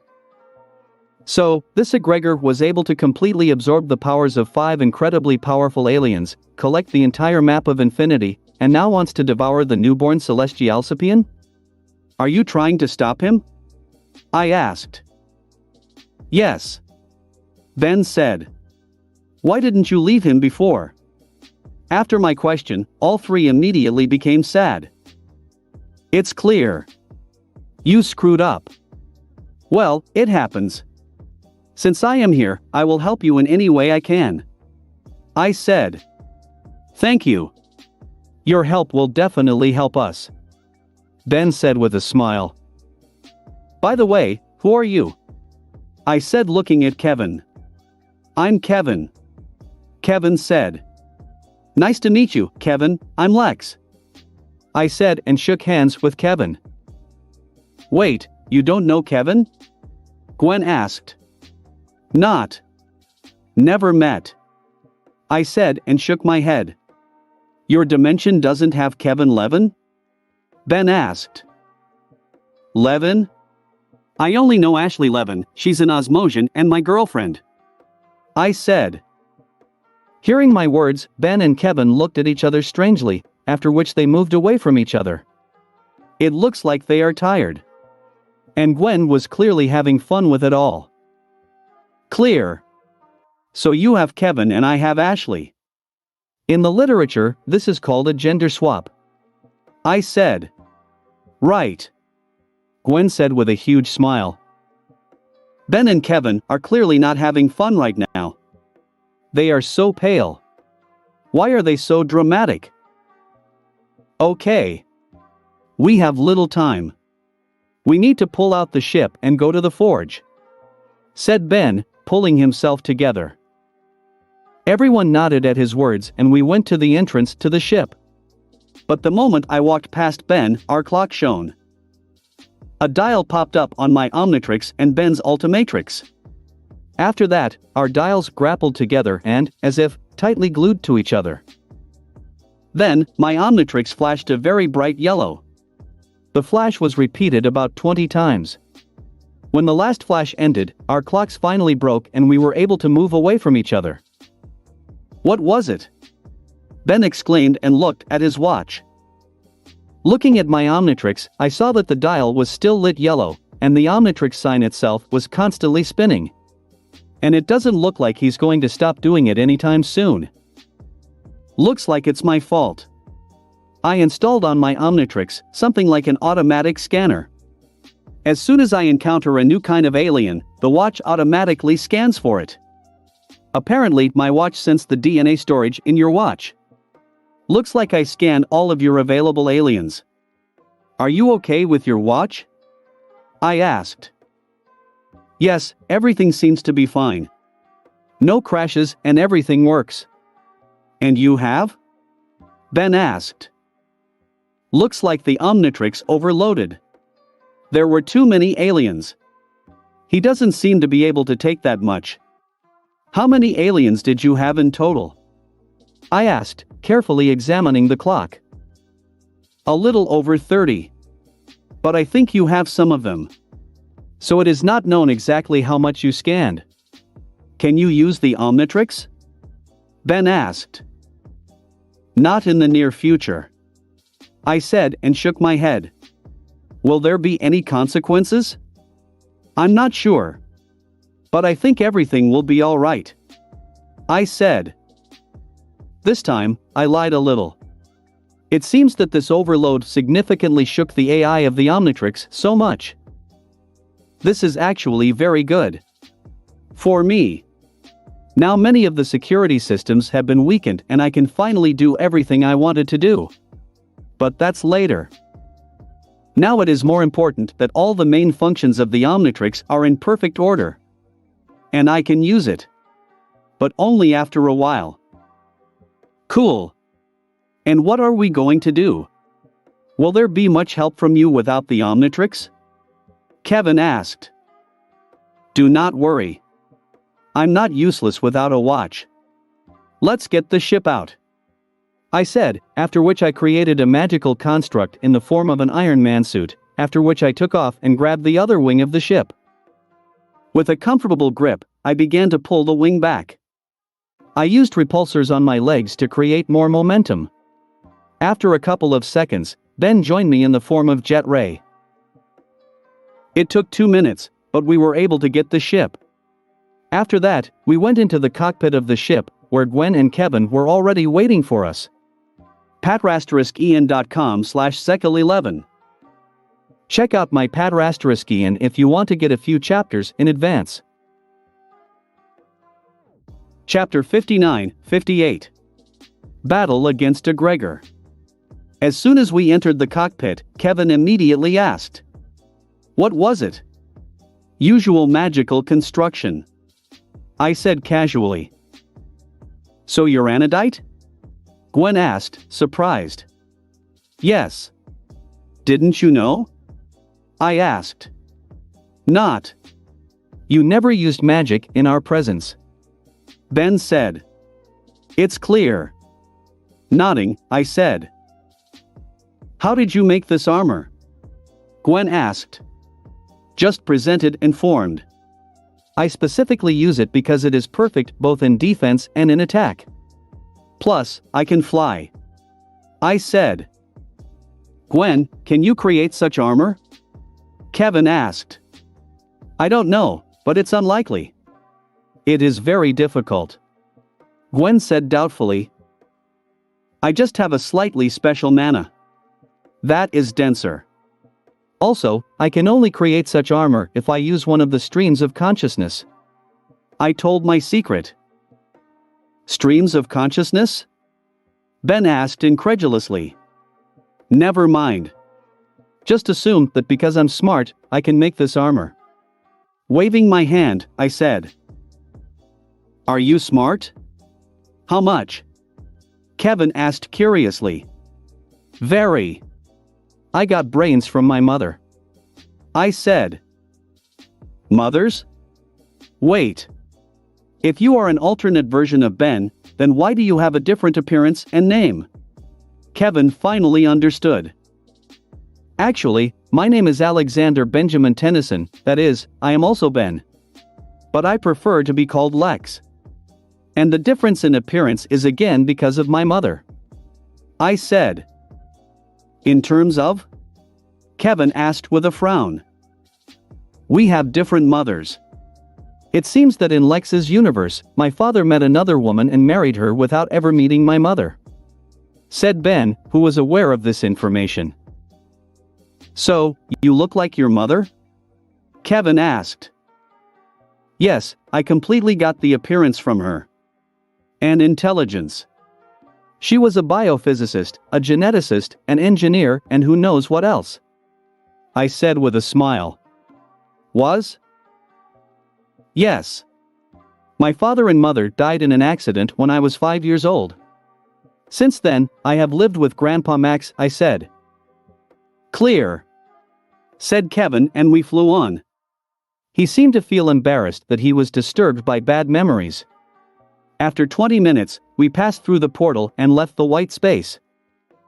This time, we found ourselves in a nebula. Everything here was in shades of blue and there were a huge number of stars. It was incredibly beautiful. Never seen this before. From such beauty, I even involuntarily held my breath. The rest didn't even raise an eyebrow. Either they have already seen this, or they are too focused on the upcoming fight. Most likely the second. Well, yes, after all, if they lose, their universe will be captured by a psycho. I still have a few years before this event.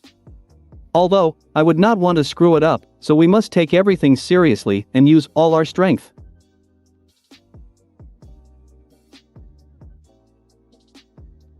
But the problem is that I have almost no strength. Of course, I act like everything is just fine, but in fact, I'm very tired. Bags under the eyes don't just happen. I'm almost out of mana. I can create armor only 4 times. It's really not enough. After all, in my excellent state, I can create such armor 30 times. If not more. It's good that when creating armor there is a reserve for flight and attacks with repulsors. Otherwise, it would be really bad. I also have very little physical strength. Usually I can run 50 kilometers without even breaking a sweat, and now I'm out of breath after 2. I don't have the power to telepathy either. And using telekinesis, I can now only fly, and then not for long.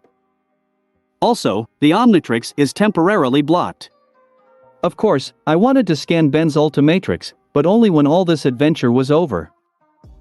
Since the situation is quite serious, I fully activated my Tattoo of Luck. Now I need all my luck. While I was indulging in my reflections, we covered a fairly decent distance and we saw a large number of celestial sapiens. Unlike Alien X, who was about the size of a human, they were huge, comparable to a skyscraper, and even bigger. They hung in the air without moving, arms and legs outstretched. Seeing them, Ben said. The Celestials spend their whole lives arguing with their other personalities. We're lucky they don't pay attention to us. Yes. One wave of the hand and we're done. I said. Gwen and Kevin swallowed at my words. By the way, Ben, I wanted to ask everything. You don't have the Omnitrix, do you? To defuse the situation, I asked. What? Oh yes. This watch is called the Ultimatrix. Ben said, looking away from the Celestials. Ulti, huh? And what can he do? I asked. Basically the same as the regular Omnitrix, but the ultimate forms are now available. Ben said. Is this some kind of evolution? I had to ask, as Ben's answer didn't explain much. Yes, you are right. By taking ultimate forms, the heroes become stronger and gain new abilities. What happened to your Omnitrix? I asked. Vilgax. I had to destroy the watch to keep it out of his hands. Ben said. It's clear. Tough decision. I said sympathetically. Ben just nodded and we flew on in silence. Of course, I knew all this. But it was necessary to legitimize my knowledge. Plus, I was able to distract them a bit. After 10 minutes, we saw a female celestial. We haven't seen these before. Apparently, they are very rare. She was larger than the rest of the Celestialcipian, and unlike the others, her palms were folded and a large ball of light hung above them. What is it? Gwen asked. It's Alien X's baby. Ben said. At that moment, something happened to the ship and we began to fall. We were shot down. Kevin yelled, trying to keep control of the ship. He wasn't very good at it, but we were able to successfully land on the arms of the Celestialcipian woman, not far from the baby. Thanks to Kevin's excellent piloting skills, we weren't hurt at all and got out of the ship right away. As soon as we moved away from the ship a little, the Aggregor appeared in the sky, who, in his hands, had the map of infinity. It was he who shot down our ship. As soon as the Aggregor saw us, he began to attack. He created air and water attacks and threw them at us. Kevin and Ben dodged while Gwen took the attack on her mana shield. But the shield could not stand it and she was thrown back several meters. I created the Iron Man armor and took the attack on myself. I was pushed back a couple of steps, but the armor held. By this time, Ben had turned into a four-arms and went on the attack on the Aggregor. But he was quickly put on the shoulder blades. Kevin used metal plating and also got into close combat. He was also quickly defeated and the Aggregor threw him away. The Aggregor was just distracted, so I fired at him with all my repulsors. Oddly enough, the Aggregor was notably thrown a few meters away. But my armor was depleted due to the depletion of supplies, so Gwen attacked the Aggregor with her magic discs. Unfortunately, they didn't do anything to him, so the Aggregor hit Gwen again and she was thrown away again. It seems that this time, she even lost consciousness. I created the armor again and attacked the Aggregor in close combat. Despite all my fatigue and exhaustion, I was able to use my prowess in martial arts and dealt him some serious blows, and even gouged out his eye. But my armor was destroyed pretty quickly and I was also injured. The Aggregor broke my arm and knee. With the last blow, he threw me back 20 meters. It was very painful. But I endured. There was still no choice. By this point, Ben came to his senses and attacked the Aggregor again. But he was quickly defeated again, and also returned to human form. Having said his villainous monologue, the Aggregor went towards the newborn Celestial. Lying on my back, I saw how Kevin decided something and went to Ben. It seems that he nevertheless decided to absorb the power of the Ultimatrix and sacrifice himself in order to defeat the Aggregor. It was at this moment that my Omnitrix signaled that it was ready to go. Finally.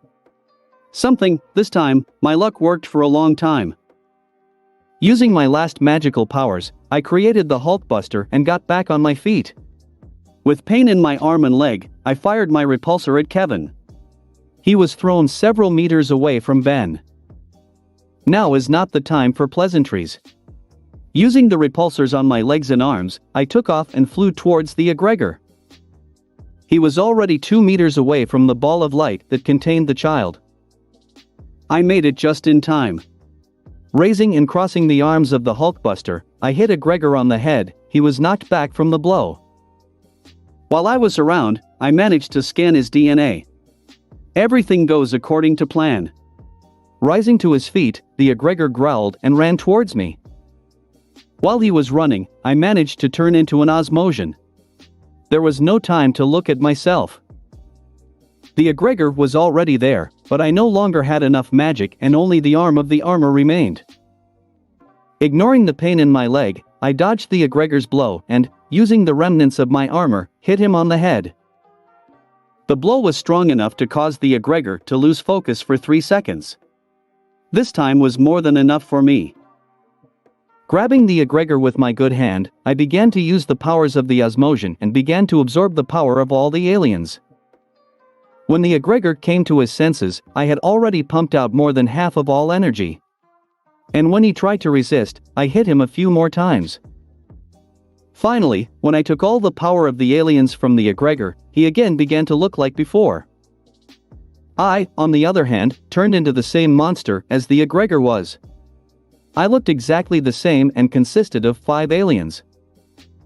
I was still able to control myself, so I quickly hit the Aggregor on the head. When he finally passed out, I threw him away. After that it started. There was a tremendous amount of pressure on my mind shield. It was incredibly painful and I screamed. The side effect of the Osmosion's power was destroying my mind's defenses. I could only fall to my knees, hold my head and scream.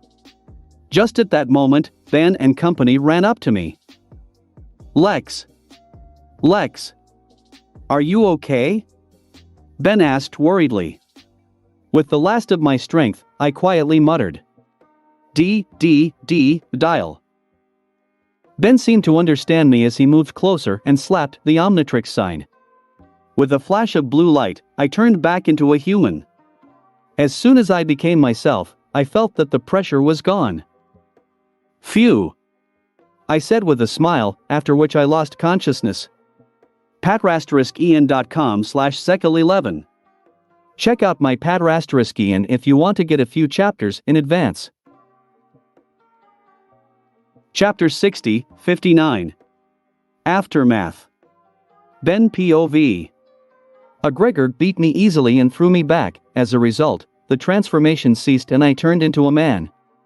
I couldn't get up. I had absolutely no strength. Aggregor defeated all of us and now, he was walking towards the baby. Gwen passed out and Lex's arm and leg were broken. Just as I tried to get up again, Kevin finally returned. Approaching me, he looked at me and said seriously. We can only defeat the Aggregor if I take the power of the Ultimatrix. Then, he reached for my watch. I didn't stop him. Didn't even try. After all, he is right. We lost again, and this is our last chance. But before Kevin could touch the watch, an energy blast hit him in the back. From the attack, he flew several meters away and landed with a heavy sound. Apparently it hurt. Looking back to where the attack came from, I saw Lex in the armor, but it was different, it was bigger and more massive. Lex flew up and hit Aggregor on the head, causing him to fly several meters away.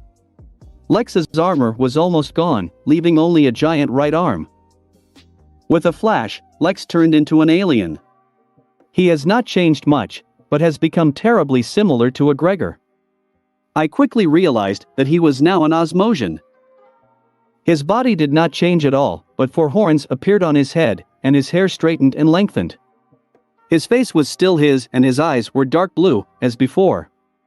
And he was dressed in a black bodysuit with blue lines. The mark of the Omnitrix was in the center of his chest. At that moment, the Aggregor ran up to Lex and was about to hit him, but Lex dodged and using his big hand hit the Aggregor in the jaw. From the impact, the villain flew up a couple of meters and seemed to pass out for a few seconds. Lex, on the other hand, dispelled the rest of the armor and grabbed Aggregor, after which he began to absorb his energy. Aggregor tried to fight off Lex, but received several blows and did not kick anymore. After a few seconds, Lex finished absorbing all the energy. Aggregor again began to look the same as before, but Lex turned into a monster and began to look like the ultimate Aggregor. The only difference was that the eyes and face belonged to Lex. And on the chest appeared the symbol of the Omnitrix.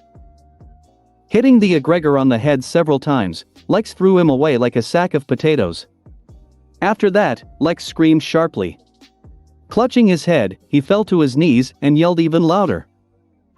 I quickly got to my feet and ran towards him. Gwen, who woke up a couple of minutes ago and also watched the battle between Lex and Aggregor, ran after me. Kevin was also somewhere in the back. Lex. Lex. What's the matter? I asked. Holding his head, Lex could barely speak. Dial. Even though he said it very quietly and unintelligibly, I understood what he meant. Stepping closer, I slapped the Omnitrix's sign. With a flash of light, Lex turned into a human. He breathed a sigh of relief and closed his eyes, losing consciousness. Frightened that he was dead, I began to shake him. Calm down, Ben. Kevin said, grabbed my shoulder and pulled me away from Lex. Get off, Ben. I will check it. Gwen said and started using magic to check on Lex's condition. After 3 minutes, she said with a smile. He will be all right. He passed out due to exhaustion. He had practically no mana left and a broken knee and right arm. But he will live. Hearing Gwen's words, I let out a sigh of relief. Kevin, who was still holding my shoulder, also visibly relaxed. Let's get out of here. We better not be here anymore. Gwen said. Right. Kevin, take Aggregor and handcuff him, and I'll take Lex and take him to the cockpit of the ship. I said. Kevin nodded and went to the Aggregor. He took out special handcuffs for Osmosion and shackled him. Then, he took him by the scruff of the neck and carried him to the ship. I, on the other hand, turned into a forearms and gently lifted Lex. Entering the cockpit, I put him in a chair and buckled his belt. Just at that moment, Kevin came and sat at the helm of the ship. When I became a human, I asked him, how is the Aggregor? Lex beat him up pretty bad. At the very least, he has several broken bones, a gouged eye, and a concussion. Plus, Lex took all his energy. He will come to himself only in a few days. Kevin said. That's good, that's what he needs. Okay, let's get out of here. I said, after which I turned into Upgrade and soaked into the ship. The RB-3 was not in very good condition and without my help, it would hardly have taken off. Using the powers of the Upgrade, I improved the ship and controlled it, rose up and flew to the exit from the Forge of Creation. When we were near the portal leading to the white space, Lex groaned and opened his eyes. Lex POV. When I came to, I felt pain in my head, arm, and leg. Because of the adrenaline during the fight, I didn't feel like I sucked. And it was incredibly painful. I will go back to Oblivion, but hell there. When I opened my eyes, I saw that I was on Kevin's ship. We just flew through the portal and returned to the white space. I was sitting in one of the chairs, wearing a seatbelt. Kevin sat at the helm, Gwen sat next to him. And judging by the design of the ship, Ben was now in the form of an upgrade and controlled the ship. Lex. Are you awake? The dashboard said. Then Upgrade's head popped out. It was Ben. How do you feel? Gwen asked sympathetically. It sucks. I said honestly and unbuckled my seatbelt with my good hand. Sitting comfortably, I used some of my restored magic power and created a splint-shaped magic construct for my arm and leg. My bones cracked loudly as they clicked into place. At hashtag asterisk. I cursed with pain from the pain. Oh, be quiet, there are children here. Kevin said with a laugh. Sorry. But it's a hell of a lot of pain. And I have a question. Why are my bones broken? And you're all right. Get the most bruises. This is frankly not fair. I complained with a groan. I do not know. Apparently you're a loser. Ben said with amusement in his voice. Looks like it. And Kevin. I'm sorry I shot you in the back. Then there was no time for pleasantries. And you almost made a big problem. I said, enduring the pain. Never mind. In fact, I am very grateful to you. I really got really desperate. A little more and I would have done the irreparable. And you not only stopped me, but also managed to defeat the Aggregor. Basically solved our problem. He also suffered the most. Relief coming in, Kevin said. Kevin is right. If it wasn't for you, things could have ended much worse. Thank you very much. Ben said. Wait. What are you talking about? What was Kevin going to do? Asked the previously silent Gwen. I looked at Kevin and smiled wickedly. Seeing my smile, Kevin visibly flinched and turned pale.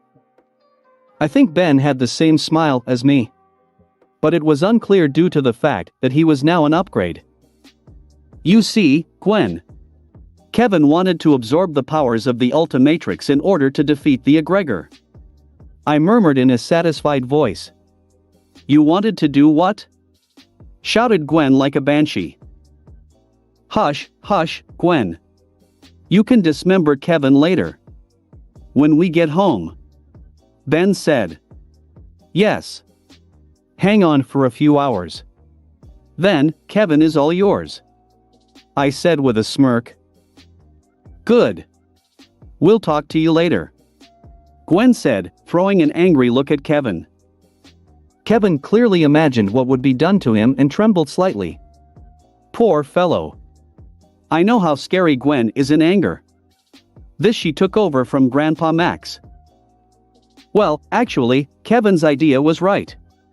I said, changing the subject. What do you mean? Gwen asked, temporarily releasing her anger. It takes an Osmosion to defeat an Osmosion. I said thoughtfully. Is that why you turned into an Osmosion and absorbed the energy of the Aggregor? Ben asked. Yes. In principle, Kevin could do it too. But who knew what could happen to him? Perhaps that would be as bad as absorbing the power of the Ultimatrix. I said. Kevin winced at my words. It looks like he really doesn't want to turn into a monster again. But, for the sake of friends, he was ready to sacrifice himself. Well, what can I say, respect. But why, when you took all the power of the Aggregor and turned into a monster, did you scream? Gwen asked. This is due to the influence of the Osmosion powers. I said. What do you mean? Kevin asked. Well, for that, I have to tell you something. As I said, my mother was very smart. But her intelligence didn't come out of nowhere. She was 1/4 alien.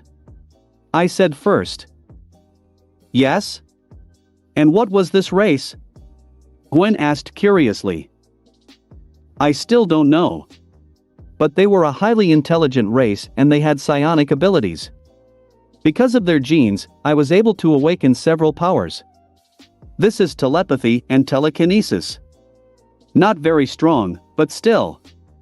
I replied. And what are you leading to? Ben asked. When my telepathy awakened, I placed a defense on my mind. From other telepaths. And so that no one brainwashes me. So, the forces that I absorbed from the Aggregor were enormous. It was the full strength of 5 powerful aliens. Plus, it seems the energy reserve of the Aggregor himself. Imagine how much that is. An ordinary Osmosion would definitely go insane from absorbing such a large amount of power. Maybe even died. Moreover, according to you, even Aggregor himself, in order to take away the forces of the aliens, used a special machine so as not to lose himself.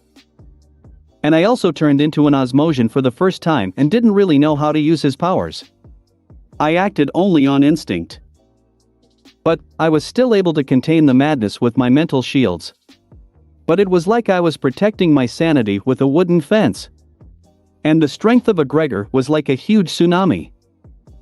It was incredibly painful. If you, Ben, hadn't brought me back in time, who knows what would have happened. I finished my story and took a deep breath. Horror. Ben said, impressed. Yes. But better me than Kevin. I said, nodding. What? Why? Kevin asked. If you absorbed the powers of the Ultimatrix, and then took the powers of the aggressor, then you would definitely be overwhelmed by madness. You would become at least twice as strong as Aggregor was. Who knows what you'll do?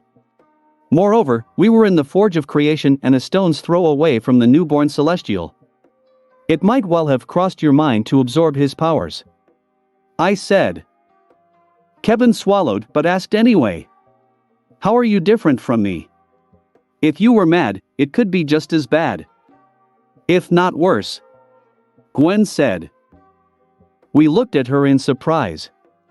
Seeing our faces, Gwen explained. First, Lex is anodite. Secondly, he has telepathy and telekinesis. And finally, thirdly, he is the owner of the Omnitrix.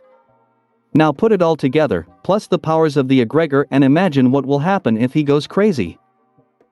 Me, Kevin and Ben, for a moment, imagined all this and we visibly freaked out. Horribly. Said Ben, coming to his senses. Yeah. Kevin agreed. Well, actually it's not that scary. I have a defense of the mind, albeit flimsy, but there is. Besides, I'm sure the Omnitrix has a protection system for such cases. And it was pretty easy to get me back, unlike Kevin. I said. But your watch wasn't quite right. Are you sure the protection was active? Gwen asked. No, I'm not sure. But still it worked out. Let's not think about the bad. I said casually. Ben, Kevin and Gwen gave me a very strange look, but decided not to say anything else. In fact, I really wasn't sure it would work. I bet everything on my tattoo of luck. And, my bet worked. I got a very strong form from the fusion of 5 aliens, maybe 6. It is not yet clear. In my opinion, it was worth it. patrasteriskian.com/sekel11. Check out my Patrasteriskian if you want to get a few chapters in advance. Chapter 61-60. Farewell. We chatted about all sorts of nonsense as we flew through the white space. After 20 minutes, we went through another portal and ended up in dark space. A few minutes after that, a flash of light appeared in the cockpit and Professor Paradox appeared before us. Using his powers, he put the ship in order and now Ben could return to human form. And Kevin took control of the RB3. Congratulations, you did a great job and were able to stop the Aggregor. And even without serious consequences. The professor said. Hearing Paradox's words, I looked at him with such a look that even the all-powerful professor was taken aback. He coughed awkwardly and looked away from me. Can you help me now? I asked indignantly. What? Oh yes, of course. The professor said and put his hand on my shoulder. Using his power of time, the professor spliced my bones together. I thought at least it wouldn't hurt. But no. My bones cracked again. This time, I was able to keep abusive language to myself, but if there was a telepath, he would definitely be amazed at my vocabulary. Well, at least it only took a few seconds and I no longer have to endure this pain. Professor removed his hand, and I stood up and stretched, and then began to stretch my arm and leg. Thank you. I said. My pleasure. You know what to do? Professor asked. Yes. Just do it faster. I don't want to endure this pain again. I said, understanding what he was getting at. What do you have in mind? Asked Ben, who, on the contrary, did not understand anything. Professor Paradox smiled and said. It's time to bring back our friends. The others didn't seem to understand, but I knew exactly what to do. Moving a little to the side so as not to hurt anyone, with a mental command, I turned into Andromeda. So, I decided to name the confluence of the 5 aliens. I couldn't think of anything else, but I think it sounds very good. Andrommed. Not bad. And most importantly, it fits. And perfectly tells the essence of these aliens. After the transformation, before the pressure came down on my mind shields, the professor placed his hand on my chest. I don't know exactly what he did, but I felt Androm's powers decrease by about half. The approaching pressure disappeared completely, and now I felt free and even excellent. I didn't understand it before, but in the form of this alien, I felt just awful. And this is before the pressure on the shields. And now, I finally feel that this alien has become mine. Completely under my control. Just like any other alien from the Omnitrix. While I felt bliss, the professor continued to work. A minute later, 5 aliens appeared next to my feet. These were Pander, Ariad, Andreas, Galapagos, and Bivalven. They lay unconscious, but were alive. This could be seen from their uniform breathing. Although, not everyone could see that they were breathing. But don't care. Stopping enjoying the sensations, I helped Ben get all the aliens into a comfortable position. What about them? Ben asked when we were done. They will be all right. They are completely exhausted. But they will wake up in a few days and be able to return home. Professor said with a smile. Why does Lex still look like this? Gwen asked, a little nervous, as this appearance brings back bad memories. It's because of the Omnitrix. I could not take all the energy, only half. Professor said. But are you all right? Kevin asked me.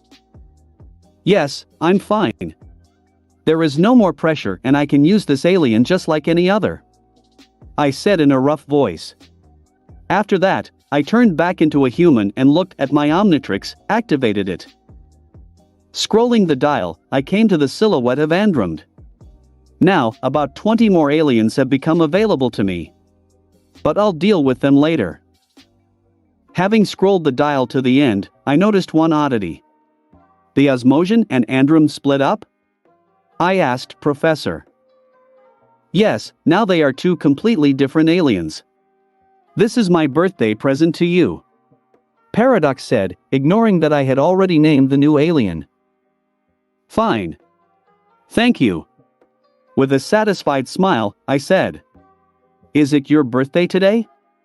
Ben asked in surprise. I don't know what your day is today, but when I fell asleep in my bed before they pulled me out here, I had July 7th. My 16th birthday. I said. Well, you have a holiday. Kevin said with a laugh. Here you are right. I agreed. Unfortunately, it's time for you to say goodbye. Said the professor, interrupting us. What? But why so fast? We could spend some more time together. Lex could meet our father. Ben said. It's pretty sweet that he thought about it. It's better for Alexander not to appear in your reality. And who knows what might disappear there? Paradox said with a smile. You sound like I'm some kind of kleptomaniac. I take only what I can use, from those who do not need it. Mostly criminals. I said, rolling my eyes. And that's why you robbed the castle of the Forever Knights? The professor asked with a raised eyebrow. Just a couple of times. In addition, the knights of them, like a ballerina out of me. Ordinary smugglers. I said, snorting. You did it in 2 different realities. Paradox noted. Well, yes, but I took something that they definitely won't need. Because they didn't know what to do with it. I said. What about those 2 spaceships? One belonged to crazy cultists, and the other, in fact, to a slave owner. They are not sorry. What about Element X? Professor asked again with a sigh. Those idiots can't be trusted. And stop following me so closely. Give me some freedom. I said unhappily. Professor, having heard my words, decided to remain silent and not continue this conversation. Looking at Kevin, Ben and Gwen, I saw them looking at me with wide eyes. After a few seconds, Ben finally asked, "Did you really do all this?" I decided that I should ignore this question and said, "Like Professor said, it's time for me to say goodbye." "Did he just ignore you?" Kevin asked Ben. Ignoring Kevin's words, I said, "Well, it was a pleasure to meet you. And although I suffered, it was a good adventure. Take care of yourself. And if so, call for help." "How can I help?" Having finished, I nodded to the professor, he again put his hand on my shoulder and I was teleported back. Third POV. After the departure of our main character. "Did he just run away?" Gwen asked. "Yes, looks like it." Ben and Kevin said. Forget about it. I will return you, the Aggregor, and our friends to Galvan Prime. But first, where is the map of infinity? Paradox asked. Hearing the professor's question, the trio's eyes widened. They looked at each other, after which Ben said, "We do not know. When Lex defeated the Aggregor, we were not up to it. Especially when Lex screamed in pain, we completely forgot about the map. Then, we quickly boarded the ship and flew away." Clear. Should have figured it out right away. Okay, he deserves a reward for his help. I'll deal with that later. Perhaps that's even better. Now there is no map in this reality. Professor said with a sigh. So Lex took the map? Gwen asked. Who else? I like this guy. Kevin said with a laugh. Forget it. Let's go, said Professor, after which he teleported everyone to Galvan Prime. At Azimuth Tower on Galvan Prime, Azimuth paced back and forth in his office. He was very worried, because if the Aggregor wins, no one will be greeted. But he stopped when a flash of light appeared in the office. Azimuth shielded his eyes from the bright light. When the light disappeared, he looked at its source. Ben, Gwen and Kevin appeared there, holding the Aggregor's body on his shoulder. Standing next to them was Professor Paradox. And in front of them, on the floor, sat 5 aliens from the Andromeda Galaxy. They were unconscious. Seeing them, Azimuth quickly understood the whole situation and breathed a sigh of relief. You did it, said Azimuth, after which he summoned his assistants. One took the Aggregor. After that, the plumbers will take him away and put him in the darkest cell. Other assistants took the victims of the Aggregor and carried them to the medical block. They will be taken care of and helped to recover. After that, they will be taken home. Well, some go home and some go to jail. Still, do not forget that Pander is a criminal and in his homeworld he managed to do problems. When no one else was left in the office, Azimuth said. You were right, Professor, the boy did a great job. They actually helped us. Without his help, we would definitely have lost, or something worse could have happened. Ben said honestly. Yes? And who helped you? Azimuth asked curiously. The guys will tell you everything, my friend. And it's time for me to go. I need to visit our friend, said Professor, and disappeared with a bright flash of light. Tell me, Azimuth said. What followed was a long story of what happened. And then, Azimuth released the guys and they returned to Earth. patrasteriskian.com/sekel11. Check out my Patrasteriskian if you want to get a few chapters in advance. Chapter 62-61. Map of Infinity and Birthday. patrasteriskian.com/sekel11. Check out my Patrasteriskian if you want to get a few chapters in advance. Home Dimension Lex 13. July 7, 2010. I woke up in my bed in a Pittsburgh hotel. As far as I remember, I fell asleep in the living room. But it seems that Grandpa carried me to bed, and also covered me with a blanket. Looking under the blanket, I found that I was still dressed in my clothes. Apparently, he decided not to undress me, not that age after all. Well, it's good, I wouldn't want to fight the Aggregor in just underpants. This led me to believe that I hadn't put a supply of clothes into my spatial storage. This oversight will need to be corrected. Well, it doesn't really matter now. I got out of bed and stretched. Oh, how good I am. I feel just great. Nothing hurts anywhere. I am full of strength. It's just wonderful. The mood immediately lifted. Taking the phone out of inventory, I looked at the time. It was already 11 a.m. I slept so well. In fact, although I had a good night's sleep, I would still be happy to lie in bed. But I have to go, today is my birthday and I must definitely celebrate it with my family. Getting up from the bed I was sitting on, I went to the bathroom, but there was a flash of light in the room and Professor Paradox appeared. Professor? Something happened? I asked him. Nothing serious. Can you give me the map of infinity? Paradox asked. Map? I asked in surprise. Where does map come from? I didn't even take it in my hands. If only. After looking into my spatial storage, I actually found the map infinity. Taking it out of my inventory, I took the MP in my hand and looked at it. And when did you have time? I asked myself.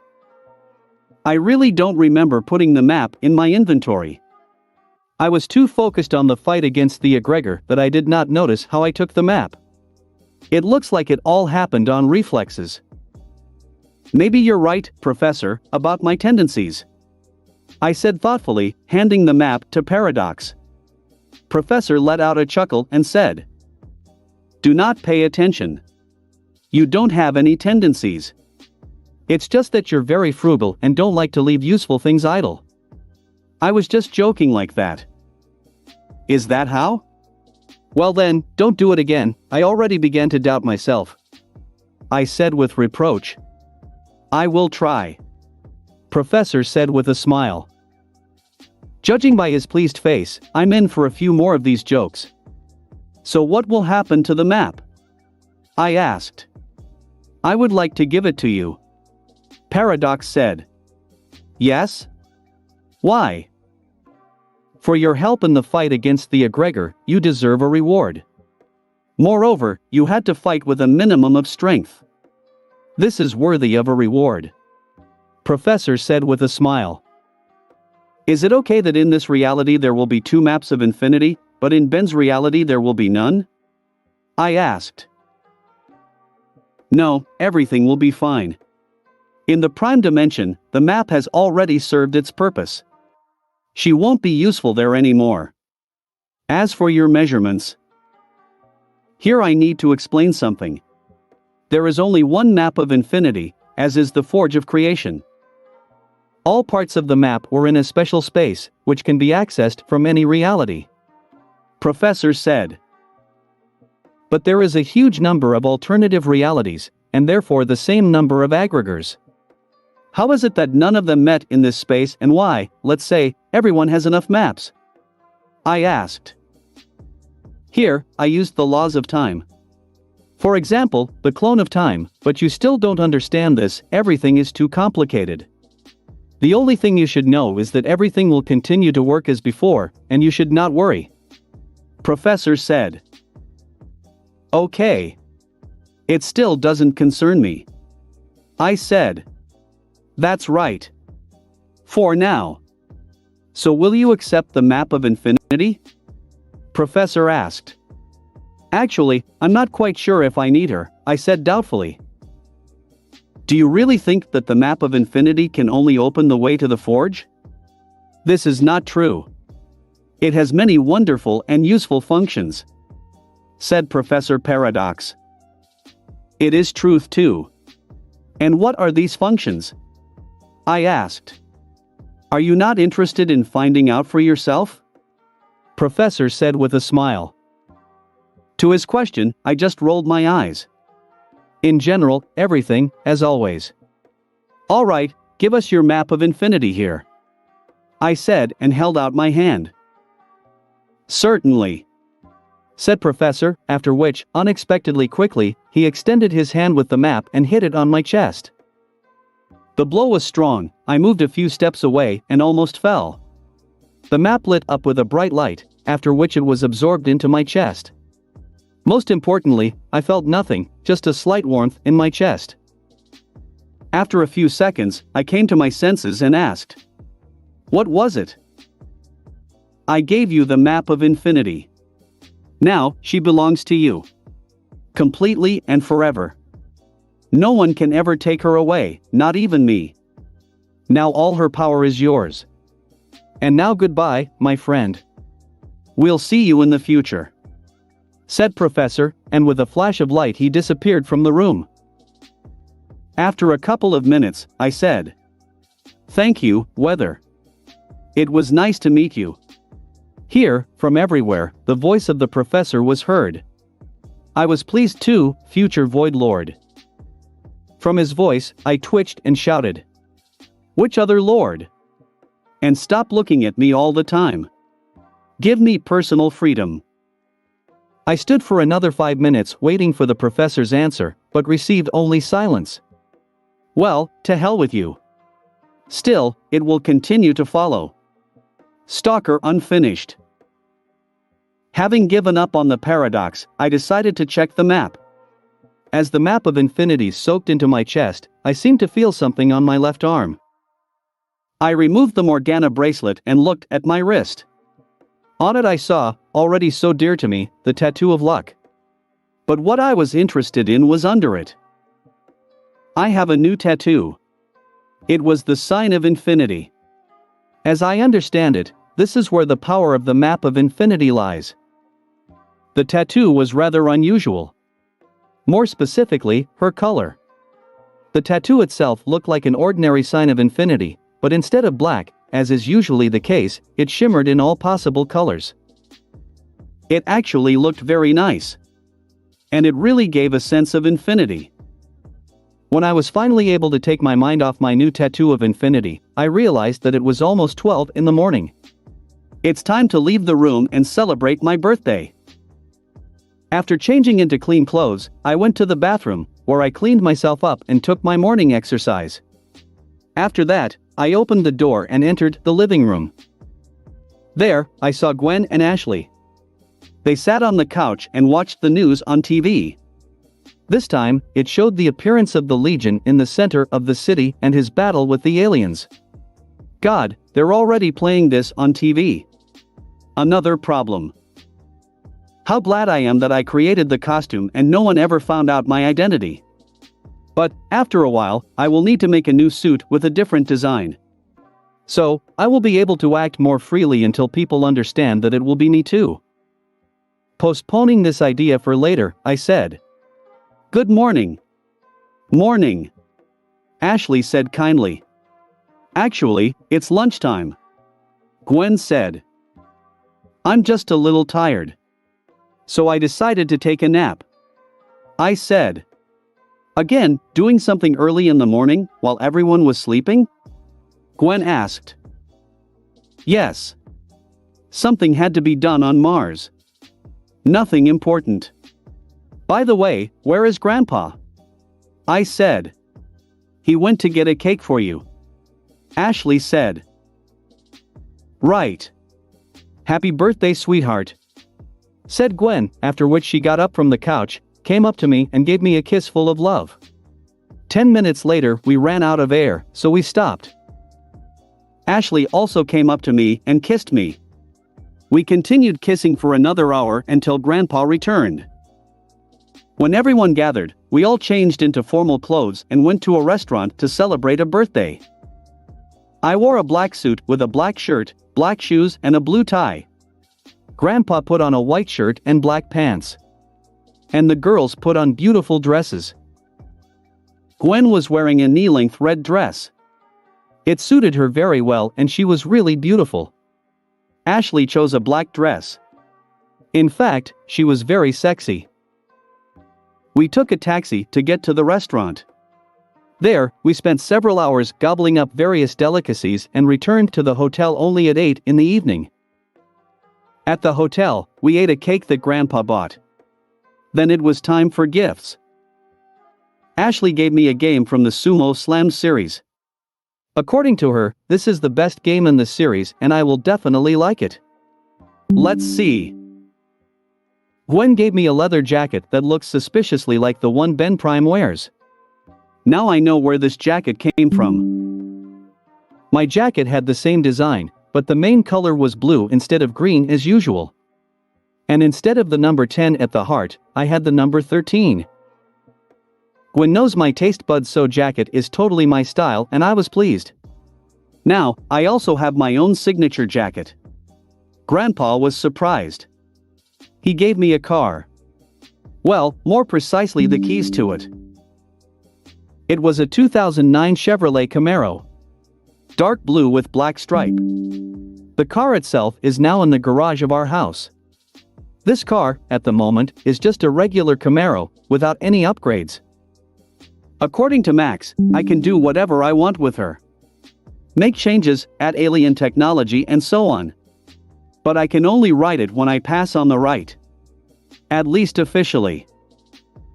It was a good gift, so I thanked him with all my heart. After that, we sat for another hour and grandfather went to bed. And the girls and I kissed until midnight. We didn't go further because it's still too early. At least for Gwen, but Ashley doesn't want to hurt her, so we all tolerate it. At 12 o'clock in the morning we finally parted and went to bed. It was an extremely long and eventful day.